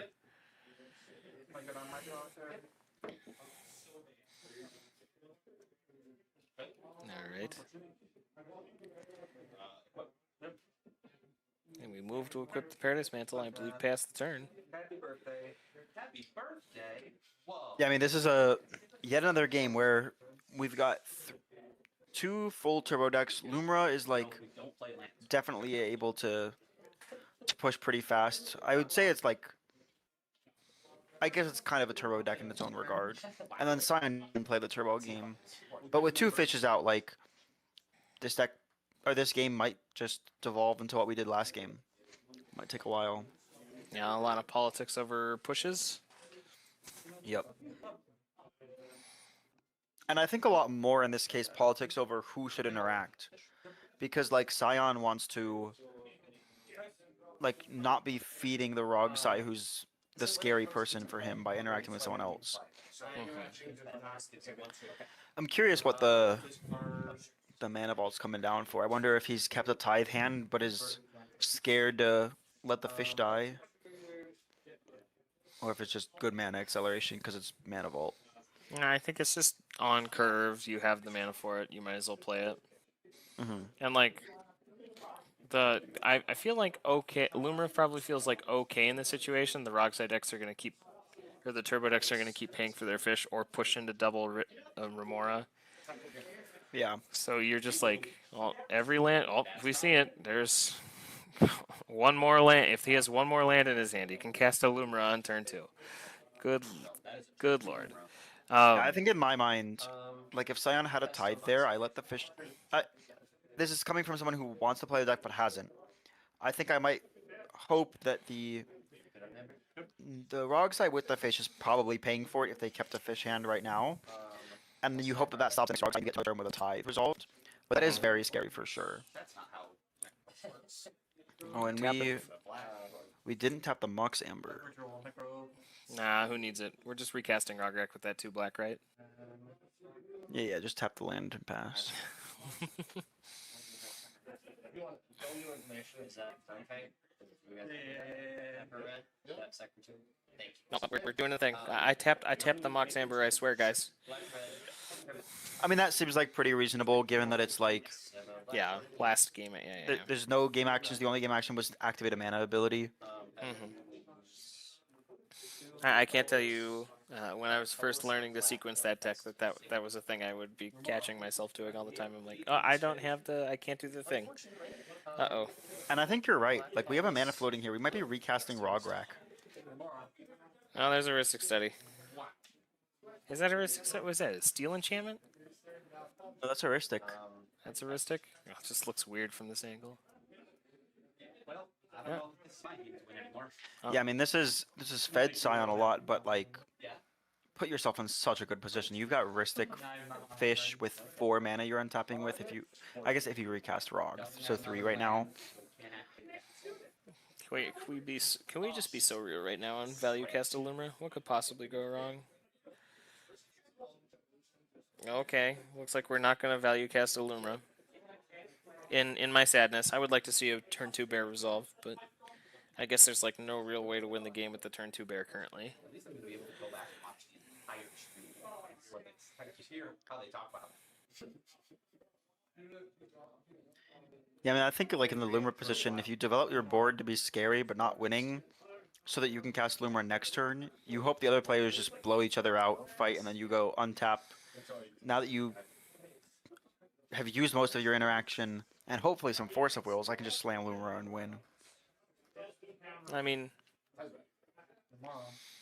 spending It's gonna be like a 3 Nista mana on something? Oh, the Tezzeret. Tezzeret. Okay. Okay. I'm passing on Tezzeret. Yeah, I'm passing on this as well.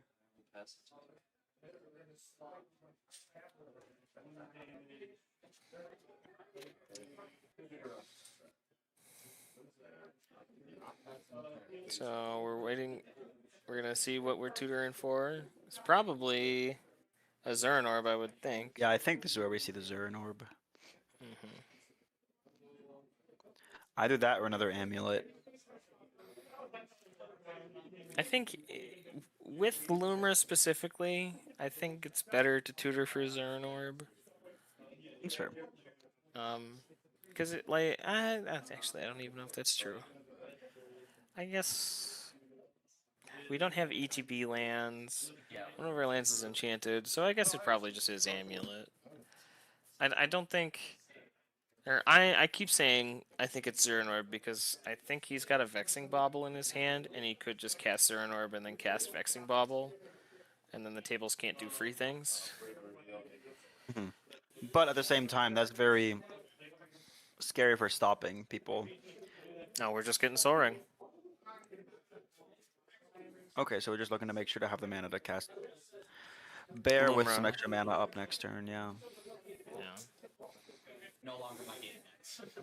I mean, I said, like I said, he has Vexing Bauble in his hand, so he can. There's a chance that he can just has another artifact in his hand, upticks Tezzeret again, and then when he upticks Tezzeret again, he just tutors for Zern Orb or Amulet and keeps going. Like we just kill the Tezzeret to tutor again, and it seems fine. That's not one pay, one place. Oh, well, we have a 2-mana play. Never mind. Oh, No, there's the yeah, Vexing it's still Bauble. sticking with the bubble, yeah. We just don't get to leave mana up for it to crack it, and we hope that I have no response. the wins that get stopped are more useful than the... Like, that's enough to stop wins, because you're turning off all the free interaction from the triple draw engines. I will pass that. Oh, we had another land to play. I forgot that we still had a land. It doesn't make any mana. I don't know why you Yep. did that, honestly, but I will play this land. He's debating them. And like here from John in seat 4, you can just play a land and send a Necro. Like you don't need to go deep with it, but like this Necro's resolving. And you just like get a few cards and then go to your next turn and hope that you get there and probably have a good window to push. Yeah, I mean, it seems Nope. perfectly reasonable. Seems like we're just passing into this fish. No, John, don't do it. Push, bro. Trust is good. Trust. Go. We're exiling Spirit Guide to pay for a fish. Yep. And yeah, and I mean this, like I said, this is where like maybe you can play a tide and just hope that it's insane through these double draw engines. Mm-hmm. And then like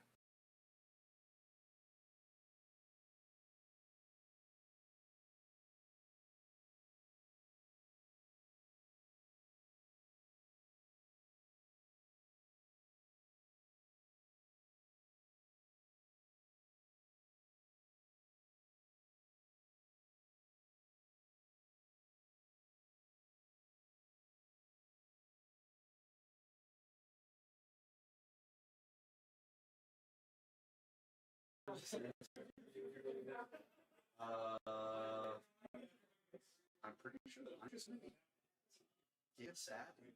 That's the term. Like, does my fish get a birthday?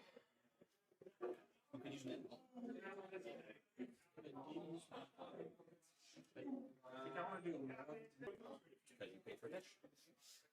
It is. Maybe two vaccine bottles still pretty good. Yes, the Bronzai has it. It sucks. But the amount of cards that were drawn, rather. I'll probably never use.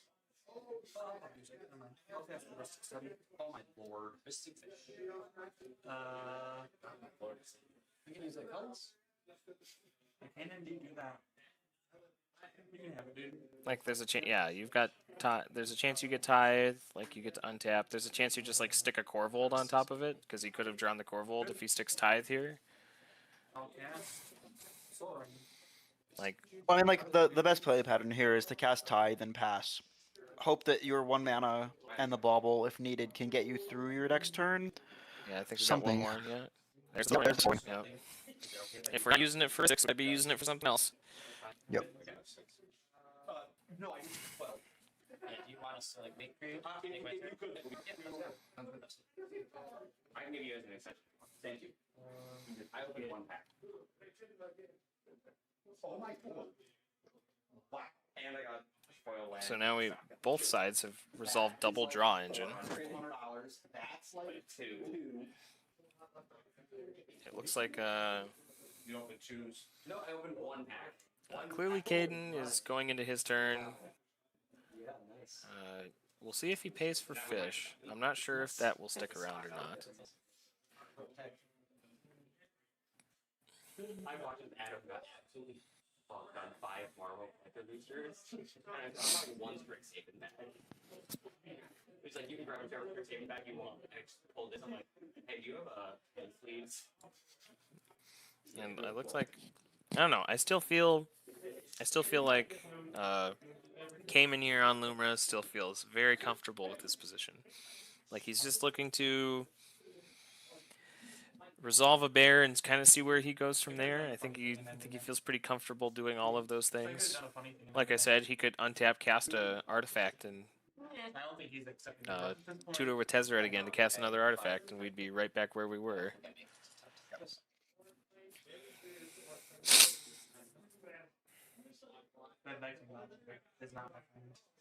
I'm sure it's not. We're having a discussion about something, I think, on Instep right now.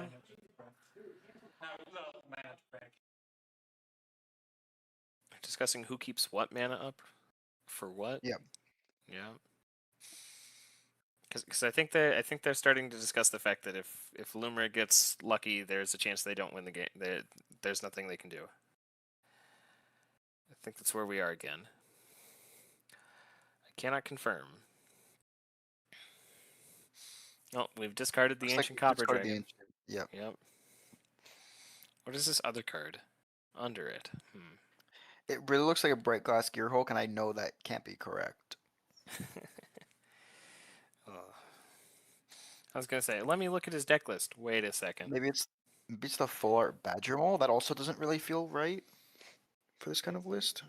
I do think it's scary for sure, but Thank you so much. I had a ton of I think it's. So we definitely got 3 lands, I think. I think Oh, that's now like we a- fully covered it. Nice. I think that's like a crop rotation, maybe. Maybe. Yeah, I mean, this is a Crop Rot E-Zone deck. And it's Alright, well, because we paid for fish again. Crop Rot, yeah, Crop Rot is insane when it has Storm. Never. What? Never. And here's the Rograk. Yeah. I mean, this makes a ton of sense if he's not pushing. Turns back on Amber, and now you have Tower online for when you want to push. So you've essentially invested 2 mana to make 2 extra mana on the turn you want to go. And you have free interaction to stop everyone else. Yeah, and I mean, like, you get to. Yeah, you get to keep up. Well, the free interaction doesn't quite work right now, but. Yeah, there's still a Bobble in play, but like if Lumra doesn't win, they want to be keeping Bobble mana to crack Bobble up at this point. I don't know. I think we might see a Lumra push. We still have Vexing Bobble up. There's not Oh, for enough sure. mana I to think cast they're Force of Will. and they're pushing. It's just a question of whether or not they actually get there, and the decision of how you play around not losing to your own Bobble. True. Like I think somebody's kept a mental misstep. I think is what they're gambling on right now. So we can hit the. Or there are no zero drop. Like we'll see when this is sculpted, but no zero Tutoring drops for a land but over there. here. I don't have a zero drop. Yeah. So I don't play that many. I'm gonna step off bench Because you can. because I can. I don't know.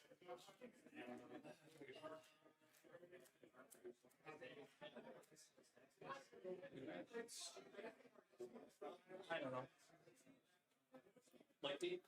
It is possible that he just gets in a little bigger, activates castle, hits mirror pool, and fists. I don't like that thought. I agree.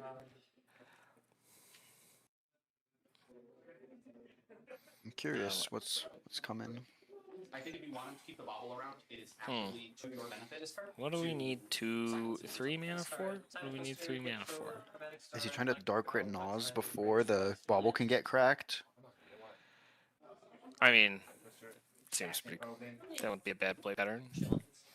Just like if my opponent doesn't get there, I do. I guess have fun. Yeah.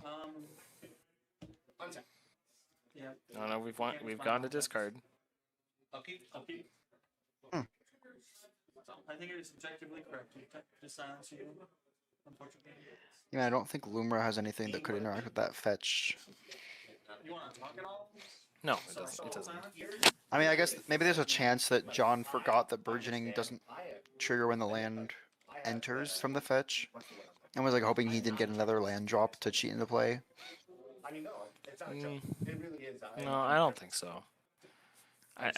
Now I'm confused why there's You were gonna silence me. why we're not seeing Adnos go on the stack. Like, if that was the we've missed our opportunity to do it, right?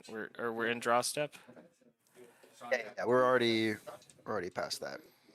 We're in upkeep, moving to draw. We're talking about something on draw, so there's still a chance we see an ad nauseum here. It seems like Cayman's more talking about whether or not people need to blow interaction right now on him. Like, just shut him out before he gets to go. Yeah. I believe that Austin has a silence in his hand, so I believe that's what the discussion is about. Makes sense. Okay, well, there's a land. We have 1, 2, 3, 4, 5, 6 mana. We are tutoring. Is this amulet? Is it Zuran Orb? Is it a value piece? There's the amulet. Amulet definitely is interesting here. Like, there's not really anything to use your mana on. after casting Lumra. Like you can cast the amulet and feed a little more, and you cast Lumra, but like unless you get some crazy flips, like you flip shifting and aftermath and 2 other lands or whatever, like interesting. I don't know, I'm curious what he's thinking.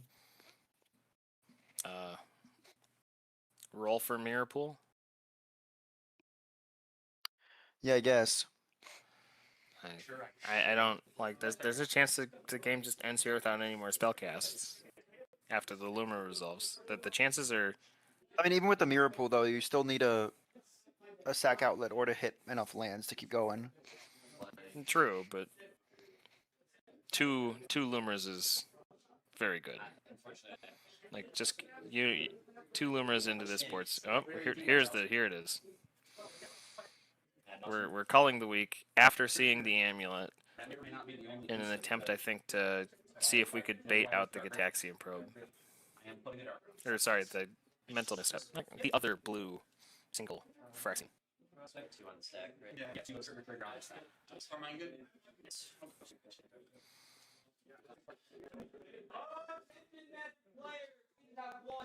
However, though, we have ourselves up to getting hit by this vexing bubble, or having vexing bubble be cracked underneath us.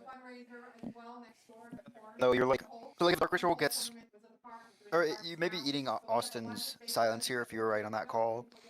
To like also stop Lumra from coming out.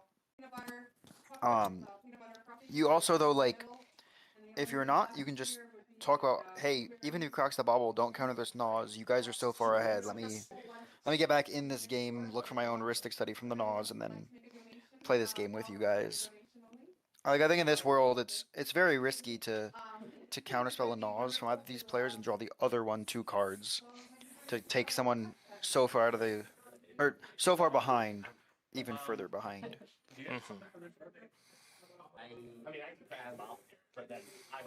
Like I think you're also just like you're gonna let the. I think you just let it go here, and then you let both players do the thing, and. Oh, okay. We're talking about the silence now. So I think you say silence. Like, why not silence him and just cut him up completely? A lot of discussion about how much mana players have and what they can use. You should. That's what I'm thinking. I'm not opposed to it. Looks like we are silencing here. Yeah, and I think you're right. And I think we're just making sure that Loomer can't be cast. So. You got it. You would like to respond to my fish? Yeah, I mean, if John has any piece of free mana, or any ritual that gets through Bauble, then, like, he can still Naws on his turn with a land drop. So, like, land Rite of Flame still main phases a Naws. So, like, losing his Dark Ritual is not great, but if it's what he thinks he needs to get to his turn and still have a push, then it seems fine. Yeah, and we're coming into the turns where paying for fish costs 3. Like, we're gonna actually start to choke out draw engines. Yeah. Well, here's a demonic consultation. You guys got it.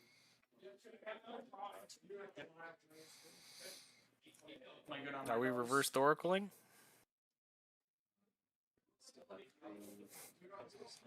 What are the odds? Yeah, I mean, if he knows there's a silence and he wants to eat it, he wants the silence to not be there when he goes to cast Oracle. That's like super risky though, because you got to know it's on bottom, because you're deconning. You're not taint impacting. Well, let's see what he named. Seems like he's dead. He named the Necropotence. He named Necropotence. What is the first top 4, top 6? Yep, it was like the 4th card there out of top 6 exiled. Then you start going. All right, buddy. Dark Ritual, Born Upon a Wind, something. Thorkel, you got it. We believe in you. I mean, we talked about it. John's got 7 points. He wants to push into the top cut. Like, he wants one of those top 2 spots to see if he can not play the next round. And yep. I think that's what we just saw. And in the position that he's in, he's not in a crazy ability to like offer the draw either, but he can still hope that the rest of the pod can offer the draw, putting up to 8, and 8 is pretty solid for like being somewhere in the top 10. I mean, 7 I think is still pretty safe for him with his opponent win percentage being in the top pod here. Okay, well, what are the odds?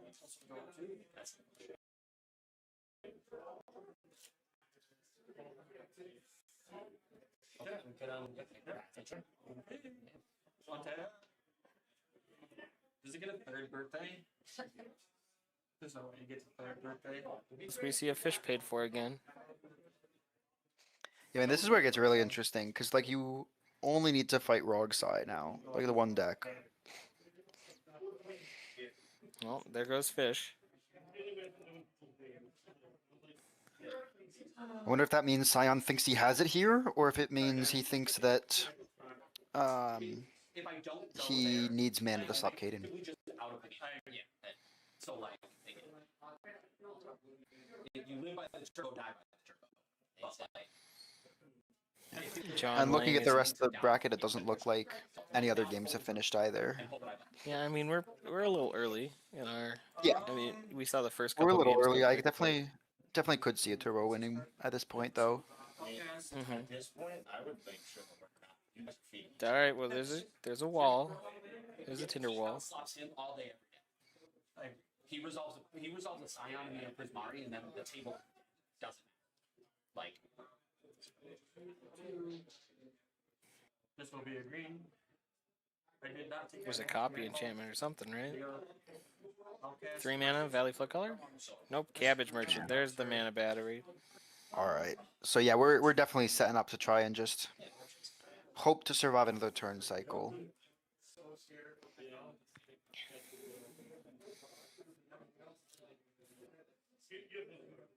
I mean, we gotta get Caden's got a good explosion of mana on his turn though. We've got Ancient Tomb and Phyrexian Tower with Rograk in play. Like Yeah. we have. I mean, this is definitely the moment though where like if I'm Caden, I'm asking, and I have a Force Will in hand, I'm asking Cayman to crack that bubble. Let me Force Will this Cabbage Man, and then you also know that there's a Force Will out of hand for that Lumra. Now it looks like there was not a word said to either player. We've moved to discard. Discarding a Shifting Woodland, guys. Stop. This card's so good, please. That could be a that could be a dragon. Could be a 4-mana Ancient Copper Dragon. What are we doing? Could be a 4 mana for 20 mana ritual that is very hard to interact with. That's true. And oh no, I hit the Rogsai player for 6.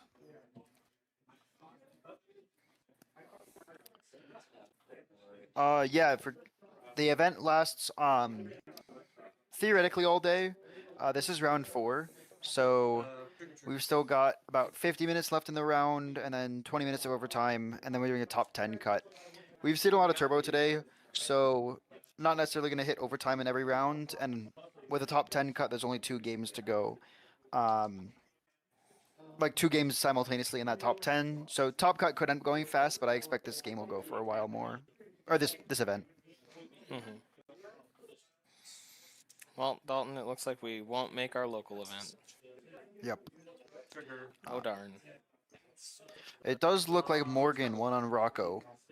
First win of the First one of the day. round, yeah.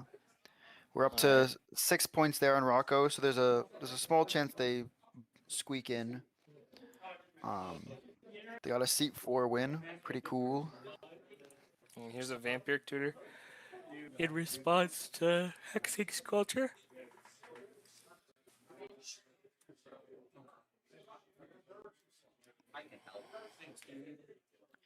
Yeah, now here I'm looking like I wonder if he's looking just for an O-chant and hoping to stop Caden, make him move to discard here and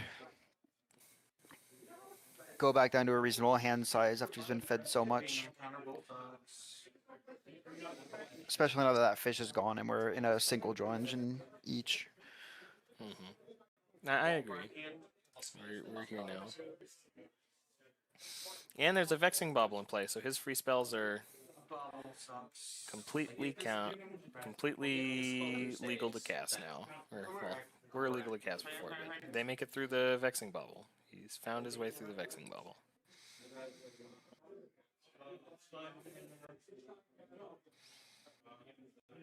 I just don't know if it's Mind Break or if it's Map or making this. I can't get Mind Break now. That's it. I am hoping and praying that we see a really cool card out of a Lumra player at the end step here. I think We'll see if they even play it. There is a right answer. I think if They do. you are actively scared here, I don't know what cards are in Cayman's hands, but I'm hoping there's an Elemental Teachings there, so after I don't these- think he has anything. I think he's hellbent right now. right, so we got to force it. I think he's got one card in hand. I think that is what you're going to have to play to because Is that true? I 1, don't 2, know what 3, else 4, to do. I mean, again, Mind 5, Break 6, Trap would be 7, good. 8, It gets 9, around 10, Smelter. 11. I would, at this point, would probably just crack the bottle. Turn 3. Yeah, And hope to try to probably is Hellbent now that we talk about it. talent gates. But you're asking mono green that you silenced. That's fair. To do anything. So, I mean, I silenced because of this. Honestly, I wouldn't silence you until you don't. again, I understand. I mean, he might not be the quickest loss in tournament history, but Right. that's also based on the other 3 players in your pod. Your game length will very much depend on all 3 players sitting at that table, all 4 players sitting on that table. Doesn't necessarily matter how bad you are. Well, my risk. If a good player still drags your game into overtime, you're gonna go to overtime.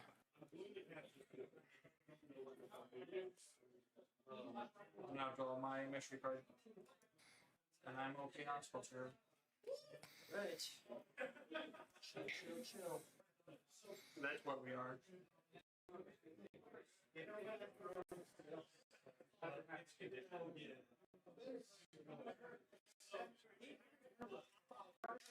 Cast. Trigger. I respond to. And we see multiple go on the stack. Yes. Hexing Sculpture has resolved.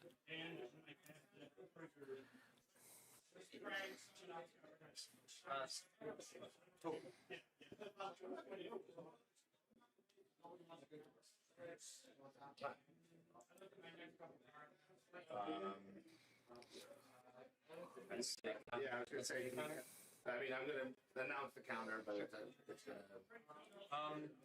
can you do anything here? Can you bounce the Hexing Smelter?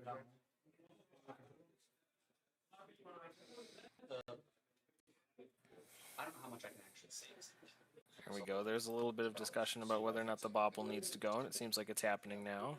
I think that it is the correct move to crack the bobble here because then it turns on Scion's ability to interact. Correct. So I'm going to crack the bottle. You two can actively, like, Because you're trying. Yeah. I'm not playing for anything. I'm dead. Looks like he's got a card in hand. Show us what it is. Come on, Cayman. Flip it up. But, like, I'm dead. It's a spelunking. It is all it It's does is another turn on the untapper. ability to interact. That's not exactly what you want to see. At least it cantrips. Here we go. We're looking at. We've paid mana. Here comes the Underworld Breach. Merchants. So we surely have a way to tutor. Oh, there goes an Mind Break trap. Trap. Get Wow. that breach out of here. Get it out. Get it out. Yeah, I mean, this is interesting. I'm not playing around trap with having that opal cast. No, he didn't need the mana. There's the Flusterstorm. Storm is. So it's just premium removal, or it's just premium interaction that we've seen so far. Yep. But with the Squelch out, if Austin doesn't have a bounce ball, it doesn't really matter what his hand looks like here. That's true.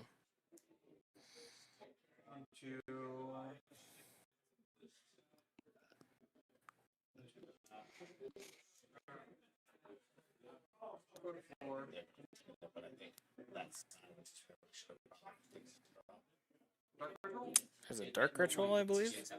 Yep. Okay.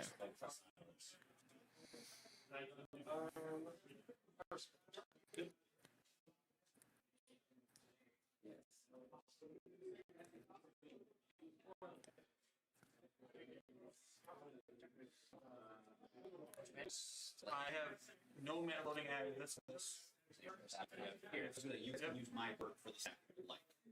I'm gonna start building a stack, is what it looks like is gonna happen here. As John moves all of his permanents down. He's still in this game. Does he have no more cards in hand? No, John's dead. John, you mean? No. When did he draw? We've already passed through his turn. Oh. Because we're all the way back up to Cadence. I thought he did that in the main phase. No, he did. No, it on he the did that Mystic. with You're the right. amulet on the stack. Yeah. Yeah. And he There's reached the orange silence. Yeah. chant. Yeah. Okay. Super powerful, but I mean, Caden, of course, is playing blue. His counterspells are uncounterable, so. There's a misdirection. Yep, there's the misdirection. Probably the worst spell for Austin in this scenario, because he just chants him right back and says, "Cool, I don't care what you're doing. Like, unless you get to both stage, you might breach at the right time. I think we're about to see a done." flare of duplication. Oh, there's a redirect lightning. Redirect lightning to mind break trap to the rest of the stack. I can do that. What did it target? Okay, so He was pointing at the chant, but I don't think it's what he's actually doing. Because it's only has one target, right? Oh no, I guess I could target the mind break trap for the underworld reach. No, target well, you could do that, or you can mind break trap the door. I'm curious what he's doing here. Does he have enough mana to just pay for the flusters? Before I say more things, I don't No, he only's got 2 food right now.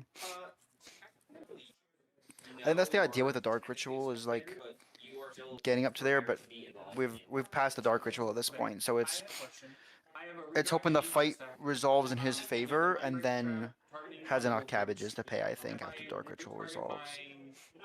And there's a plus form on my mind break trap. Can I redirect lightning my mind break trap to have it resolved? I believe that is the question, but I don't believe that's how that works. Yeah, I think he might actually be peeling So you can change the target. Flusterstorm targets off the I believe that is the question. MBT. Yes, it was. I'll have. I mean, he certainly can be, but like the big risk here is if Caden gets to resolve this chant on Austin, then like Puts another spell in the stack, right? just- Yeah. yeah, he lets all the flusters get paid for, and then goes, "Here's a Fierce Guardianship on Mindbreak Trap now that you're silenced." No, so I'm in response to this. Right? So, Like, I think your best play here is to so I can't do this. Fight To let over your the- silence, yeah. the misdirection point up to that. Like, yep, seems like that's what happened. And I'll leave it back on the stack. I'll have it target. Oh no. Hey, we waited for the misdirection to resolve to redirect the thing, yeah. Either way, it doesn't really matter. You can misdirect, or you can redirect lightning the misdirection, so that misdirection changes the target of redirect lightning, and then the chant never gets changed off. Okay. All right, so we this is the third SWAT effect on this chant, just bouncing back and forth. No, you're gonna get silenced. No, you're gonna get silenced. No, you're gonna get silenced. We are pointing silences at each other. Came in looking at his spelunk and going, "Man, I wish I could help."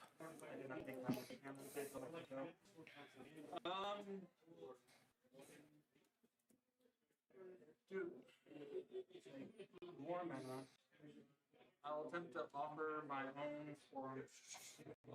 Right? What are we Okay, offering? so now I think we're offering the O chant so that we can go back up on mana and not get silenced, and then hope to have this extra mana now to pay for flusters. I cannot play anymore.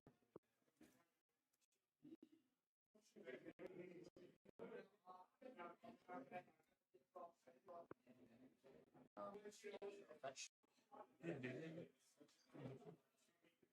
We got our lids. Looks like we've got something else.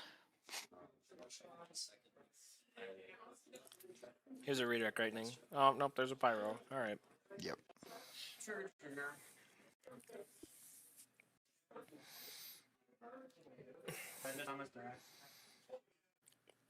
Man, if this turn ends and Cayman untaps, he's got to be feeling a lot better about what he's doing at this time. You know, this has certainly been an interesting game. It's another of these turbo games where we expected it to go fast and then just saw fishes come down and hold the fort down.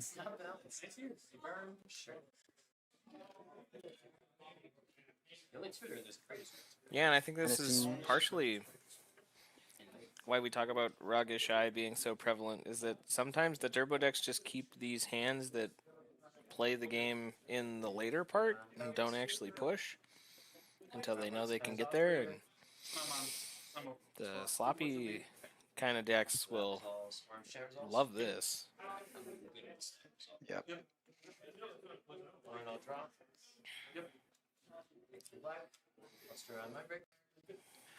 So it seems like Austin's been O-chanted. He is a mana short of paying for this Fluster Store. He should have 3 black and 2 food, which is 1 mana. He's got a red floating from a Tinderwall, I believe. Does he? I don't know where else it would have gone.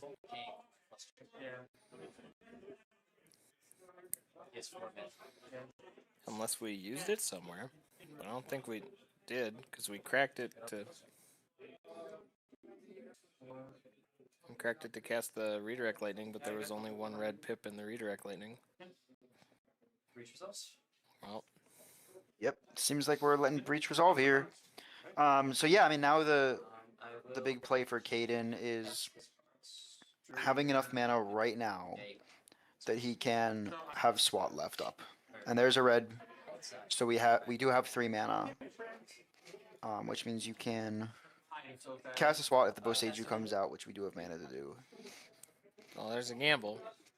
Can the Boseiju come out now? This is where it needs to come out, yeah.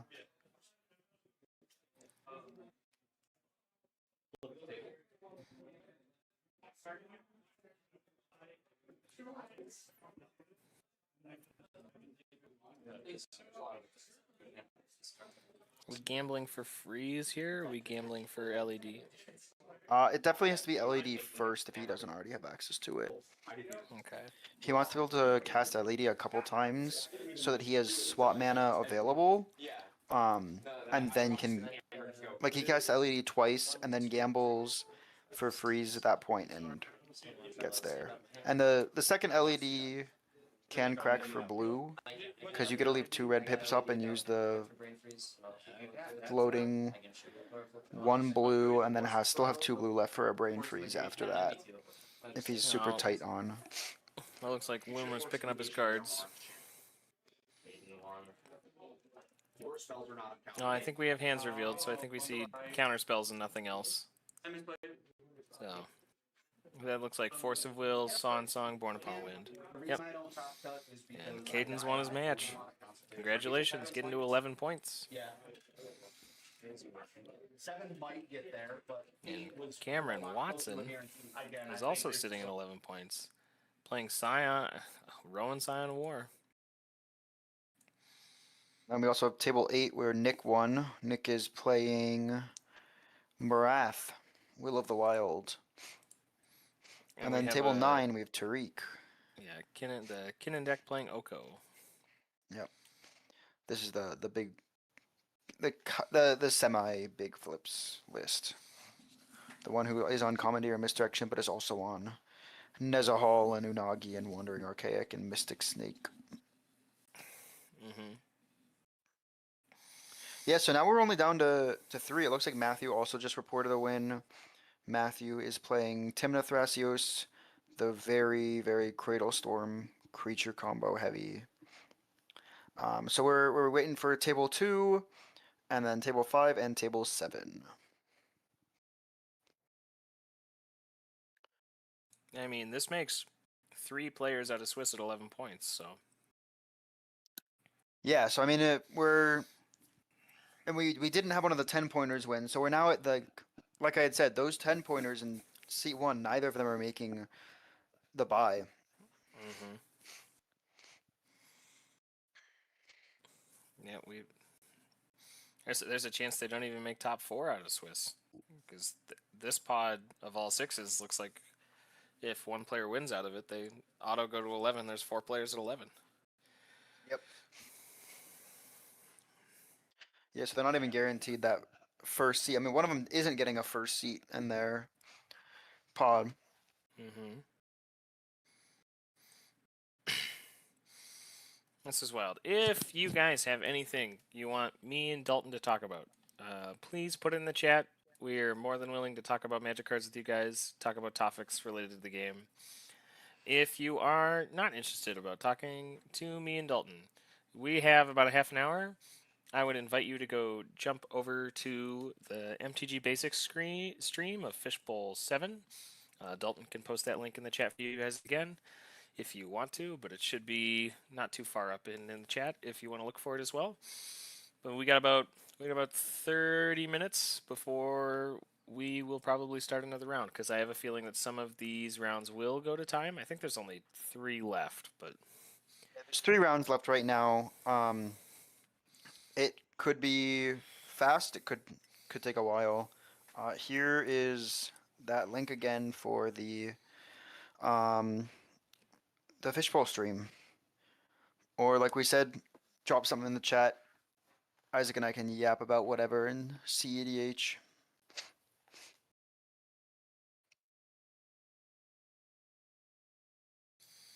I don't know, Dalton. Do you want to? Well, talk about it a little here. You just did an interview with Jace about Rog Ishai. Tell me about that one. Let's talk about that one a little bit. Yeah, no, that was a great video. Mostly it was trying to kind of like a deck tech, but a little more discussion oriented than like a technical review of the deck. We talked a lot about kind of the NBC build in general and what the game plan is for the deck. I think definitely one of the things for people who don't know a lot about the deck that we got to talk about was like, why are we playing Rograk and Ishai? Like, what do they contribute to the game plan over? We were talking about Elsha, who obviously is not actually in this tournament, but a deck like, or a Narset, and then you also have decks like Elsha, where you just have like Jeskai shells, or you could play a Jeskai shell of farm. So great discussion about that. Talked a lot about like his experience with the deck. So for those who don't know, Jace is the tournament grinder who actually developed Rog Ishai. He is, I think, like 3rd overall in ELO right now, and like very high up there in top deck points as well. He played it at mid-season, and him and Zach Adler were working on that deck together. It was a meme deck for a while for him, but it's really taken over the meta, and I think it's a super strong deck. I think right now Jace thinks it's like the best deck in the format. I personally think it's probably in the top 5 for sure. I don't know about the number 1 best. I think Kinnon's still taking that title because of its flexibility, and you're still on that NBC plan. Yeah, I've been playing Rog Ishai for a while. Right now I'm taking a slight break. I'm playing Rog Ishai but farm. So same mentality, but a few different swaps, no Rograk. But I think that strategy of very slop-oriented decks is really cool. And it performs pretty well here in Denver. Yep. That's cool to hear. If you guys want to go watch that video where Dalton talks to Jace about an in-depth analysis of Rog Ishai, you can go to our channel at Squandering Resources. There's a ton of cool videos about tournament prep if you're newer to the game. There's a ton of our tournament prep that Hazen, our wonderful editor and player, has edited down to a watchable amount of time instead of our 2-hour-long slogs that take forever. Yeah, and unfortunately, we haven't gotten the Celeste player from this event on stream, but that's a deck that I'm known for playing with deck tech on. I'd love to see them, but I don't think they're making top cut for this event, so maybe another time. Maybe. I was hoping last at Big CD that I'd get a chance to see them as well. Now, if you're... So, you're playing Slop Farm. Do you want to talk about that to me? Like, it's clearly just Rogishai, but with the black cards. Like, it's what are the black card swaps for that deck? Yeah, so I can tell you actually what cards I swapped in. Let me pull up my deck.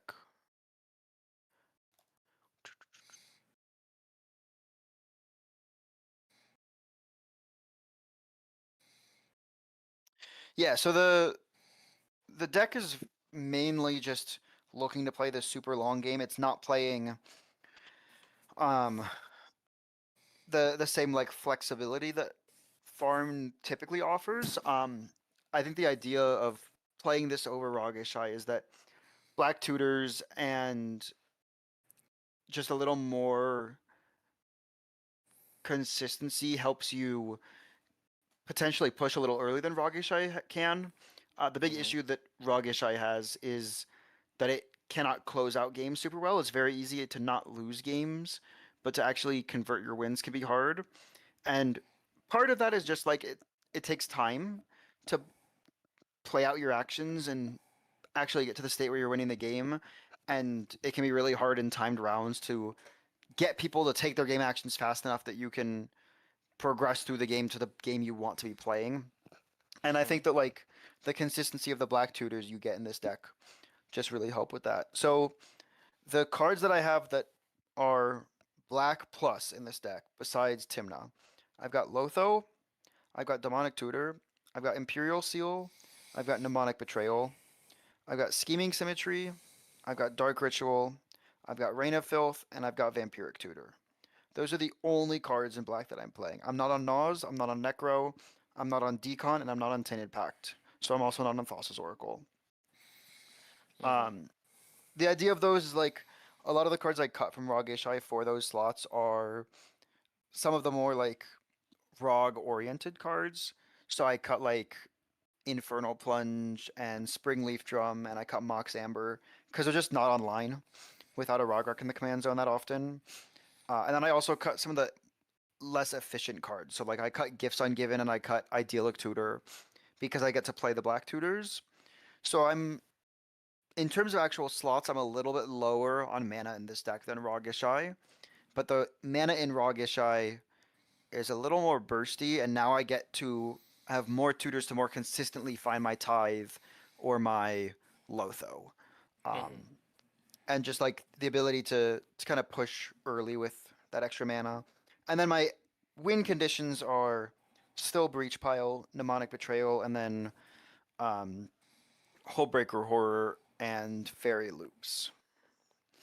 Yeah. I'm not currently on Blind Obedience. That's a card that I'm thinking of putting back in as a win condition, but I don't know if this deck needs it or not. Yeah. I mean, that's fair. I think I'm... What? I just built Rog Ishai, and the reason I didn't put Blind Obedience in is because I was playing Molten Disaster, so I have a definitive kill card. Yep. Goofy card. You want to talk about the sudden rise in split second that we see in the heavier control metas? Do you want to talk about that a little bit? Because I talk about this with a ton of people all the time, where we've horseshoed all the way. I make a joke because I've been playing Commander for a long time, is where the competitive decks used to play a lot of these like really big mana win game spells that weren't that great, and then over the last couple of years, we've streamlined decks and made them very mana efficient, and so our spells are very low mana cost, or they do something really good for their mana cost. And then we got up there, and then over the last like couple months, we're starting to come back down to where we play these like big bursty win game mana spells again because you can't interact with them. Yeah, no, it's certainly a very interesting thing, and it's like I think we definitely have this back and forth of turbo to mid range, generally, but this is like a much larger back and forth of, like you're saying, kind of going back to these really big mana win cons of like people playing things like Expropriate and CDH before and whatever. And like I think the benefit of it right now is the mindset that you only should be interacting with things that win the game. And because of that, you let cards like Smothering Tithe resolve, and you let cards like Cabbage Man and Ristic Study resolve. And I think that like we've realized that you need to punish that a little more, and Tithes are fought over a lot more at this point, but Ristic still just resolves. I think something that Austin always says, he's like, a lot of these games you can just you can shortcut to everyone having their deck in hand. And it's like really true, right? Like there's a lot of games where everyone's like, yeah, I'll resolve a Ristic Study. And you kind of just like fight forever until everyone has every card in their hand, and then you see who can win with access to every bit of information, which is like a really hard system to navigate. I think the benefit of the split second is just realizing that in these types of really hard to navigate situations where everyone has so many resources, you need things that people cannot answer. And that's why we're playing split second spells. I personally really like the play pattern of Molten Disaster with Angel's Grace. Or I guess that one's fine. I don't really personally want to be playing Molten Disaster. I think it's just like way too telegraphed and mana intensive, and like you'll just get blown out because you could be playing them. Versus like I can win a stack battle with a Tithe out. People remove the Tithe because he could Molten Disaster us. I think the one split second spell I really don't like is Angel Grace. The play patterns it encourages. And like specifically, it's like, oh, we're hitting time. I can't win this game. Cast Angel's Grace. Now I can't lose this game either. And like you have to force someone to win through Angel's Grace, which is really difficult to do. A lot of decks can do it. Like there is the ability to do that in multiple decks, and I'm thinking about what I should do in farm to win through Angel's Grace. But yeah. No, what do you think? I don't know. I have similar-ish thoughts. Hold on. Cool. Yeah, I have similar-ish thoughts. I mean, I don't mind the Angel's Grace prey pattern. You just do have to be careful around it, because like you can't automatically win yourself a game in overtime with it. But if you're in seat 1, it like creates those time scenarios. I mean, man, do I love killing tables with large, uncounterable rolling earthquake. Okay, man, do I love Molten Disaster. The just kaboom everything. I think that was when I saw it, and I was like, why would we play this garbage board wipe thing? Like, I guess we're not playing creatures and we're playing control, and I guess we're doing this. And I was like, I mean, it does damage to players. And then I think I was talking with Thomas at the Siege, and I'm looking at the deck, and I'm like, why are we playing Molten Disaster? I'm all for a split-second board wipe. Why are we doing this? And then I'm like, we were talking about Angel's Grace first. And I was like, why is this player playing Angel's Grace in the year of our Lord 2026? And then we scrolled a little farther down, and I saw the Molten Disaster, and I went, oh my gosh. This deck is just looking to resolve a giant Molten Disaster after Angel's Gracing and not dying to it. And I mean, I think we got to see it in that top 16 game where Logan had one ring protection, so that was pretty funny. Yeah, But I mean, yeah. like I said, it's an interesting card. Like, you do need to get to the point where you've resolved a Flood Caller or be in main phase with stack empty, because Molten Disaster is a sorcery. Um, at the same time, though, like I said, I think Molten Disaster as a card is fine. I just like you risk a lot of like, oh, this player's a Molten Disaster player. We're not gonna let his tithe resolve, but everyone else can have a tithe, and we can fight with high resources. So you risk the chance of getting blown out. Where like, if you just didn't have Molten Disaster, you could be in that game. Um, but like I said, I think the bigger thing for me is the play pattern of like, I think Angel's Grace specifically encourages poor play patterns in cheesing, not losing the game to get points in Swiss, and like especially toxic from seat one doing nothing. Like, you could be seat one with Angel's Grace in hand and a Plains and nothing else, and cast an Angel's Grace and get the win because you like in top cut, and that feels really bad if like someone should be winning and can win the game and you just Angel's Grace them away from it, like to force a draw. Yeah. And like it's from a tournament perspective, it's like what you should theoretically do, because you should play to your, like that's how you win the game in seat one, is you can draw the game. But at the same time, I think like we shouldn't encourage those type of play patterns in CDH. We should strive to have positive play patterns that encourage people to continue playing the game and enjoying it. I agree. I mean, I want to do the goofy thing where I blow everyone up with a giant red sorcery, but Yeah, I mean, I think you're totally fine to cast yeah, Angel's Grace if you like have Molten Disaster in hand or are confident you're going to get to it that turn. I think it's the play of like, I'm in mono white, I'm going to Angel's Grace so that I can't lose the game and screw someone out of a win. And like I said, I can think of two ways right now. I guess I can think of three things that you can do through Angel's Grace to win the game. yeah, So you can use Blind Obedience because you can extort through Angel's Grace. Because it's specifically damage that would reduce your life total less than 1. Reduces it to 1 instead. So you can Blind Obedience or any extort loop. The only other ways to do it that I can think of are to create cleanup triggers and wipe the Angel's Grace in the end step of the last turn. There are two, I would say, common ways to do this. One of them is super common. That's having Necropotence and moving to discard. You create Necropotence exile triggers in your cleanup, which resets priority, and this would be reset priority after you've wiped off until end of turn effects, because it's in your cleanup phase. So that's a way. The other way that people are doing it is to crew a imposter mech and then amphibian downpour it, so that in cleanup it stops being a creature and downpour falls off of it as a state-based action and resets priority. Oh, that's interesting. I didn't know that reset priority. That's pretty cool. All right, chat. I got questions for you since we're going in about the last 15 minutes. Hopefully none of our games go into uber overtime, but it looks like we'll clear up it eventually. Here, chat.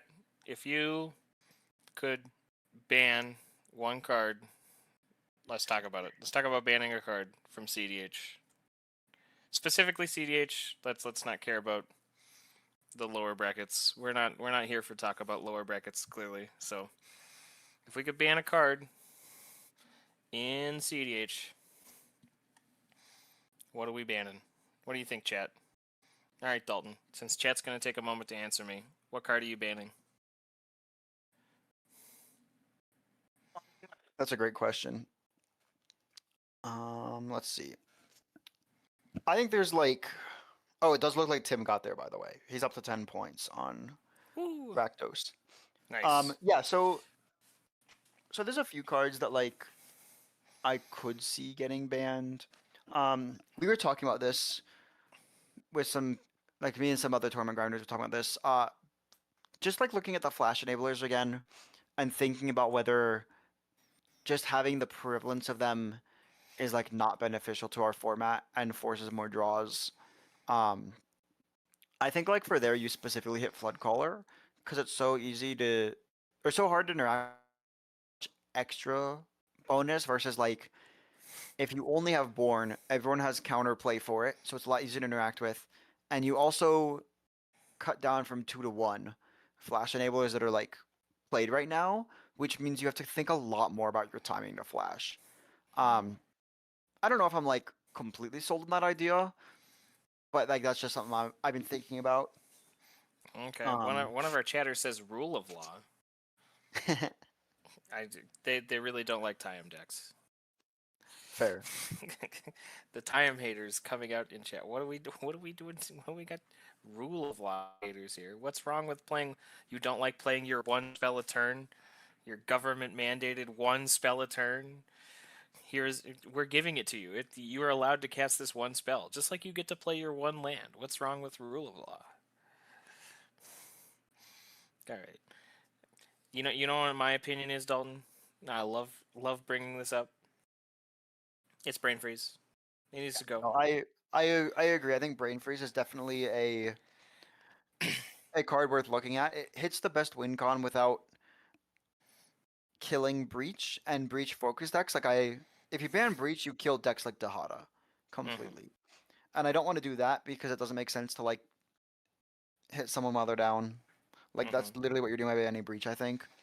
But banning Brain Freeze is like it's definitely an interesting card to look at to target some of the top decks. It definitely doesn't hurt everything, right? Like it doesn't hurt decks like Kinnan. Yeah. And like Brain Freeze still has good interaction. There's still Trap and Fluster. Of course it's scary with a Storm-Killed artist, but like that also has counterplay. Yeah, I don't know. It's an interesting card to ban. I think it definitely, if you want to shake up win attempts in the format, it's worth looking at. I think it's super resilient to make Breach so strong. Yeah. But I mean, if it doesn't get banned, I don't think we're like in the worst position either. Yeah, I agree. I think I really don't like that it's like a combo enabler that's really safe. It's really hard to interact with, and that it also just wins the game. You can just hope and pray that your opponents don't have an instant speed effect to save them from drawing from an empty library. That's really the thing I really do not like about that card. As much as I play it, because I most definitely am playing it right now. I think it, and then like I mean, I'm a filthy creature combo player, so I'm gonna ban Bowmasters if I ever get the chance. But I'm never gonna get the chance, so it doesn't matter to me. But I mean, Bowmasters I think has a lot of people that like it's another card that kind of just encourages toxic play patterns in the sense of like it doesn't usually punish the person drawing cards, and I think that's an issue. On the same vein though, like that's more of a player skill issue than a card issue, and I'd rather see people try and work on the mindset than trying to like go, oh, we need to ban OBM because people can't use it. I mean, it's the same as Ristic, right? Like, there's a lot of people who call for banning Ristic, and I'm kind of not to get in the full Ristic conversation. I'm not really necessarily convinced, but I think a lot of people can just like start countering Ristics and playing around Ristic better. Like, play Ristic like it's a rule of law, or play Ristic like it's a Thalia, and you can play normal games without getting swamped out by Ristic, but I get it at the same time.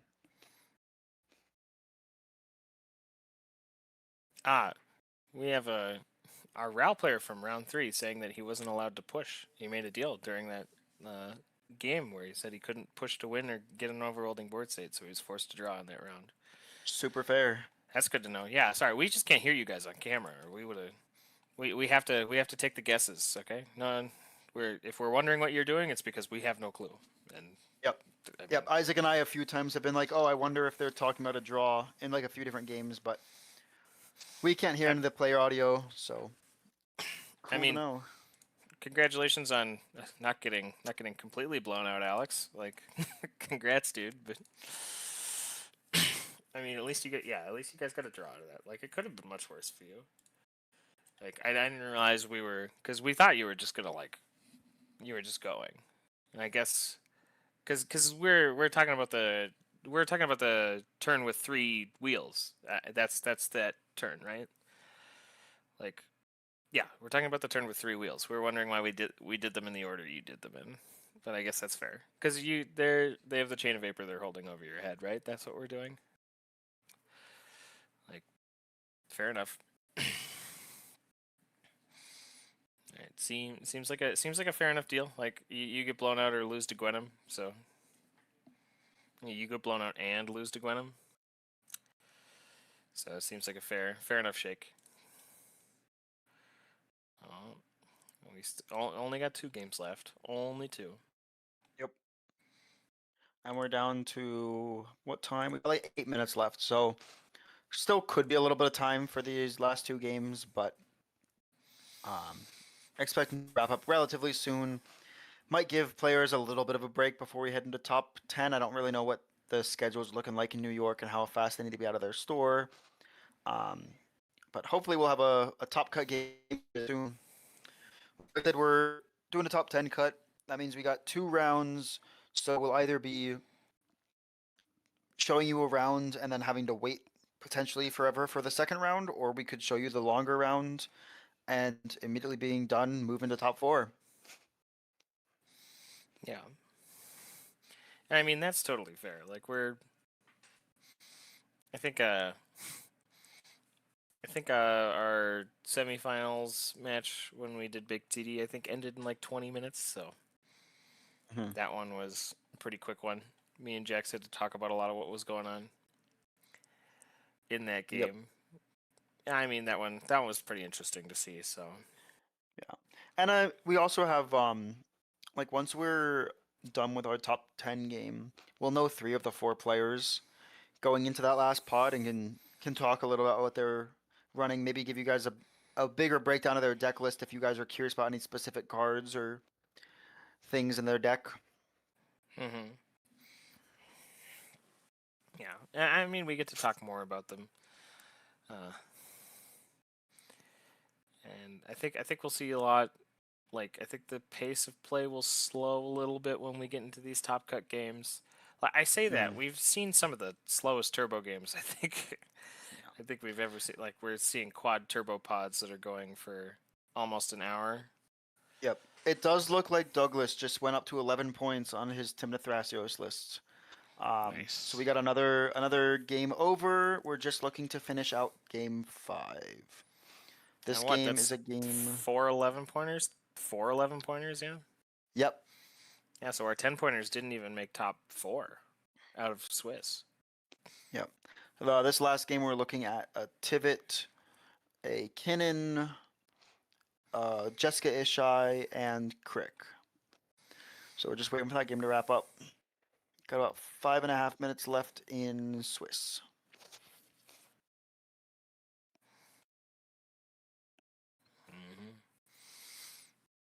Oh.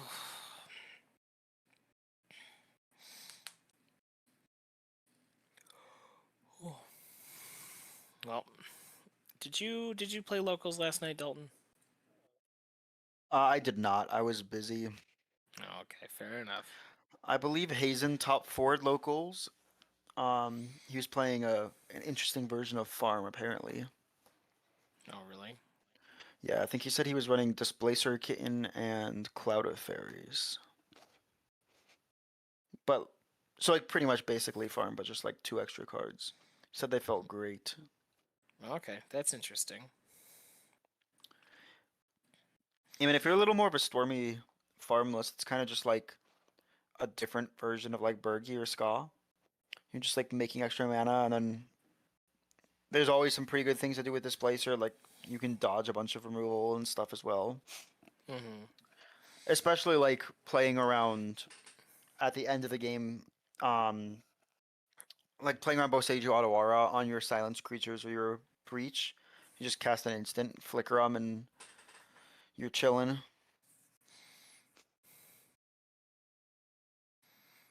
Jason is apparently on similar tech this weekend. Says, "Great, thank you, Graham. Thank you for tuning in and letting us know." That's interesting that Jason's playing something similar to that. I would assume Jason is on farm again for this for Fishbowl. I don't know if Yeah. I can really verify that without asking him, but he played Kinnet Siege. I think he said he enjoyed it, but we were talking at locals, and he was saying that he really wants to just get back to farms where he feels comfortable, which is totally fair. Okay. I mean, makes sense. If it's what you're used to, then it's what you're used to. Yeah, Yeah. Graham said it. Yep, we're back on Back on farm. I mean, I guess I can look at his deck list right now. I assume that it's been updated and it's not private. Oh, there you go.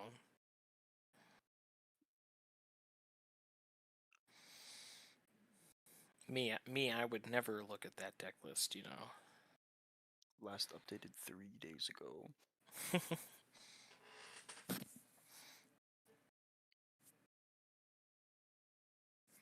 Oh, nice, Graham. Graham, are you at Fishbowl? Are you hanging out with the boys, or are you just texting? Or just messaging?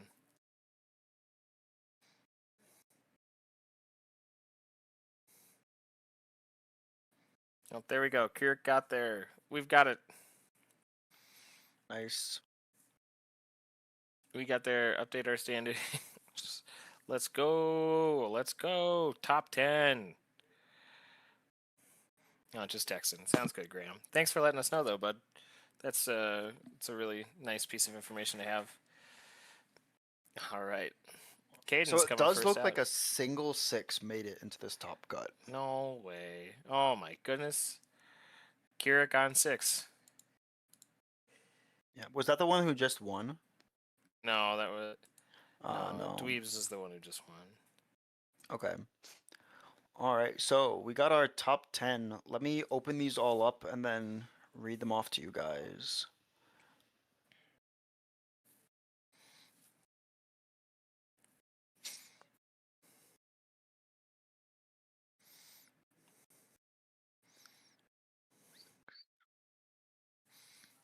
It's Caden on Rockside, right?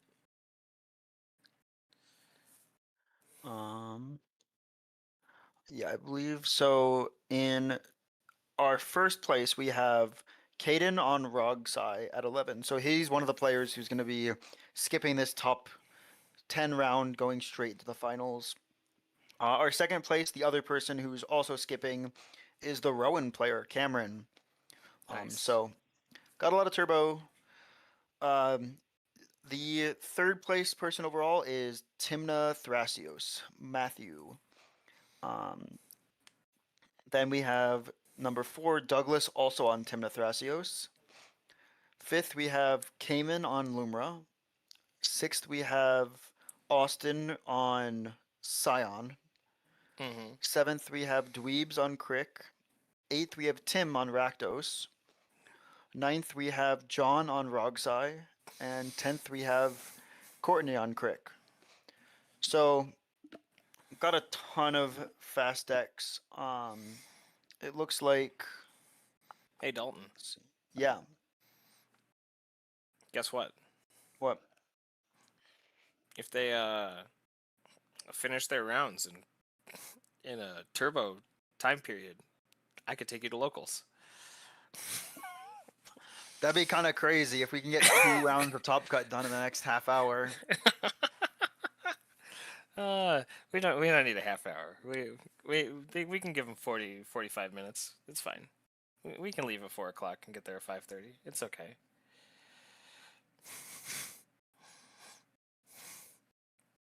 Anyways, though, all jokes aside about getting to locals, guys, these guys are playing like they have a locals event to get to after this. So these decks are going fast, bro. They're scooting along. Like Dalton said, there's 2 Kiriks in Top Cut. Is it 2 or 3? 2 Kiriks, 3 Rogsais. 3 Rogsais? And I think that might be all 3 Rogsais at this event. I could be wrong. I can click through the rest of the decks, but I don't think a Rogsai got taken out. I think Rogsais are our most represented deck here. Okay.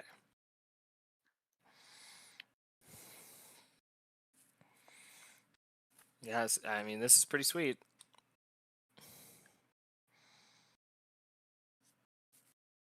Yeah, it looks like we're speed running. All right. I'm going to go get a little water while we wait for our next round to finish. I should be gone for only 5 minutes. If they start, I should be up before Mulligan's resolve. I'm sorry to dip on you, stream. I gotta go get some water, or my voice is gonna give out. Whew. Really fair. I suggest you do the same quickly, Dalton, before we start the top cut. I just filled up my water bottle. We're all good here.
All right, yeah. So looking through of the deck lists that I can actually access, it does seem like we have 3 Kinnons and 3 Rog Size, and those are the most popular decks at this event.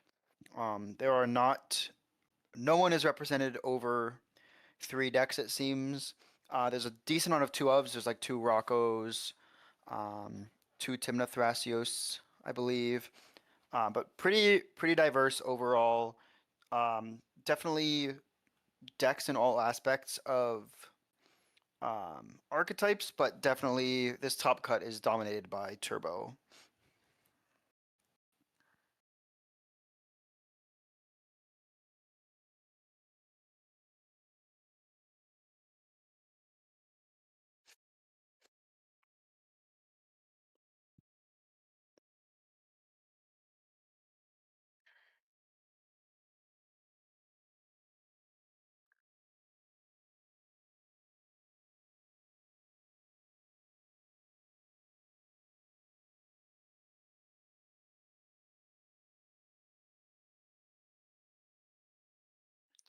Oh, I think I was wrong. I think there's only 2 Rog Size in top cut, if I'm looking at this correctly.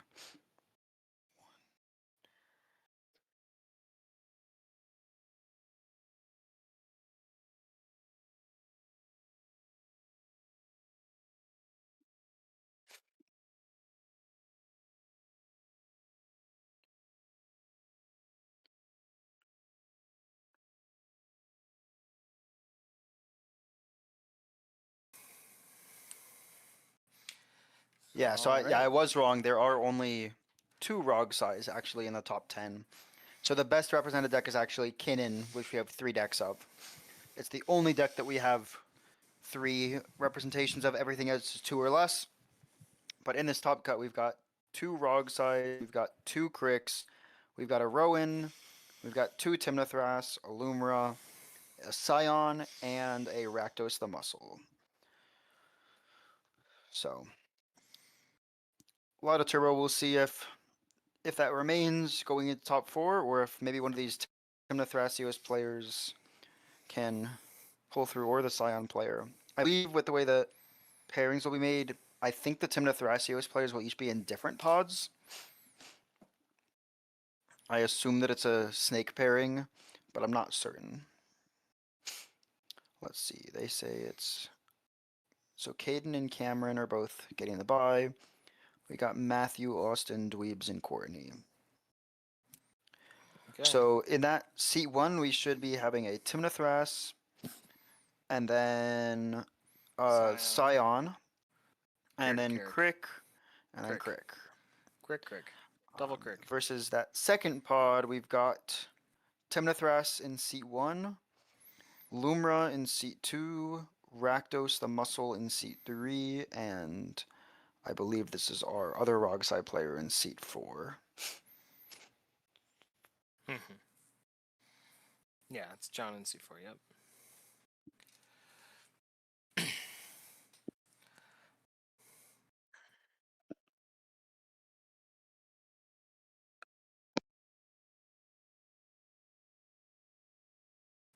Double Crick pod is interesting. For sure.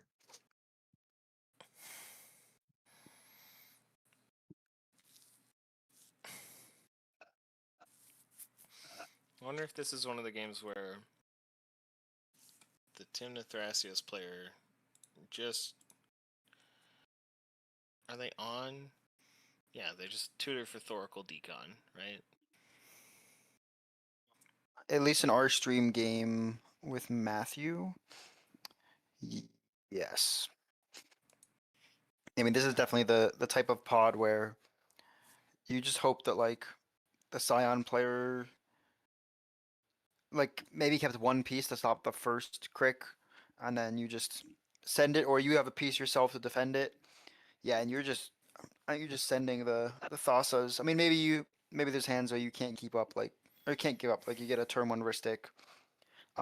You also, though, in this deck, you have the ability to just, like, slam Devoted Druid, Swift Reconfiguration turn 1. That's true. And make infinite mana, cast Thrasios, and win the game.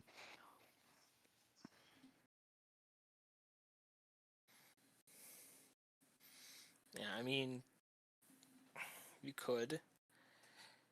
There's a good chance of doing that. There's only one other player truly that's going to interact with you that much. Yep. It's gonna be Austin playing Scion.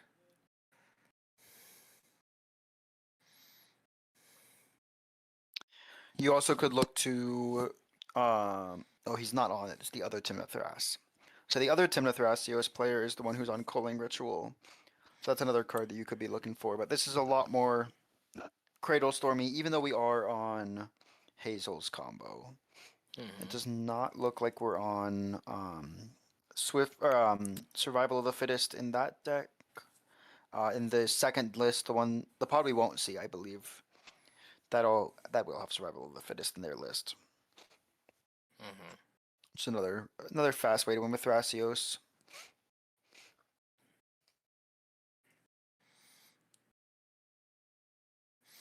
Yeah, and hopefully, like we understand what we're mulliganing for here at the opening, because I mean, Keurig is also like a little fragile. Like if your hand has a game plan that only does one thing, if you're not careful, it gets interacted with, and then you're out of the game for a long time. Yep.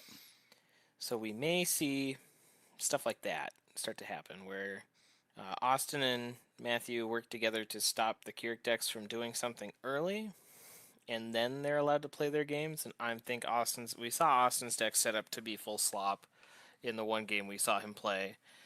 And we haven't seen TNT yet, but TNT is known to resolve value engine after value engine until eventually getting there. So, and notably, these TNT lists are very creature combo heavy as well. Like, not only are resolving lots of value engines, but they're a little harder to interact with. Just like having enough pieces to deal with what you need. I mean, this one does not play Cavern of Souls, but it does play Misrise Village, so you can still put an uncountable Grand of Ultra on the stack, and then hopefully that just gets there for you. I mean, this deck is playing like Opposition Agent. It is there to stop everyone and just grind value out. 31 creatures. Actually, both are on 31 creatures. yeah. I'm kind of disappointed we can't see this other TNT, Douglas. He's on things like Abor and Oculus and King T'Challa that I'd really love to see. Oh, just like the the value engine, the perpetual value engines. I'd like to see Yep. some Abhorrent Oculus gameplay as well. I think in the Cradle decks, that card is a really interesting way to get creatures into play that your opponents would never see coming. And it looks like our match is starting. Yep, so like we said, we got Timnathras, Scion, and then double Keurig. If Timnathras and Scion both mulligan for a Force of Will each, this is a game that they definitely can be put in a position to win. Otherwise, both of these decks may not just get online fast enough to stop the speed that Keurig provides.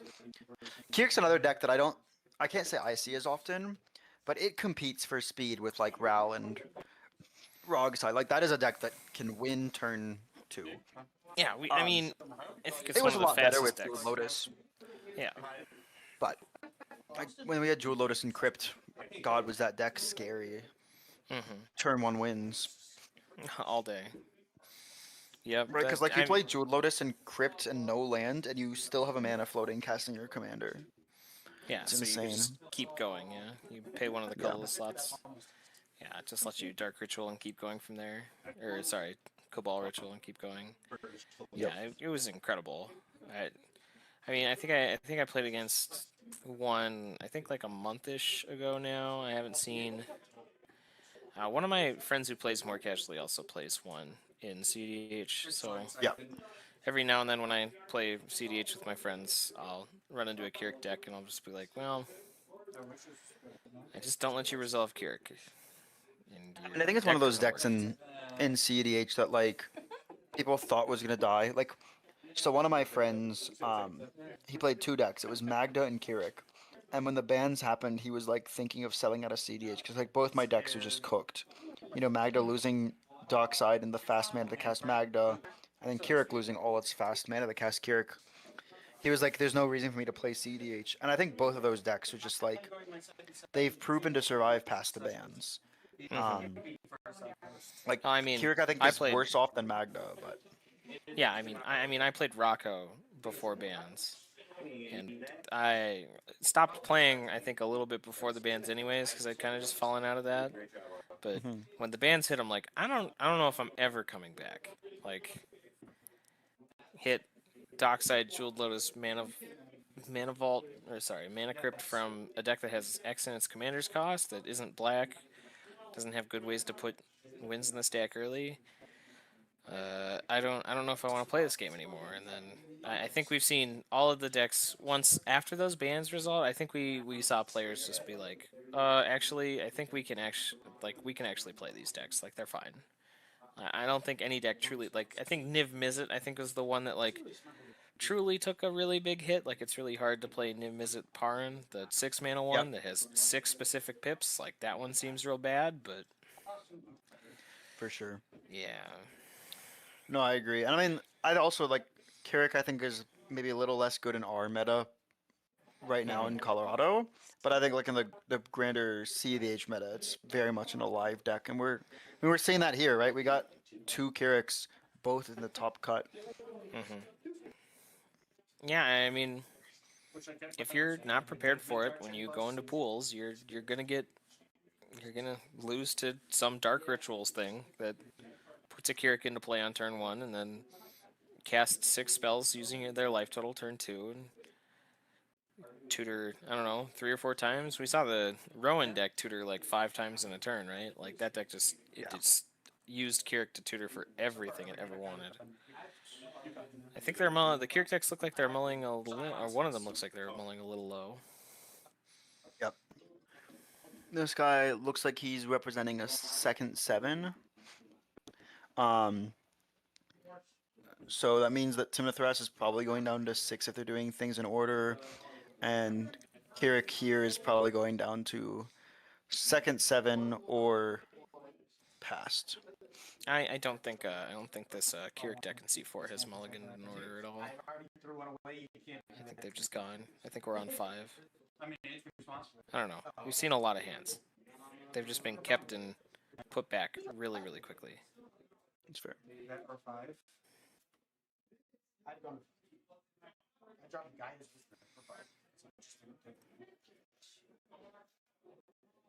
Yeah, it looks like we're gonna It certainly looks like we're deciding at least 2 cards to go to the bottom. Yeah. Yep. Keep Yep. keep on 5. Look at that. Oh, I can't get it right. Never mind. We're gonna wait. And this It looks like a- Timnathras dose is super low. We're keeping on 4. We're keeping on 5. We're keeping on 5 in TNT. I think we just have done mulligans in order. Just everybody snap, kept, or lost. Like. This card doesn't work. That looks like 2 or 3.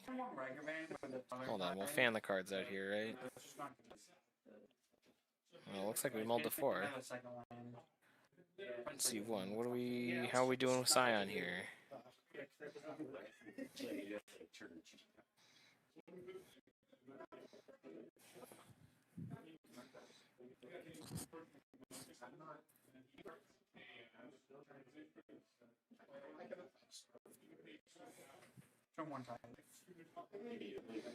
I wonder if we've mulliganed to Thorkel Decon. Is that 5? That looks like 5. It looks like TNT kept 5. Yeah.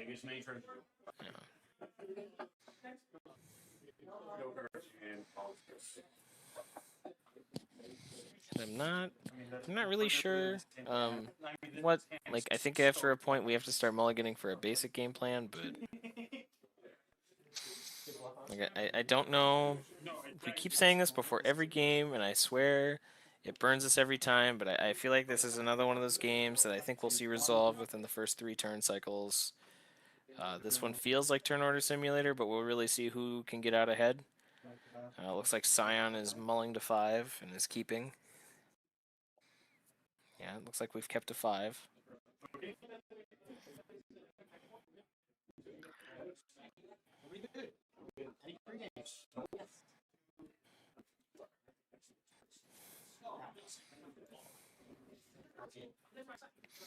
Alright. Now we have a Reveal Zone Gemstone Caverns from Kirik and Seat 4, which means there are 3 cards left in that hand.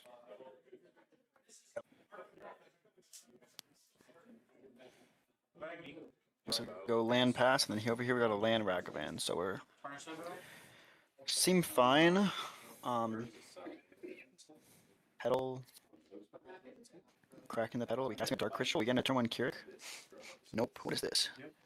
I cannot tell. Not the faintest clue. This is Dweeb's list. Let's see.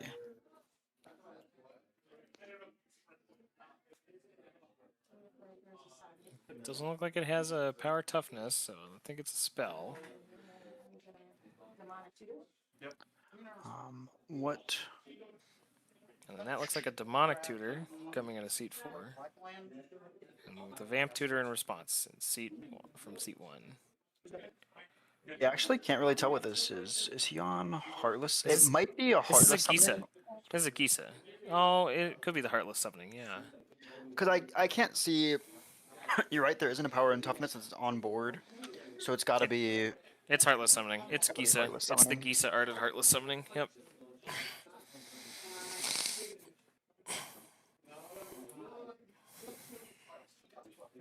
Yeah. Yep. Because it's not Grave Pact, and it's most certainly not Necropotent, so it's Heartless summoning. And I don't think this deck plays Grave Pact, though. I think that's the only artwork she's on afterwards. Maybe not. But yeah, that looks like Heartless summoning. That's a Innistrad remastered promo, I think.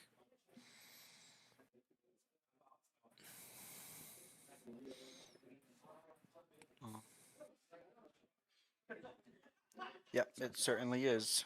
I just looked up on Scryfall that art. It's the Innistrad remastered printing. Yeah, I did it. The Kirik now only costs 4 mana, and only one of it has to actually pay mana. And there's a Drannith Xanath Magistrate. Magistrate. Kirik's out of the game. Oh no. They don't even have a. This is like. This is definitely the thing that this deck wants to be seeing. Like we're fully switching. I mean, Scion definitely can still win. Like I said, it's their game plan, like B or C to cast Scion. However, they do have a Ragavan and like look like maybe they're like we could have seen a let's keep a Tithe hand and then cast Scion, which means their plan could be stopped. Nope, it looks like they got a draw engine, so they're definitely still in this game.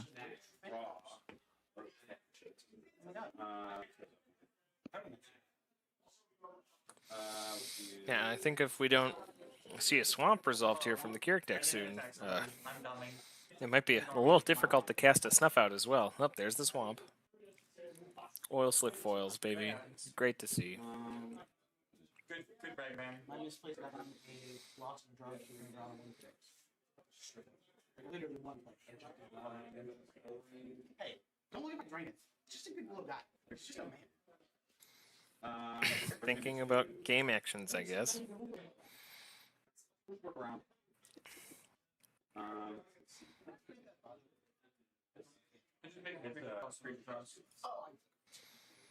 Did we... Both Keurig decks led with Urza's Saga, by the way. Yeah, I mean, in Urza Saga, it's guaranteed that you're getting a turn 3 Keurig with mana left over, which is like very slow and like what the deck could be doing, but it does provide you a solid it's very nice to have a guaranteed game plan coming out turn 3 at your latest by like just playing a land. Yeah. And like if you have a turn 2 Keurig, it's just like one more thing to push. That is true. Yeah, I mean, here's the turn 2 Keurig if there wasn't a Dranith.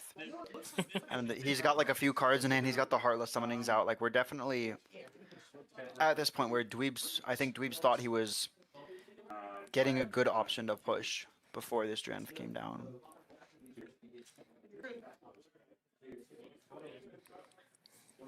I mean, I genuinely forgot that this Timna Thrasios deck could just mulligan to...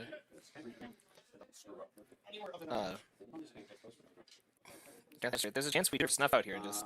Yeah, he has a Heartless Summon. He still can cast Keurig 2 floating.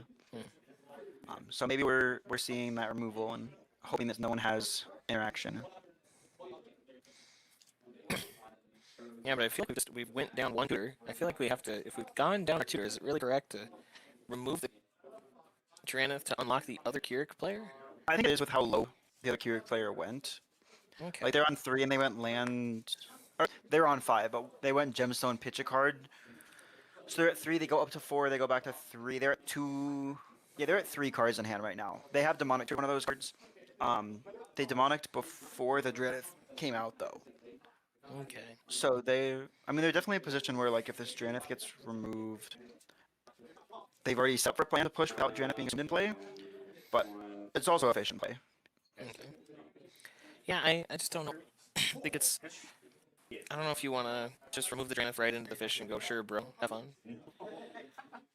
I think in my mind, like, the benefit of removing Dranith here is, like, you're in a top game that you need to win. And this is the best opportunity that you have to win is casting your Keurig early in the hopes that you get there as opposed to their Keurig. Because like, the other benefit is, like, if you don't push with Keurig but you resolve it, you let them blow the other Keurig out. Could we please tap the Voltaic key, please? We did just untap our Mana Vault with it.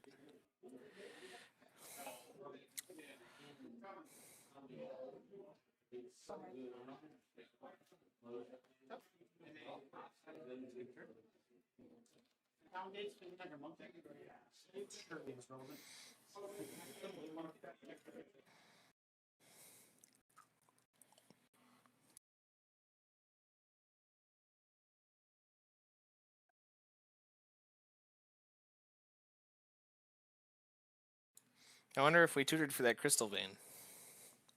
Yeah, that's what I was just thinking. And we have that turn 2 Keurig here if there wasn't the Dranith again. Which, like, is always what they want to do. Oh, we had to filter into the Talon Gates to play that green. That really hurts. Yeah. But, I mean, you have the time at this point. You just have to hope that Scion didn't draw the nuts. I mean, true, and we're paying for fish, so clearly I think they're I don't They think should be Scion's. safe for another turn, yeah. Yeah, pushing a win. We see an attack into Keurig to try to take a card. Get an Ancient Tomb. Ancient Tomb.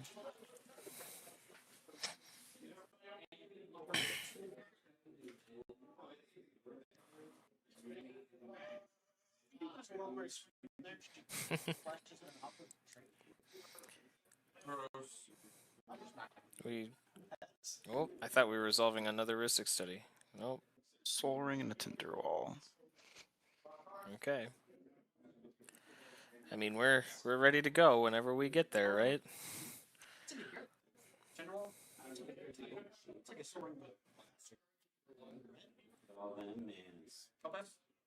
Yeah, so this Keurig did not find, or did not end step remove this Drannith. I'm a little surprised. I'm curious what he tutored for, or if, like you said, maybe he's just waiting. I mean, I guess the best thing we should check what they're on. Bile Blight, Dismember, Deadly Rollick. So it doesn't look like they had a Snuff Out in the list. Okay. But they still have removal for the Drannith. I mean, Deadly Rollick isn't really useful here. I think most likely we have a Dismember, if anything. Yeah, I think I agree. I figured, because Snuff Out seems pretty common, so I figured we were just going to play Snuff Out, but... No, I would agree with that. I don't know, that might be another Denver Pill card, okay? I mean, I think, like, Snuff Out is probably better than Rollick. Because, like, you want to get rid of Drannith specifically, and Rollick doesn't help against Drannith, but... I don't know, I could be wrong. I'm not a Keurig pilot. If you're a Keurig pilot in the chat and I'm wrong, yell at me.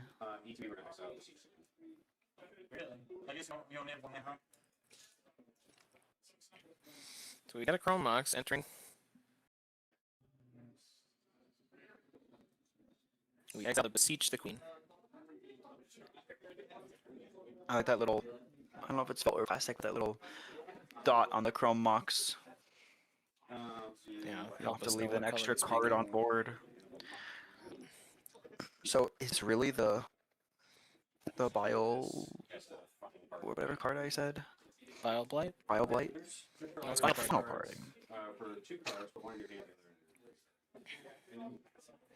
We're going to yoink the Badger Mole Cub and the Drannith Magistrate.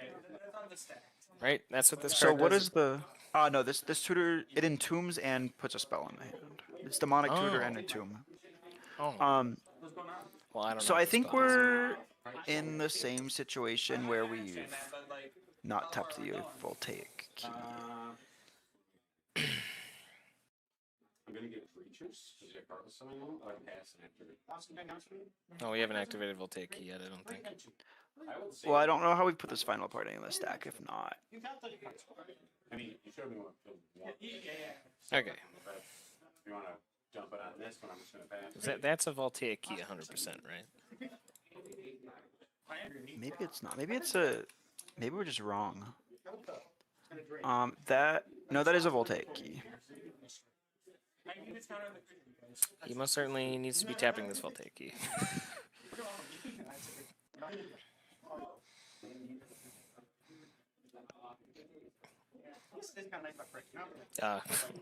For those of you who don't know, Dweebs helps us run the stream, so when he gets done with this game, I'm sure you're gonna give him crap for not tapping this Voltaic key.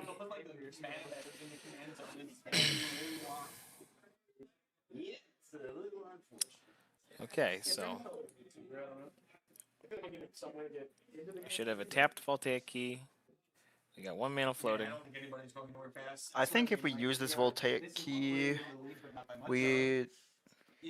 No, I guess maybe we haven't used the Voltaic key. I forgot. There was an Urza Saga that we activated, so there is an extra mana floating, which means we actually could have. Yeah, so we just haven't activated key yet, yeah. Last turn, we definitely forgot the key. Yeah, but last turn, we didn't have mana to untap anything anyways, right? So, yep. Whatever. Hold on, how much is final parting? 2 and 2 black? It's 3 black, black. and I don't really know why. 3 black, black. Yep. I'm curious what Kirik does here in final parting. I mean, you're entombing Asmodeus and putting Necroticus into hand, but you still need your Kirik out to do that. Does it? Do you? So for those who don't know how Kirik works, I believe I'm sure there are multiple things to do with this because you also can do like Entomb Broodlord and cast Reanimate. If you do that, you need to get rid of the Draenei still because the Hoarding Broodlord casts spells from exile. The other things that you can do stuff like Chainer to reanimate creatures. Asmodeus the Archfiend has black, black, black, draw 7 cards, but it has a replacement effect that if you withdraw, you instead exile cards from the top of your library face down, and you can pay black to put all the exiled cards into your hand and lose that much life.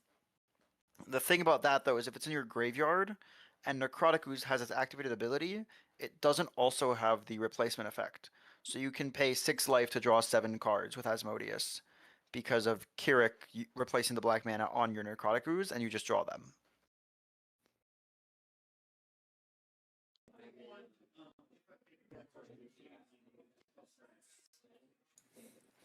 I feel like we've been tutoring for this final parting for a little while.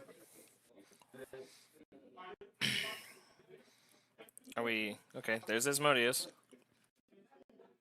We found the Asmodeus. Or is it any card? In that comment, it says play 3 black mana. I'm assuming the card that will go to hand is, like you were saying, is a ooze. We also could be seeing a removal spell for Dranith here with ooze already in hand. That's true. That'd be a pretty good outcome as well. I will play Reanimate.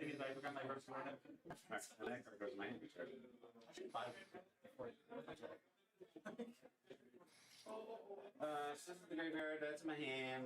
Use the one. Okay, can we tap Voltaic Key now? End of your What is this card that's going on the stack? Is this a Vamp Tutor? From the other Kirik, yeah, it looks like a Vamp Tutor to me. Why did we tap 2 for it? That's a great question. Oh, we're doing this... I think we're just doing this in upkeep. He does not. I don't. You might be wet. You have a, what do you got? So one, I'm surprised why we would do an upkeep if we have mana and end step. that thing is tough. Yeah.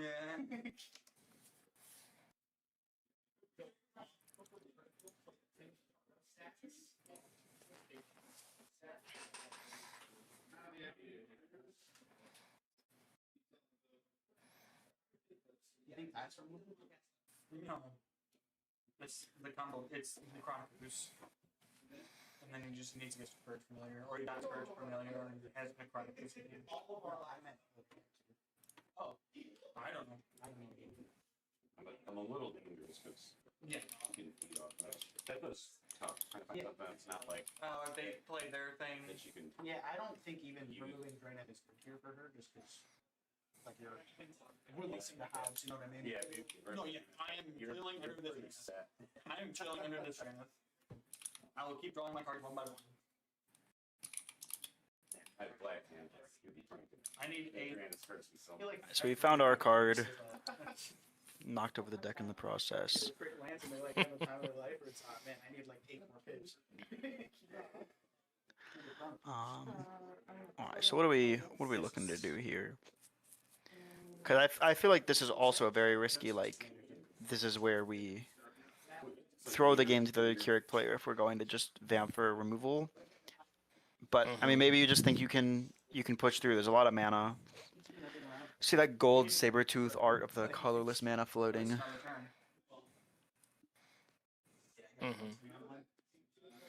So we're floating one off, or is it Saga? We're tutoring. Do you think we're also mana vaulting here? Or do you think it's We're definitely low on black pips. Not that it really matters for casting Kirik, and once Kirik's out, we're fine. But my guess is that we're not removing Dranith here. Just build a lot like a giant. It is basically doing. Just a little bit. So they had some agreement. Yeah. At some point I got to whack it.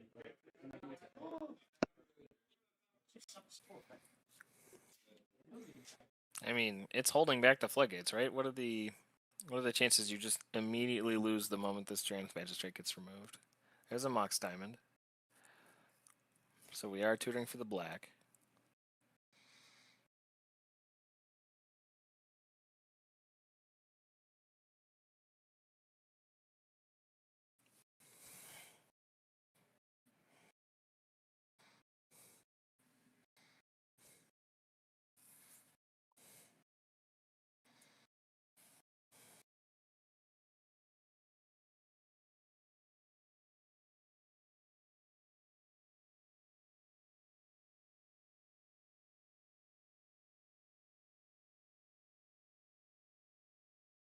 Well, yeah, it's monster.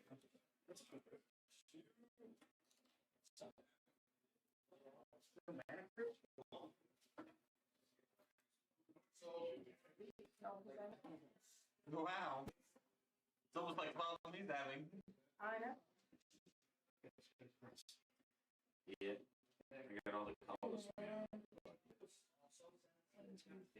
Play Buried Alive. Mystic Ramona. Do I just have to pay? Yeah. 4 mana. Then you can.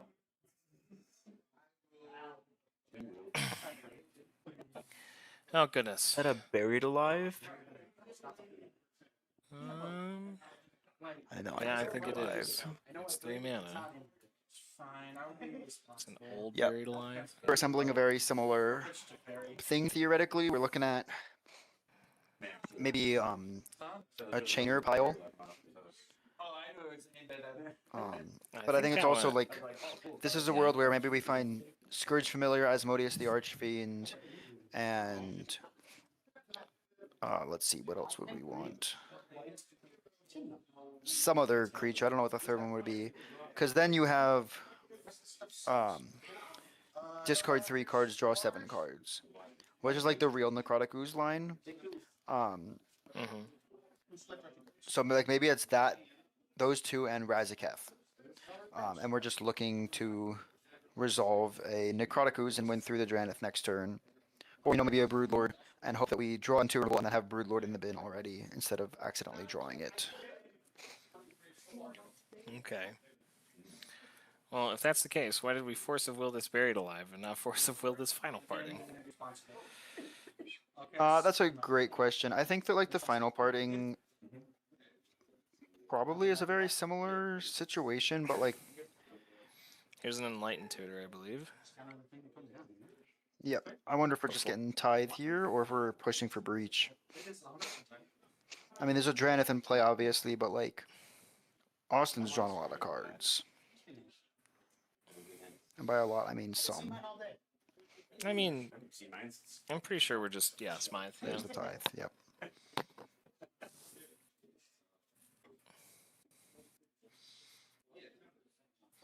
Yeah, I mean, like I said, I'm very interested in learning to play Scion. This is a position where I'm like not sure how it performs in the Scion game plan. Like I feel like the Scion game plan is much better when you have more slop at the table and like more people are drawing cards. Like no one's triggering this Tithe other than in their draw step. He's hoping for a ritual here, too. There's a Necromancy.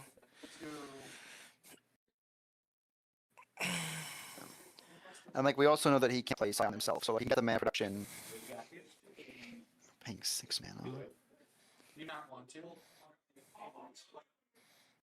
Did I miscount that? He tapped 2 lands, tapped Timberwolf, and tapped Soul Ring.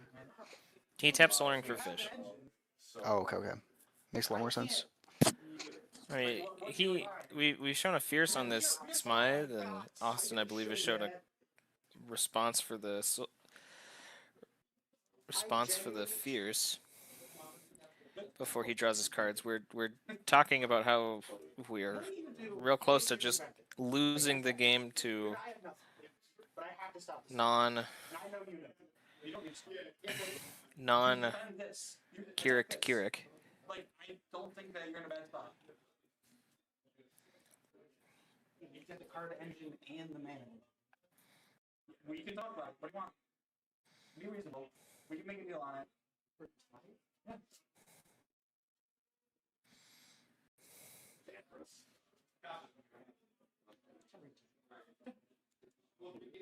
One killer boss away. You guys paying your taxes? I never paid. I don't think. I actually fucking as long as grants out, I'm like actually. Like, that's what I'm wondering. Is if you guys will pay your taxes for it, I'm still budget. But that's Well, I can't do it. I just made my third go around. Reading the Smothering Tithe. What do you mean we don't know how this card works? I believe So it looks we've like we've convinced. Yep, we've retracted the fears. Yep. Yeah, I wonder. I mean, obviously we can't hear play audio. I wonder if there's maybe a deal on what this tithe can do. I think there's also a very real world where like he's saying, well, I can't play Scion, so the tithe is a lot less scary. But I mean, I think that's one of the pitfalls that you fall into of playing Scion, where you think it's a Scion center deck, and he's just a 5-color good stuff deck that now has fish that'll survive forever with a tithe.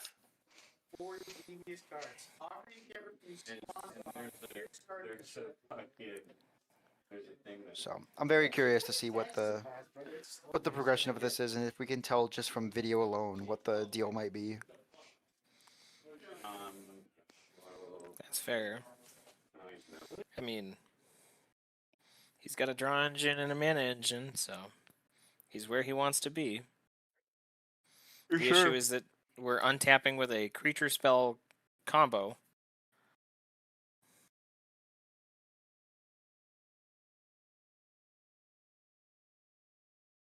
Well,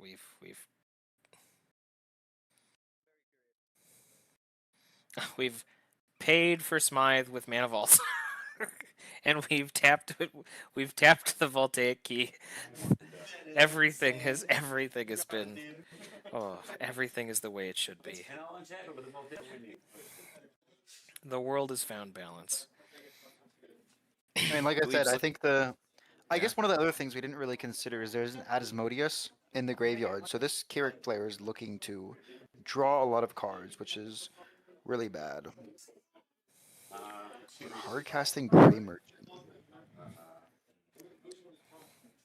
It looks like this will drain everyone for 3. Gain him 9. We started getting beat up on. Yeah, once the Ragavan blocker. I got it. I got no response. Yeah. Let's go. Winning. Is anyone winning? It does. We're opposite. And now I know. I think we've passed the turn. Yep. I think Courtney's deciding on whether or not to pay for Smothering Tithe. And it looks like we might be paying. Oh, please. I guess we want the 2 colors. We've drawn a card, paid for Smythe, and passed. Oh my goodness. Austin has been denied Smythe mana from every player. I don't know why we tapped the Tundra as well. Oh, we're Tashana's Tidebindering. We're Tashana's Tidebindering the Smythe trigger? Oh my goodness. That is big. Here, take your blank 4-mana enchantment, sir. hold this merfolk. It actually, so it will not lose all abilities. No, because it's only creatures that lose abilities? Artifact, creature, and planeswalker. So I wonder if that's what Dweebs is looking at it for, to try and tell him, hey, don't cast this, it doesn't work.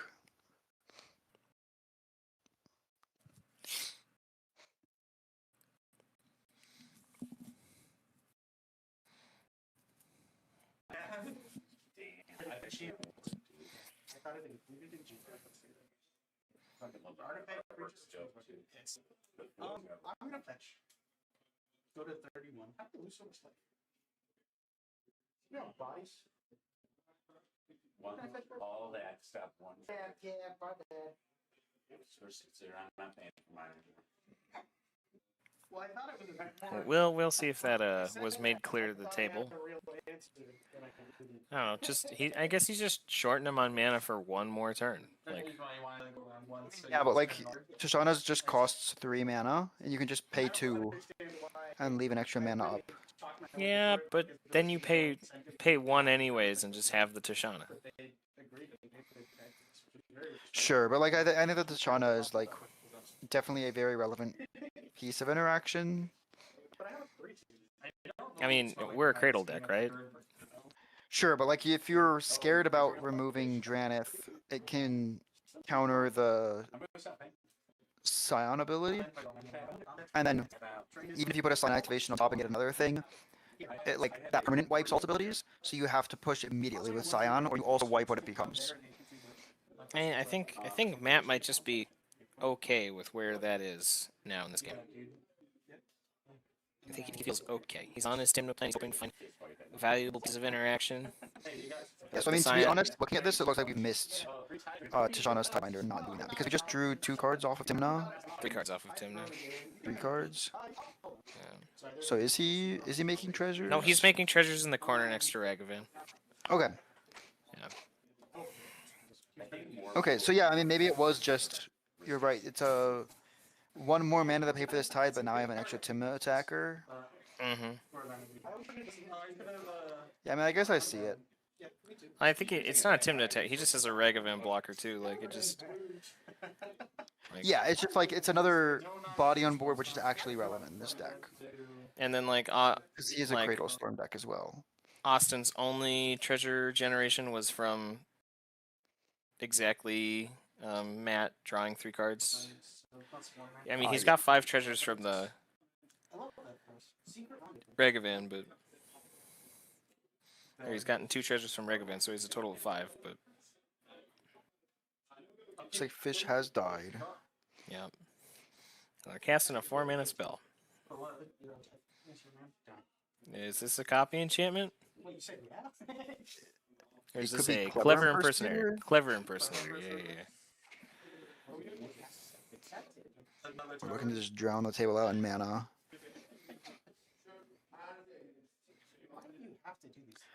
And Yeah, here that comes was a like clever. Force of Will. Wow. Guys, there's 2 players set up to trying to Necrotic Ooze combo. Why are we throwing the... And Kinnan.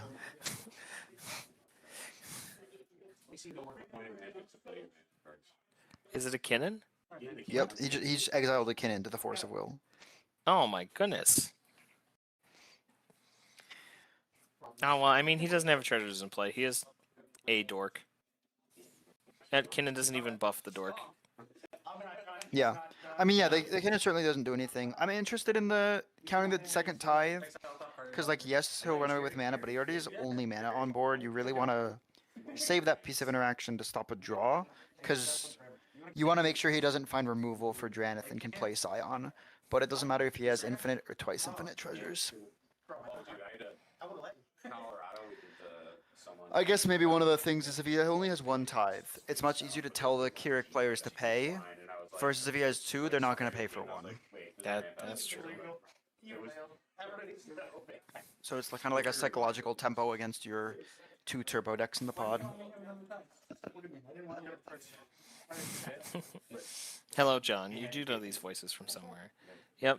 There's a fairy mastermind. Thank goodness we countered the other smothering tide.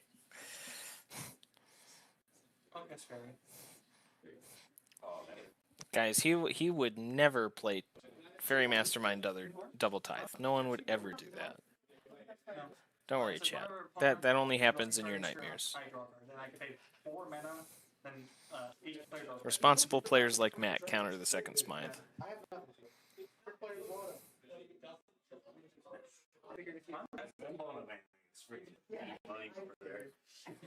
Why did we just faux untap vault there? What the okay. I'm gonna draw. Okay, we did not pay for Smythe. We've taken a damage from our vault.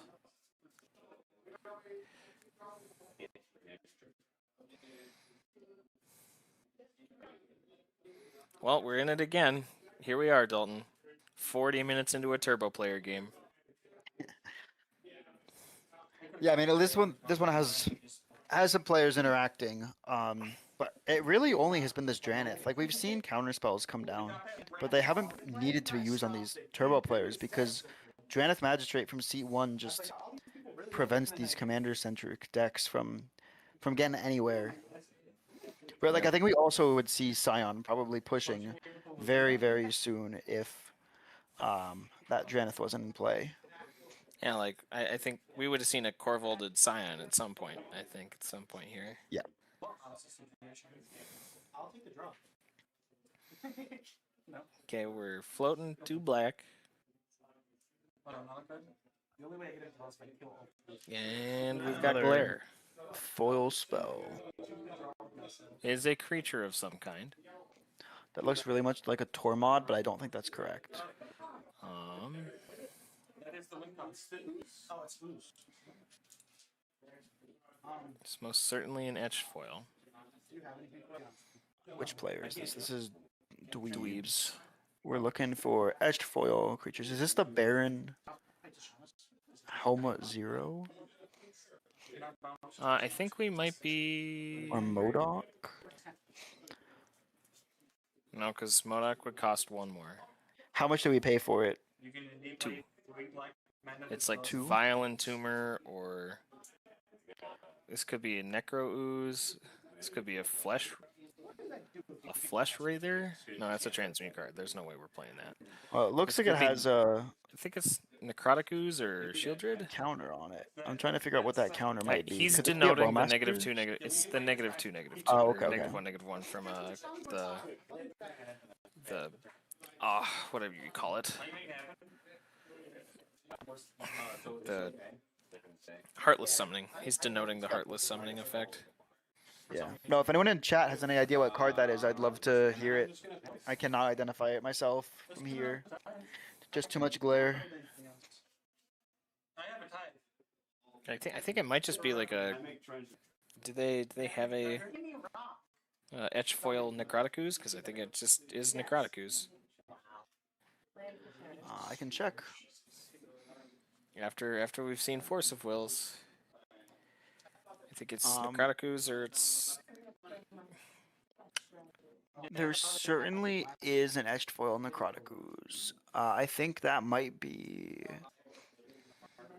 That might be a Let's see. Necrotic Ooze. Yeah, I think hold you're on. right. I think it's the Double Masters etched foil Necrotic Ooze. Oh yes, yes it is. It's a Yep, 2x2 yep. print.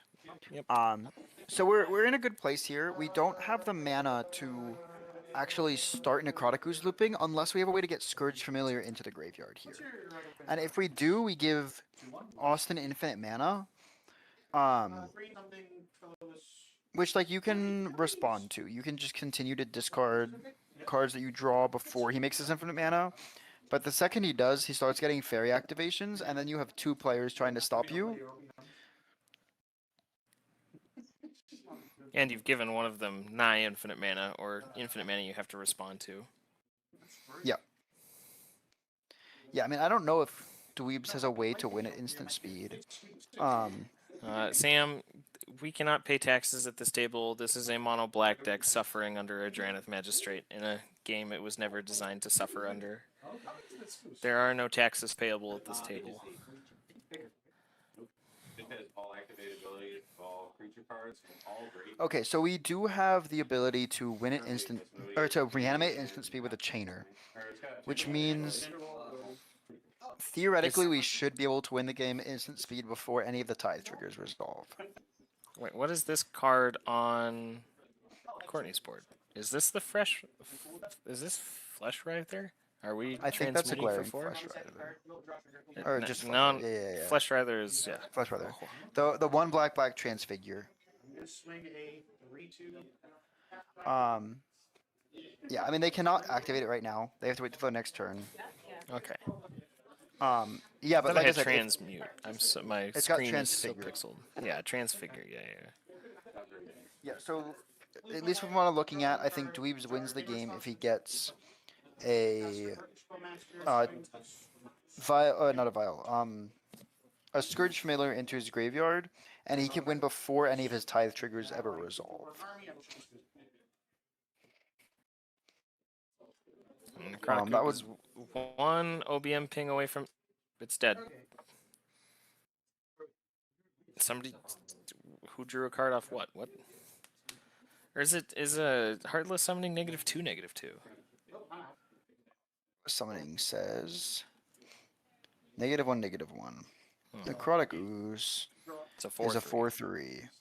So it got shot. His OBM's at 2. I can see that. Somebody drew a card somewhere, somehow. Well, I could like make it. Like, what if I got killed? I think, yeah, I think you would be the only one to do it. Why? Let me in. No. I'm not certain. I feel like the skills Hmm. are about-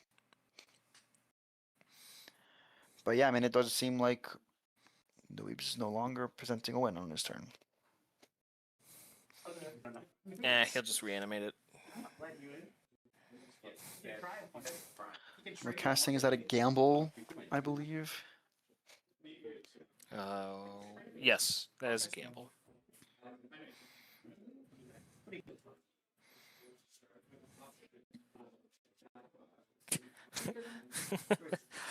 Matt asking for both Keurig players for priority to see if they have any interaction for gamble. I'm only here to cause problems. We've made a food. There is a cabbage merchant in play.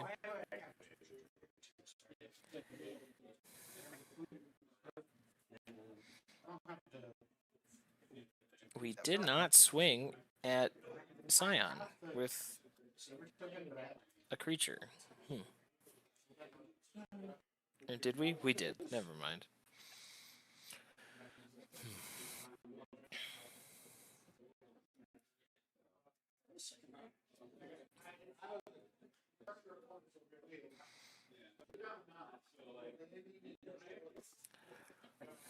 All right. So, is this breach? Do you think? If it's breach, we still needed a piece of removal for Dranith.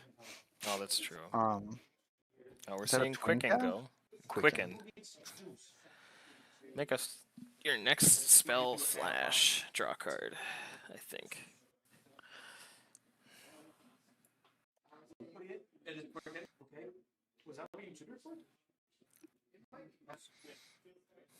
It's specifically the next sorcery spell has flash. Next sorcery. Okay. It's like relevant in Scion when you have Prismari out because you can have like your next 10 sorcery. Or I guess it's Not how it the works. next one has flash 10 times, but it's a cantrip, so you draw like 10 cards. Well, your next so you are right about science. So what happens is the storm trigger goes on the stack, and you respond to each storm trigger by giving Yes. the spells with the sorcery. Yes, you just the thing about that is you just can't draw all the cards and then give 10 like you need to have a sorcery in hand after each iteration. Yep. Which I don't think you have enough of. And Scion, but like it's still like when you draw it, you hold and cast one. John, in the bottom left corner, you will see this timer that says 72:40 and is counting down. That is how much time is left in this round. It is a top 10 round, so it is 2 hours long, 3 hours long. I believe 2 it's hours. 2 I think. hours. I think they did 2 hours. Yeah.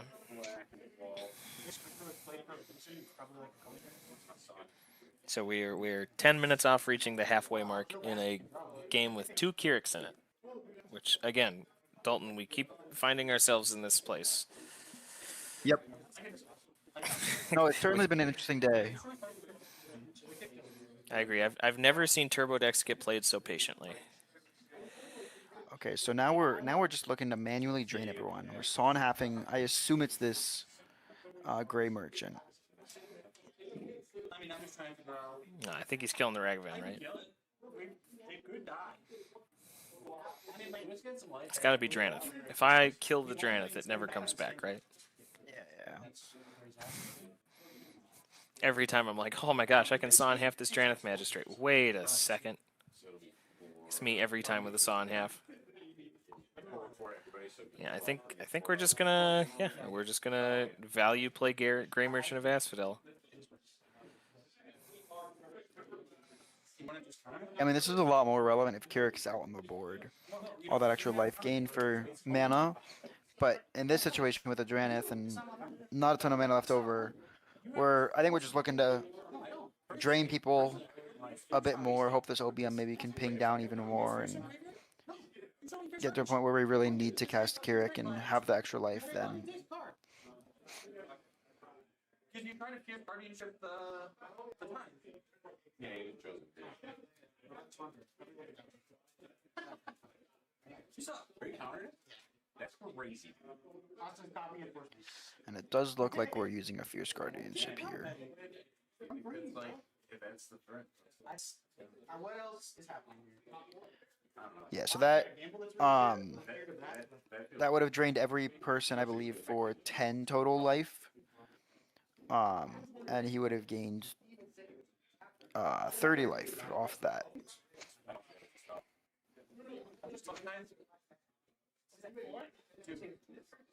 Or maybe try to. I don't even draw a card. You can use that.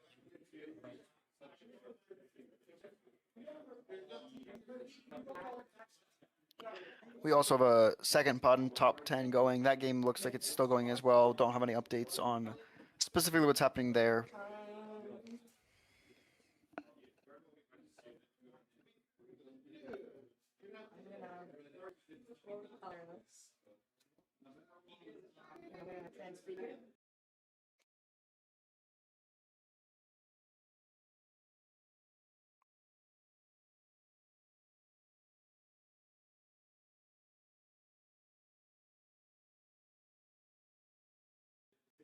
Transfigure is special action.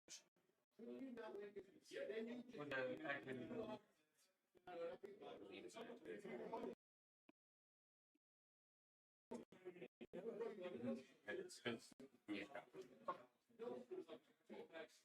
I'll cast flash coffee. Yeah. It's starting time. I'm gonna make a copy of tides. Yeah. Would you like Black. actively dead? Right now? Right.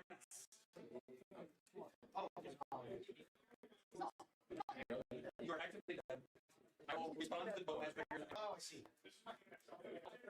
Something dropped.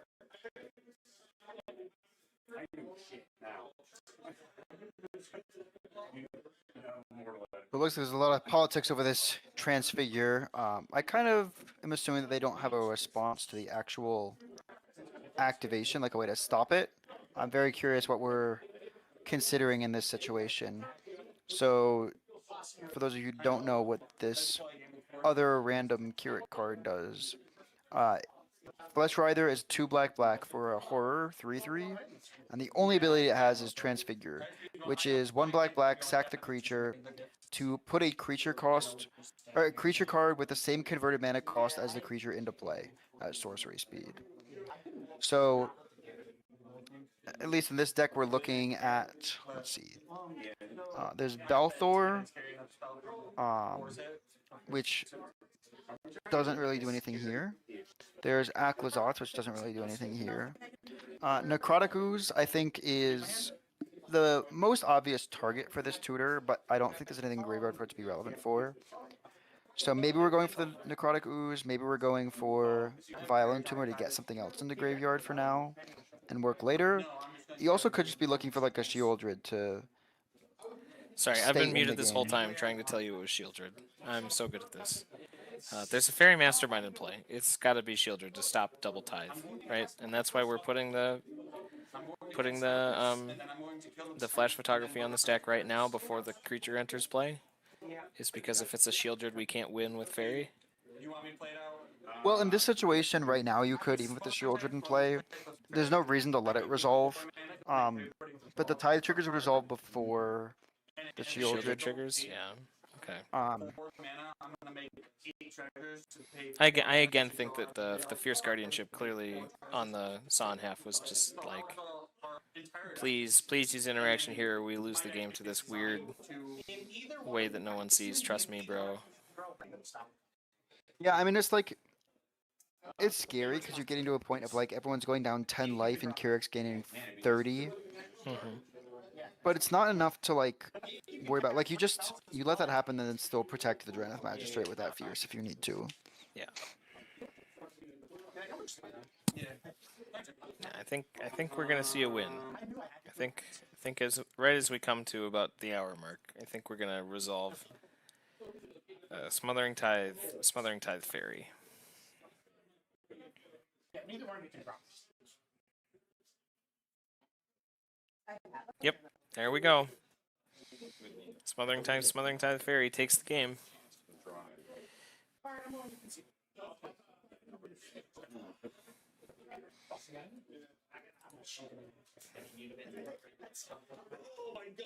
And Lumra made it into top 4.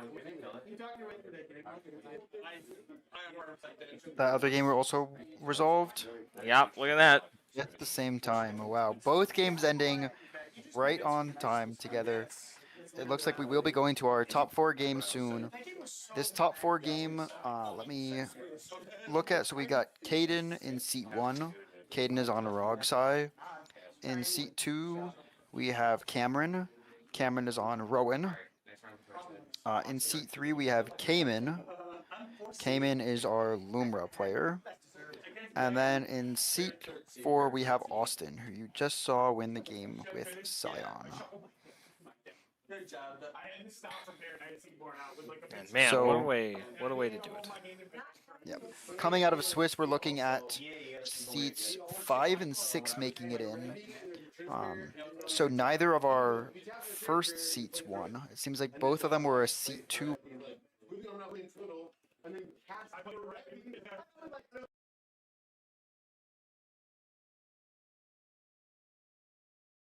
Win. Are we Yeah, so- about to walk into one of these turbo pods again? Yeah, so like I said, we got Rogsai, Rowan, Lumra, and Scion. This is a game where, you know, seat 1 and seat 2, you've got really fast turbo decks. Lumra obviously can still put wins on the stack relatively fast, but is not as fast as the first 2 seats. And then it's really unfortunate for Scion that being the slowest deck, the only deck who really wants to stop people is in seat 4. Now, obviously, like I said before, Rogside plays some counterspells. They can help out a little bit. Rowan plays some removal. That can be super relevant against Lumra. And then Lumra always has... I think we saw a Null Rod from them previously. We see a Trinisphere. We have a Thorn of Amethyst, a Vexing Bauble, a Chalice of the Void. This certainly has cards that can be used to prevent our opponents from winning the game. But who knows if they can really afford to mulligan to something like that.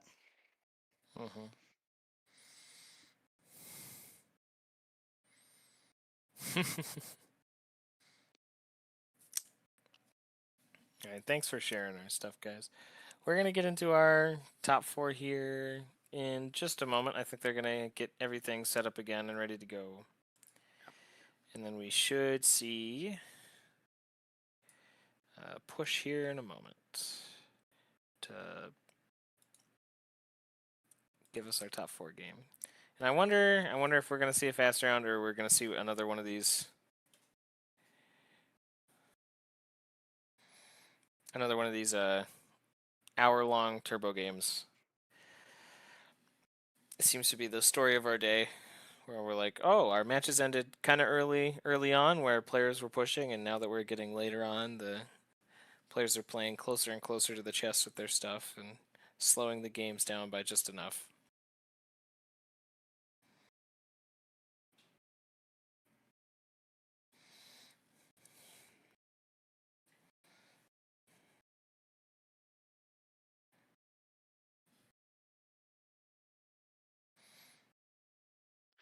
Yeah, so we have received our top 4. I don't know how long that'll take to actually fire.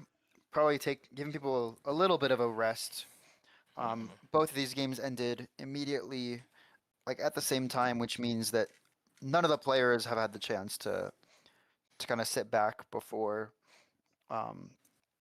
heading into this final round. We're probably just getting some water, relaxing, settling down, and getting ready again. Hopefully, I'm excited to see some interesting interactions out of these decks. Roxai C1 and Rowan C2 is a little frightening. For sure. Yeah, these decks, like, both are trying to push early wins. We didn't quite see them like the last time. The full turbo game we watched somehow managed to get politicked into a draw later in the game. And I mean, the only deck really playing blue at this table is Austin. I mean, Caden's got Rogsai spells, so I guess there's technically two. There's technically two blue players at this table, one in C1 and one in C4. But Austin's gonna not want to use this interaction unless it's sparingly. And then there's just a bear. And bear usually don't care about counter spells. That deck is designed to not play on that axis. Yep. So this will be interesting. I mean, we see like a heavy tutor storm list coming out of C2 with Rowan, and we talked about like winning those games with what was it? Searing Touch and Yep. Mana Generator. And I believe we saw him win on one of the streams. So, like, this deck will get there if you give it cards and give it time. Like, it is a very resilient deck. It's so tutor dense. We talked about it earlier. The only thing Rowan really needs is a way to burn its own life total so that it can generate that mana reduction that Rowan creates. Yep. Yeah, no, you're totally right. This deck runs like everyone talks about black being the color of tutors in CEDH, but like, and like it's definitely higher density, but there's still only some tutors you can run. If you look at every tutor available in black, it's much higher. They just cost a lot of mana, but the benefit of Rowan is just reducing all of that down to the normal price of like demonic tutor. And because of that, this deck is so tutor dense and doesn't really need to run a bunch of redundancy. They just run half a dozen of the same exact tutor, and that's their redundancy. Yep. It turns out if every tutor only costs its black pips, black has, I don't know, what, 30 something black tutors that just say the word put a card into your hand as long as they only cost their black pips. Oh yeah. Yeah, I Yeah, mean we're just- looking at, let's see, 1, 2, 3, 4, 5, And I 6, think like 7. several of them tutor multiple times at the higher ends. Like we see. Yeah, I we mean saw I see 13 black sorceries that put a card into your hand and maybe put more cards into your hand, and none of those casts or cost more than black if you have Rowan online for the right amount of mana. Mm-hmm. So that and means then we're gonna see a lot of these. Like we're gonna see double tutor chains. Hopefully, finding ways out. Like and these decks don't play a lot of stacks pieces. So yeah, and that's where you see Kirik coming into play, like that game we saw previously on stream with Rowan, where the Kirik just takes that few black pips you need and turns it into essentially free tutors. And just put any card to your hand and oh wow, this card also costs ridiculously cheap. mm-hmm. So I think in a top 4 game like this, like Rogsai is looking to mulligan as fast as it can to a turn 1 Necro. I think this is a game where it can afford to just ignore the keep of fish hands like we've seen in some of the previous Rogsai games. And then literally the only thing that Rowan needs is a turn 1 Rowan. And both of them are presenting very scary board states immediately that Scion needs to find an answer for. And Lumra either needs to hope there's answers, find something like a Chalice of the Void or a Null Rod, or just get the nuts opening and send it with a bear turn to hope that gets there. Yep. And I mean, like we saw Lumra play some like we saw Vexing Bubble. This deck plays Trinisphere. Oh man. Yep, I think it's Trinisphere? Bauble, Trinisphere, Null Rod, Thorn of Amethyst, Chalice of the Void that all really impact these decks. Something like Thorn of Amethyst is really good against like Rogsai.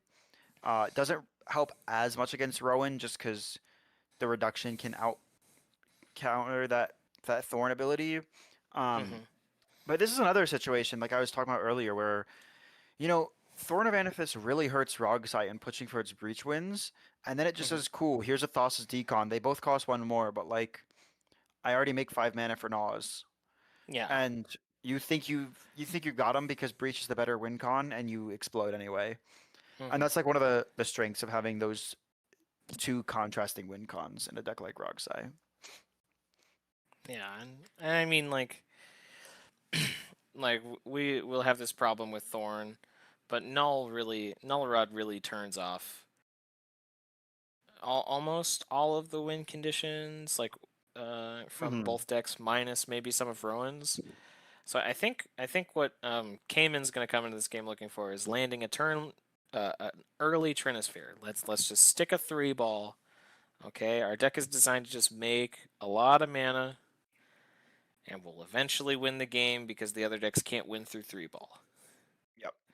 Like, yeah, and again, like I said, I think Caden definitely has the ability to with Thassa's Decon, but that means he needs to have 6 mana on board before the 3-ball comes out. Or he's paying like 3 mana for a Chrome Mox. Yeah. I mean, yeah, I think this will be a very interesting game. Like we've had a lot of the interesting ones. I'm very interested to see when it starts. Yep.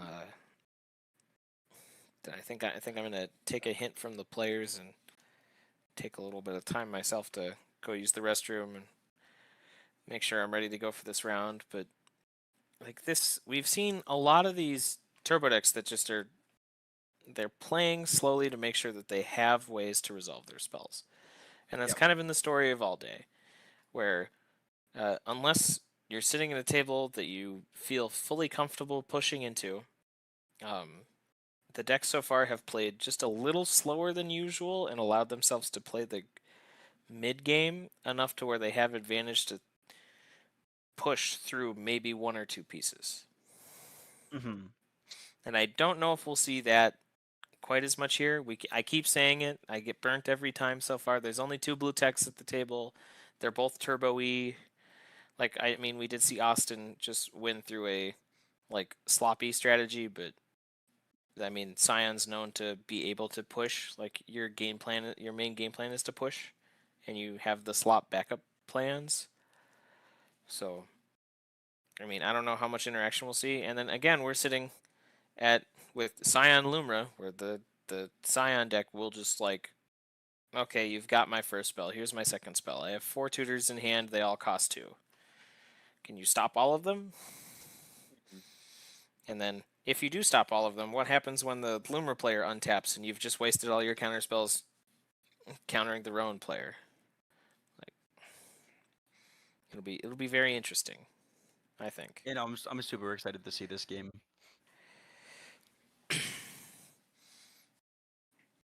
All right, well, I think Isaac and I are both going to take a couple of minutes before we head into this potentially very long game. Feel free to go over and check out the Fishbowl stream. Yep, they're in the middle of round 3 right now. Still running. Yeah, and Austin that'll Clark be from Critical EDH is on stream right now. exactly. That'll be running for much longer today. I think they're doing 6 rounds at least of Swiss, maybe 7. I'm not sure.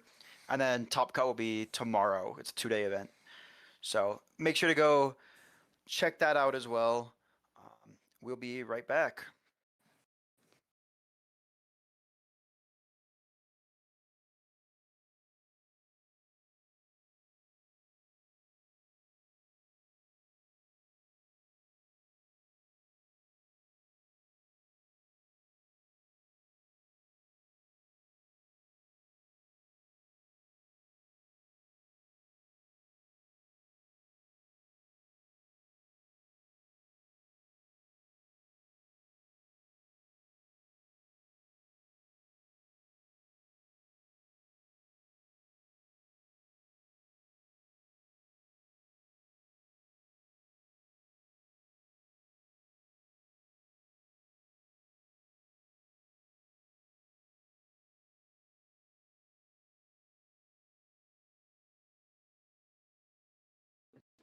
Alright, my Thought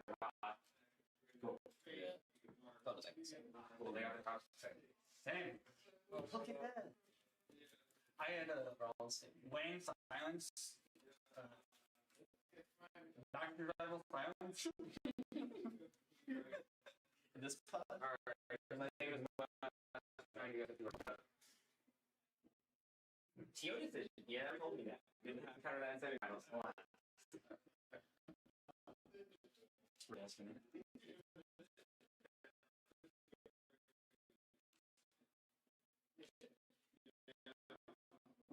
What happens this time? Do we draw? You win. Yes. Okay. Maybe to that. I am like, I hope this game is not a kick. sure, me too. I But would. to that point, Again, I'm done. the only reason I would have the conversation is just of all like. Again, I don't care about points. Like, I like the what's it called? I like Starcraft. Like that's what I'm here for. So, No, I get it. Yeah, I get it. but like I said, if you want to play, it is what it is. Move on. Yes, sir. I'm not gonna argue you guys with trying to make you guys play something like that. Right. Fair enough. That's how you get disqualified. Or offered to play for hands.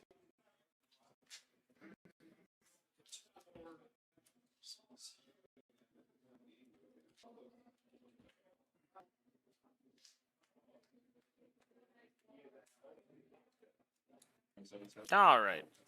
It looks like we're started with our mulligans. Seeing if we're keeping opening hands. We see our top 10 winner Austin sitting in our seat 4. We've got Cayman on Loomer sitting in seat 3. We've got Cameron on Rowan sitting in seat 2. And we've got Caden on Rogside sitting in seat 1. Round started. We're doing mulligans. I believe we're resolving mulligan number 2. So I think Caden's down to 6. Not 100% sure. Or he could be mulled to 4 already, and I could have missed it. We've been mulliganing for less than 2 minutes. Nope. We're down to 6. All right, so that was second 7.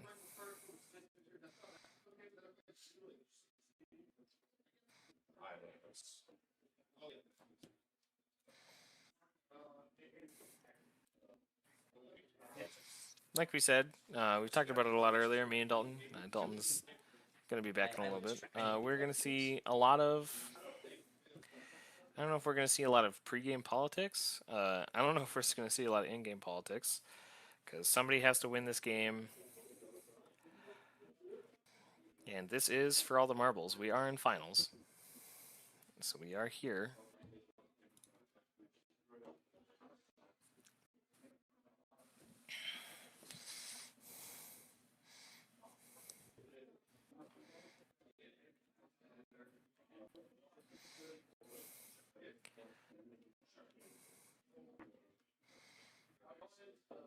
I'm wondering what players are specifically mulliganing for. I talked about earlier how I think the Limber deck's probably supposed to be mulliganing for Trinisphere or Nullrod. Yeah, if not, like, I think we might need like a turn 2 Lumra, maybe, to keep up with what's going on. I think the Scion deck's probably looking for Mystic Remora or a way for to tutor for it and put one into play on turn 2. We've seen that get him very far, I think, in both of his games. Or in most of his games so far. We just saw it get him there in the last game. And then I think Caden also will play Rogsai a little slower if we see that. I believe we also, in the last game we saw him in, he did resolve a turn 1 Mystic Remora and held on to it until the turn he pushed. So, things to look for is players tutoring for Mystic Remoras, which means their hands aren't great or they'd like more.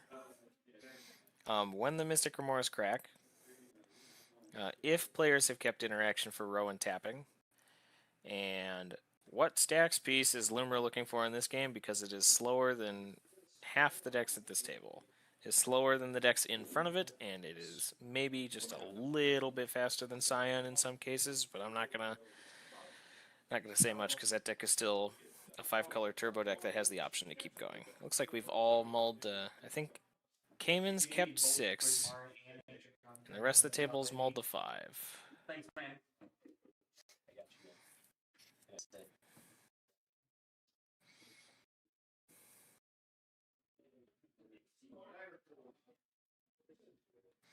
Caden in C1 has also kept 6. So he probably feels really good about every player also mulliganing down with him.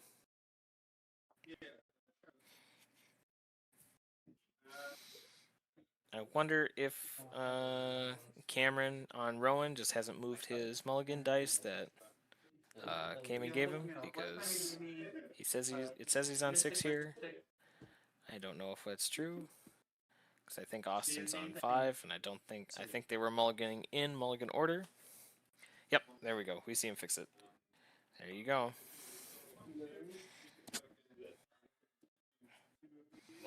All right, we have drawn our cards. Bad? I was like, I knew I would definitely talk with you, but I was like, nah, I can't do that. Oh, shoot. Don't watch it. This is the big game, so we are looking for hands that are keepable, playable, and actually do something. We can't probably just keep a hand that looks okay. We are in finals. We are looking to win the game, not just tie it. We can't keep those hands that do nothing. And it looks like both players in C2 and 4 are mulliganing all the way down to 4. 5-color decks typically have decent mulligans going all the way down. They can look for things like land Esper Sentinel or land Fish, or land Tutor for Esper Sentinel or land Tutor for Fish. The Rowan deck, mulling to 4, I think at this point you're just looking for turn 2 Rowan with a Tutor in your hand that finds advantage, or a wheel. So you're looking to mulligan to turn 2 Rowan and stick a way to draw cards or find cards that you need. I'm not, Yep. I'm Strigo, I just bought it. Alright, I gotta make my veins make. So, Really? You got to stop letting me cut, man. I see we're looking at mulligans. Have we been going in order so far? It looks like Cyan's already down Yeah. to 3. Yeah, we've gone in order so far. Rogsai kept 6, Lumra kept 6. It looks like Rowan is keeping 4, and Austin's on 3.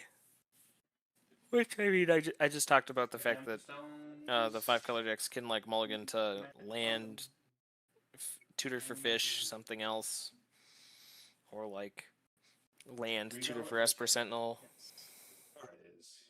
For sure. Yeah, so like the 5-color decks, like they don't like going all the way down, but it's not as horrible. You have a lot of outs. Like your 3-card hand is a lot better looking than a lot of other decks' 3-card hands. For sure.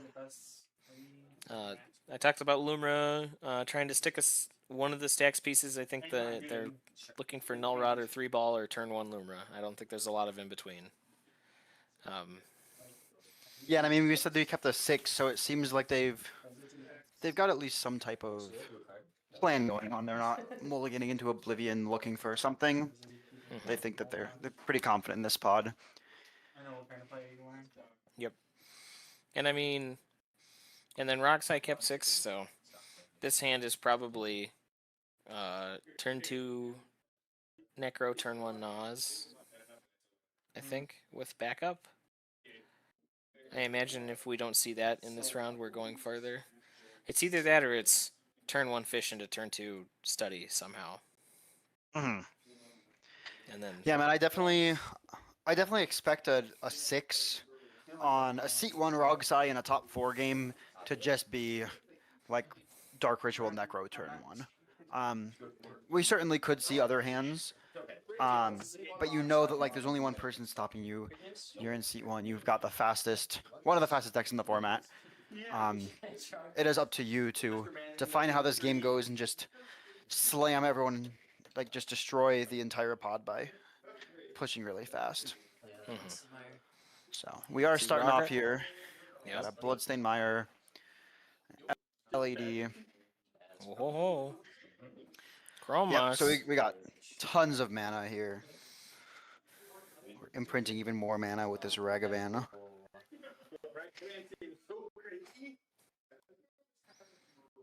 Do we just have turn 2 breach? Do you think there's just a turn 2? There's a breach brain free in that hand now. I mean, hey, we need 5 cards in hand total to win the game here. You cast Breach, crack LED, and you need 3 cards besides the Brain Freeze. Mm-hmm. I'll fetch. There's one. Yeah. I mean, yeah, maybe he just has turn 1 win. That'd be insane. I think it's, like I said, I feel like it's more likely we're going into a Dark Rit Necro or something of the sort. Very curious though, what the play is.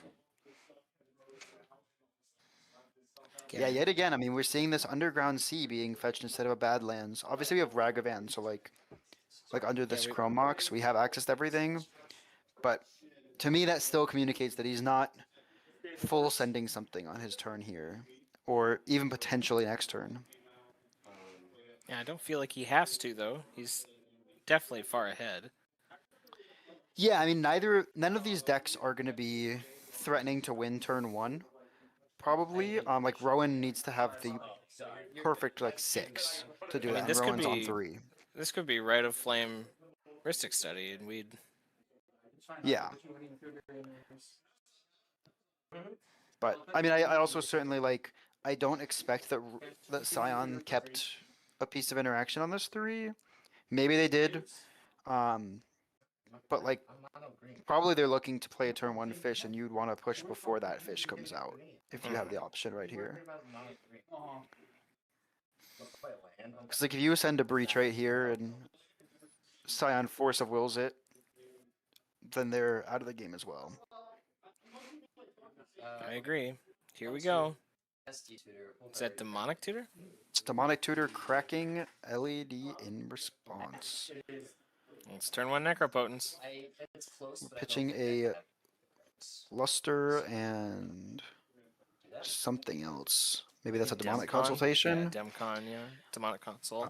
Yep. I assume this is a Necropotence. I can't see a world where it isn't. No. He I- cracked you for could 3 get a brew. We Rhystic haven't Study. seen it. He cracked for 3 brew. We haven't seen it yet, I swear. Oh, there's the Necro. We're going. There's enough in play. You're Yeah, and I either- mean like now you're I either guess winning or dying trying. the Badland or the Underground Sea makes some sense because now you can cast Born. And you have that blue pip. But again, you're also in the position now you can't cast Final Fortune. So like you've traded one for the other. Underground Sea opens you up to an extra card and having Flood Caller. But either way, we're not sending it this turn. I mean, we're paying the life, but we're not pushing this turn. It's next turn that he's gonna probably win this game. But we'll see. Looks like we went down to 10. Went down 10. Yep. Yep. And that seems like a pretty reasonable number to go here. I mean, you also like have a very you already have LED and some mana and a Demonic Tutor to find your freeze. If you find Flash and Breach, you're in a very good position to just win on your turn without even needing to send Necro super far.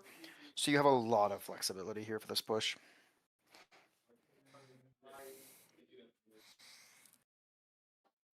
For the record, if it's me, I'm tutoring for Rhystic Study.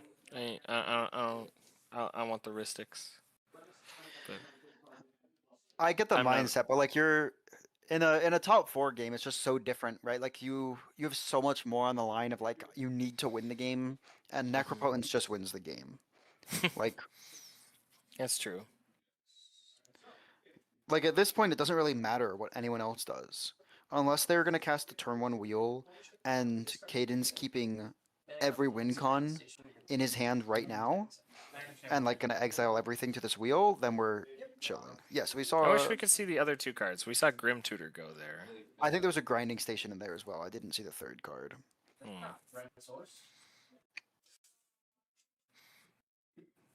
No, in this position, Grinding Station could just win you a game. I don't know. It certainly could, but I mean, to me, that just communicates that he has better option in his hand for winning the game, like a brain freeze already. Yeah, fair enough. Black has mana vault. Yep, over here we're seeing a mana vault. So we're in a position to play a turn 2 Rowan with the mana to play like Lightning Greaves or something like that. But that doesn't seem like it'll be enough for this pod. I mean, our land is also a pain land, so. Yeah. Pitching Crystal Vein. Okay. And there's an the Null-Rod. Woo! I called it. Sick. So now we get to see if Caden kept a piece of interaction. If he kept a Force of Will here, then Caden can just full send anyway. Well, looks like it's stuck.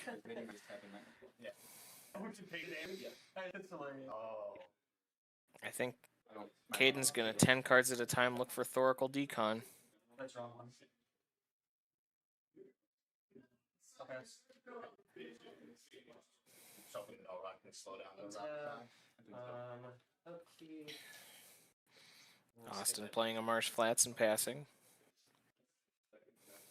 Yeah, I mean, I'm super interested in what he's doing here. Like, we have the ability to send the Necro here and just find, like, Chain of Vapor, and then still have Born mana up after it gets bounced.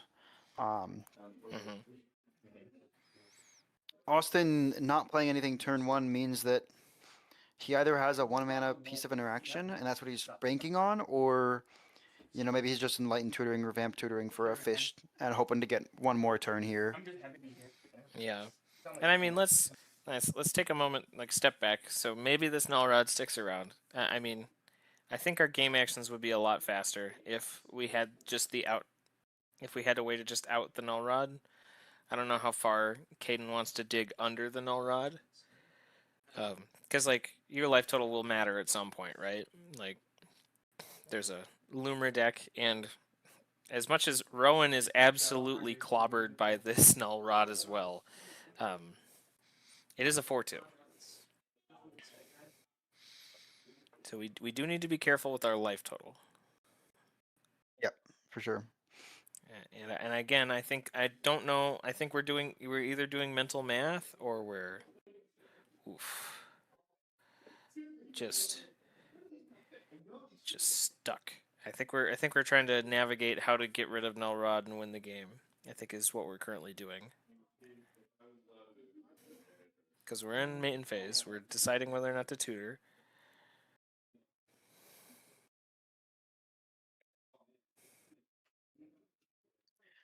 Yeah, man, I think I'm here, like, I'm finding Underground Sea, or, sorry, a Volcanic Island here, and then, I mean, it really depends on what he has in hand. If he has one of the extra turn spells and or bounce spells or flash enablers, like, if you have one, I probably send the Necro, but if you have neither, you're in a really weird position. Yeah, that being said, though, he's also, like, Lumra shot itself partially in the foot. It doesn't have a Mox Diamond anymore. Oh, we're going. We're digging for it. He's gonna full send. Yeah. I'm surprised we're not fetching first. Yeah, I agree. I was gonna say that.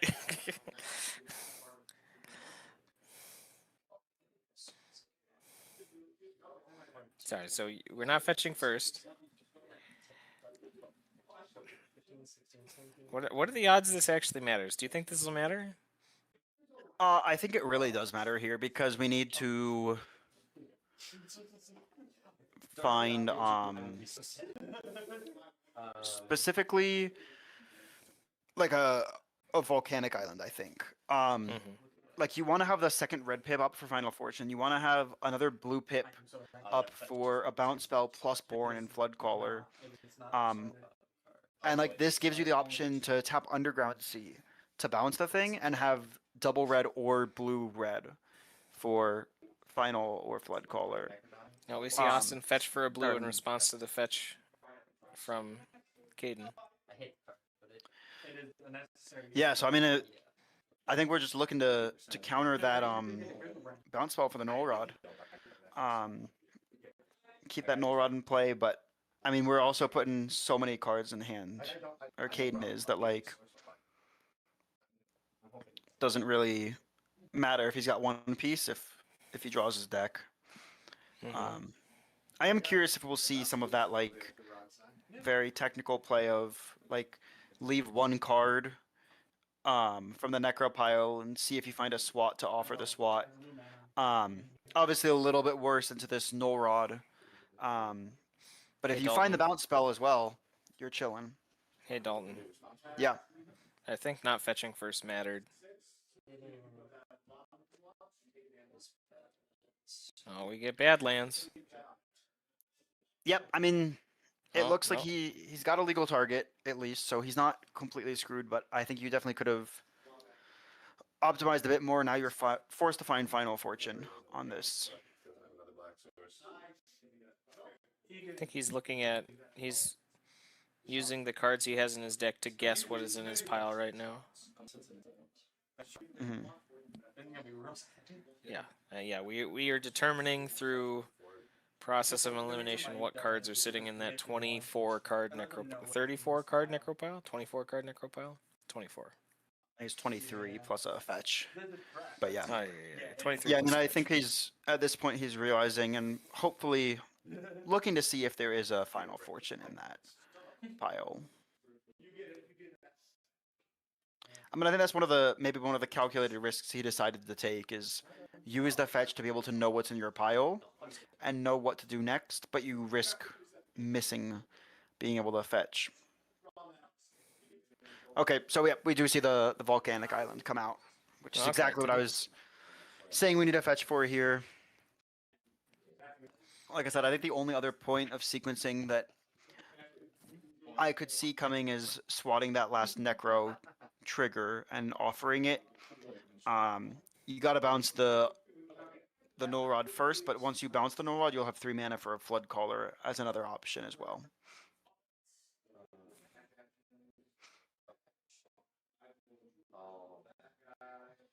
with a blue. Cast this mystical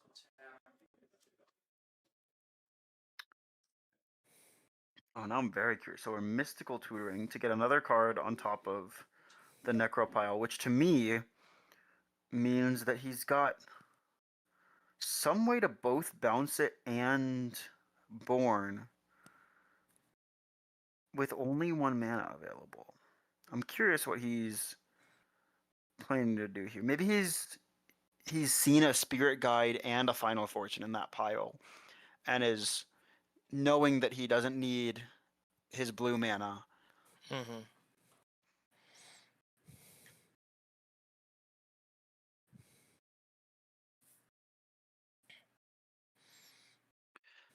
Or I guess you also could be mystical tutoring for that Final Fortune to put it on top and just pay that 1 extra life.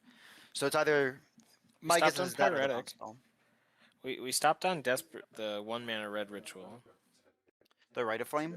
Yeah, we stopped on Rite of Flame, but I didn't quite see this card. He's going to reveal it to us, so it's Born Upon a Wind. There we go. Guarantee yourself the Flash Enabler. Yeah, so that's where now, like I said, I'm getting very curious. Like, he can Simeon to cast this Born, but he doesn't have a way to get rid of the Null Rod for free now. Like, he can flash rocks into play and they don't do anything. I think it's more comfortable positions though.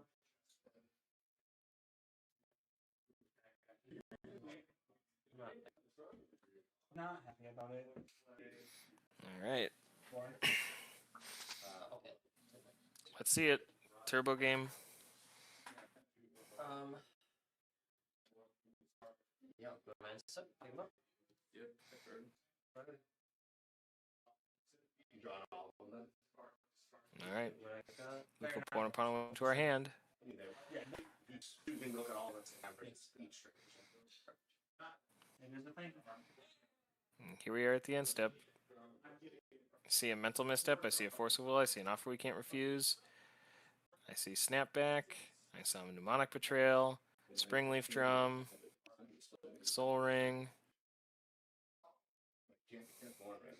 I don't see any 0 mana rocks, but that's from my angle. It looks like a Flare of Duplication, a Cabal Ritual. There's the I don't chain that he know. needs. Huh? The chain? There's the chain of vapor he needs. Yeah, so I mean, the other thing that we have here is we can chain of vapor this Chrome Mox, and then.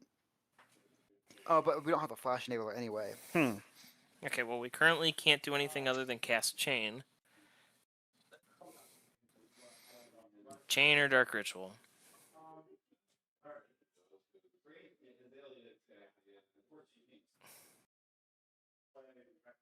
I think we might have gone a turn too early.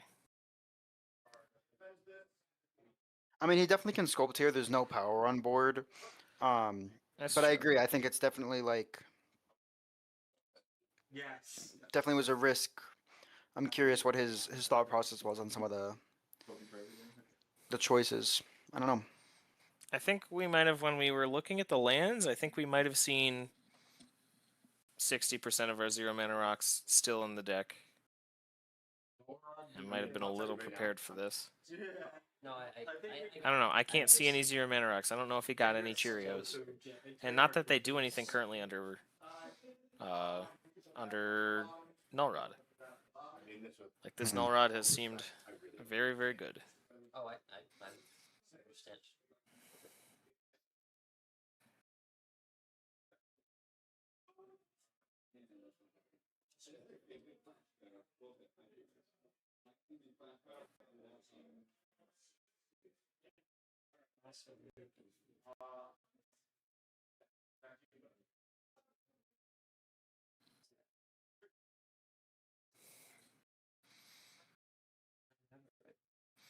Should we put Jeopardy music on? It's the classic post Necropotence push look at hand to make sure that I'm not messing this up.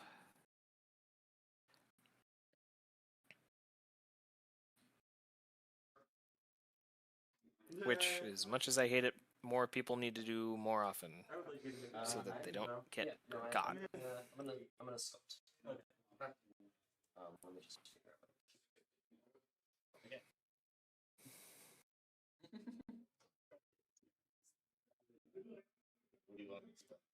Looks like Looks like we're going to discard.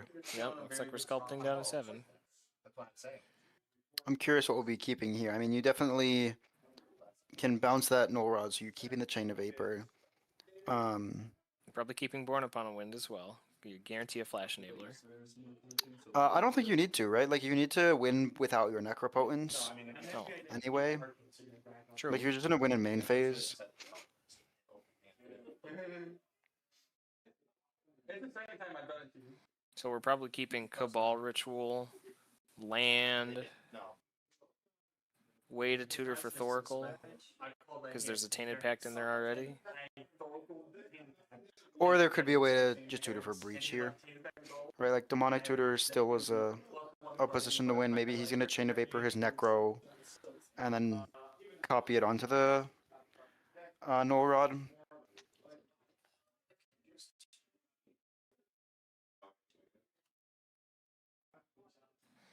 Sorry, Dalton, what did you just say? I was saying he can also just tutor for Underworld Breach, right? Like, maybe he wants the Born so that he can go on top of Necro triggers, but maybe he'll be bouncing the Necro and then copying the chain onto Null Rod, going down the mana to prevent that. Oh, true. That's fair. I think we just keep up, like, Protection, Thoracle Decon, or Thoracle Tainted Pact, I think, is probably... That's fair. Like, unless Cayman has magically drawn Endurance and we haven't seen it. Like, that's why he kept 6 as Null Rod Endurance and just get you. Sure. I mean, you still have a Necropotence step. It doesn't even... Oh, well.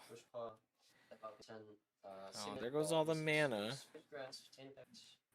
Nope, Tainted Pact's gone. I think you're right. We're going for Breach. Oh, Mnemonic Betrayal goes. That hurts. I'm surprised to see Cabal and Beseech go. Because I would expect that we're gonna Cabal into Beseech as an additional cost, sacking Necropotence to cast Breach, and then you don't have to play around your triggers when you cast your LED. Mm-hmm. And you have enough cards in your graveyard to trigger. Or are we at 6? No, we're at 7. We have enough mana to trigger Threshold for Cabal, so it makes 5. Sorry. Is that Yeah. So we definitely get there with Cabal, Beseech. I don't know. they're all the same proxies, all the same company. It's just The name is correct. His hand might be. I can recognize I don't know. We got rid of the Tainted Pack, so it's not like Breach in Thorple. hand too. Yeah, we could have Breach in hand. Yeah. yeah, go ahead. Or like I said, any tutor for Breach with a land is fine there too. Yeah, we could be holding like Breach, Brain Freeze, backup, Thoracle. I don't know if the Born went. I couldn't see. I believe it did. Okay. There's an E-Zone from the Loomer player. Yeah, here's a Is that a Malevolent. Malevolent Rumble? Yes, sir. Library, put a permanent from among them to your hand, and I also get 0/1 Eldrazi Sign. So I will reveal 4. 1, 2, 3. Nice. I think that's a fetch land or the Root Maze. I think it's a Wooded Foothills, Nature's Yep. Rhythm, Command Beacon, and something else. No, it's a Root Maze. It's a Root Maze. Command Beacon Root Maze. I just thought he was gonna take the fetch land of the Root Maze. We don't have mana to play the Root Maze anyways, so. Yep.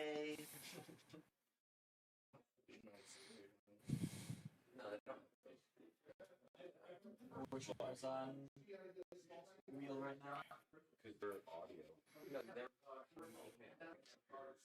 No, their audio's coming from Discord. All right. Now that we've played an LED. Now that if the Born did go, I think we're like hoping to have silence in draw step. Nope. Here's the chain. What is our target? It's like the audience, like, I think he's like the like I was just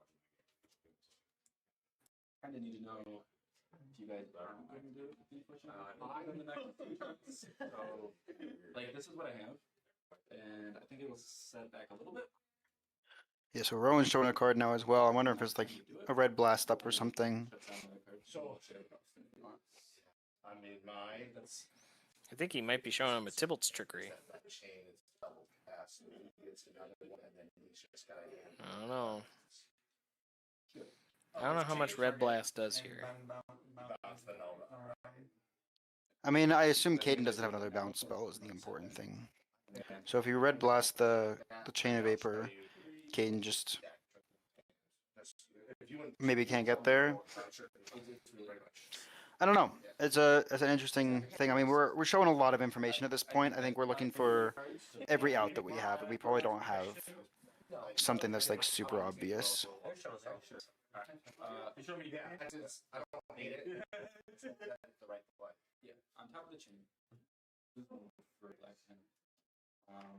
I'll Vendetta your Hungry. What is this spell?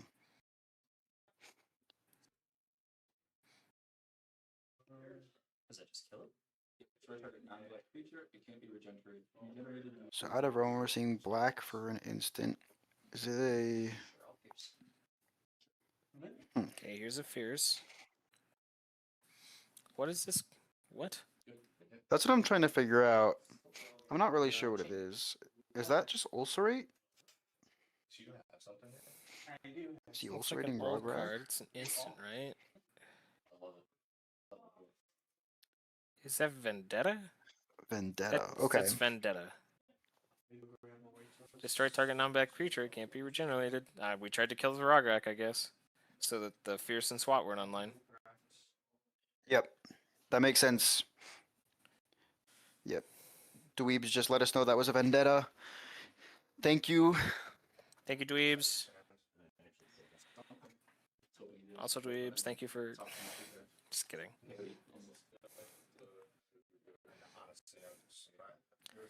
Okay. So we revealed our cool tech piece.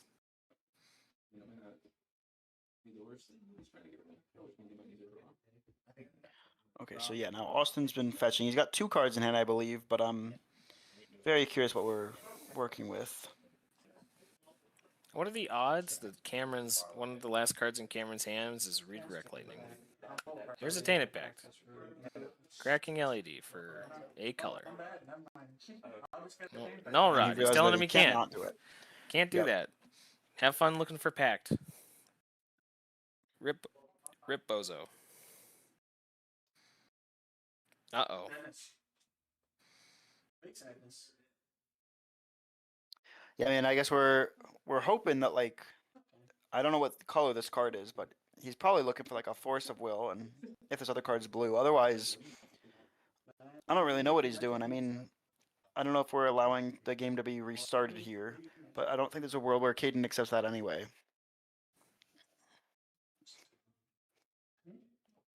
Like, there's still 0 power on board. What was that just went? Gamble? Oh, I can't see. Oh, the Prismari just went. You're complaining about the Prismari. Gain control of the chain targeting microphone so that I can copy again. Looking obnoxious. There's a Veil of Summer. Mirror Maid, E-Zone. There it is. There's Pact. Yeah, man, I guess he's looking to ask the Lumra here to get rid of his Null Rod so that he can pay for Pact with a LED. Probably. And we got a Force of Will anyway. Pitching Snapback. And it looks like that resolves, and Chain of Vapor seems like it's resolving.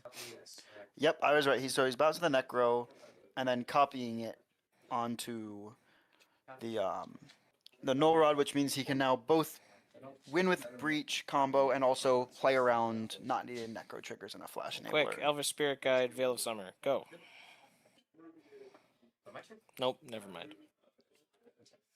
Yeah, I mean, Lumra still has the chance to just get him with an Endurance here. I'm very curious to see what the play might be, because we've used Force of Will. Here's the Dark Ritual. Yeah, I mean, to me, this is just Demonic Tutor Breach. Or just Breach.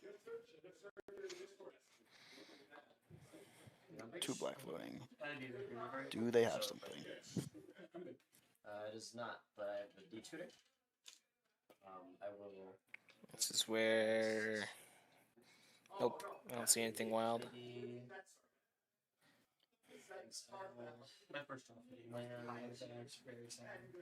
Yeah, I mean, like, Cayman also could still have Boseiju. Like, there is definitely outs, but it seems like this is resolving. This is the pinch point before the mana is made. So, it seems like this should be the end of our game.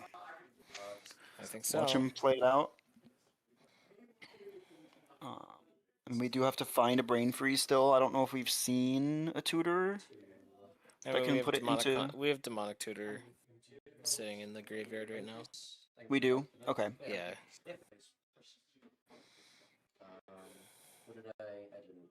Yeah, see, there's that card on the bottom there that hasn't moved is a Demonic Tutor. Okay.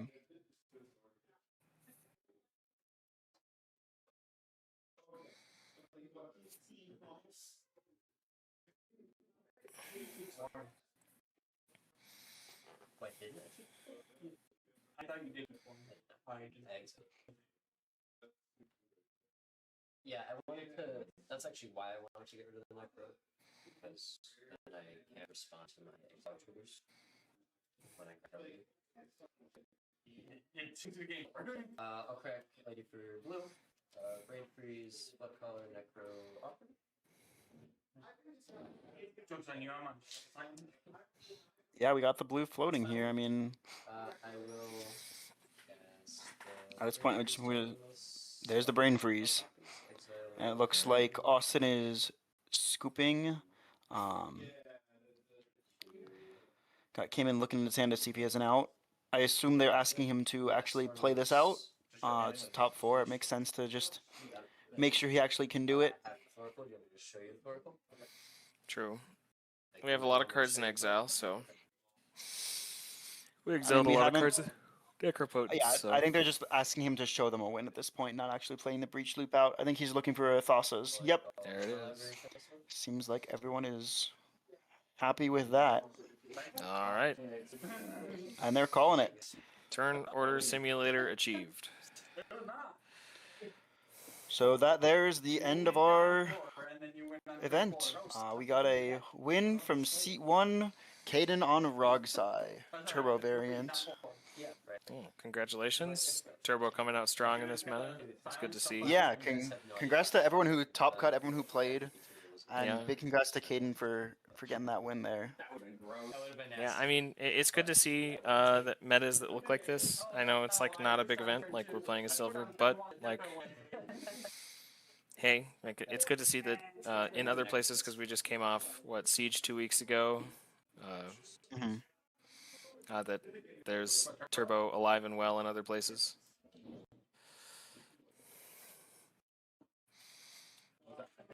I mean, I think we had a good. I think we did a good job grasping what the pregame would look like, what players were looking for. Like Austin mulliganed to a way to play Smothering Tithe. Cameron mulliganed to a turn 2. Turn 2 Rowan, and then Rogsai kept the nuts on a 6, right? So. Yep. And then came in also mulligan to turn 2 or turn 1 Nullrod. So our pregame discussion I think was like almost dead on as to what the decks were trying to do in this top pod. Yep, we called the turn 1 Necro and the mulligan for Nullrod. Rowan had the turn 2 Rowan out there, and Scion just didn't find what he needed to stay in the game. Mm-hmm. That makes a ton of sense. I mean, it's a rough 2. He mulliganed to 3, right? Like he had mulligan to 3, way to play Smythe, and is basically what he did. And... Yep.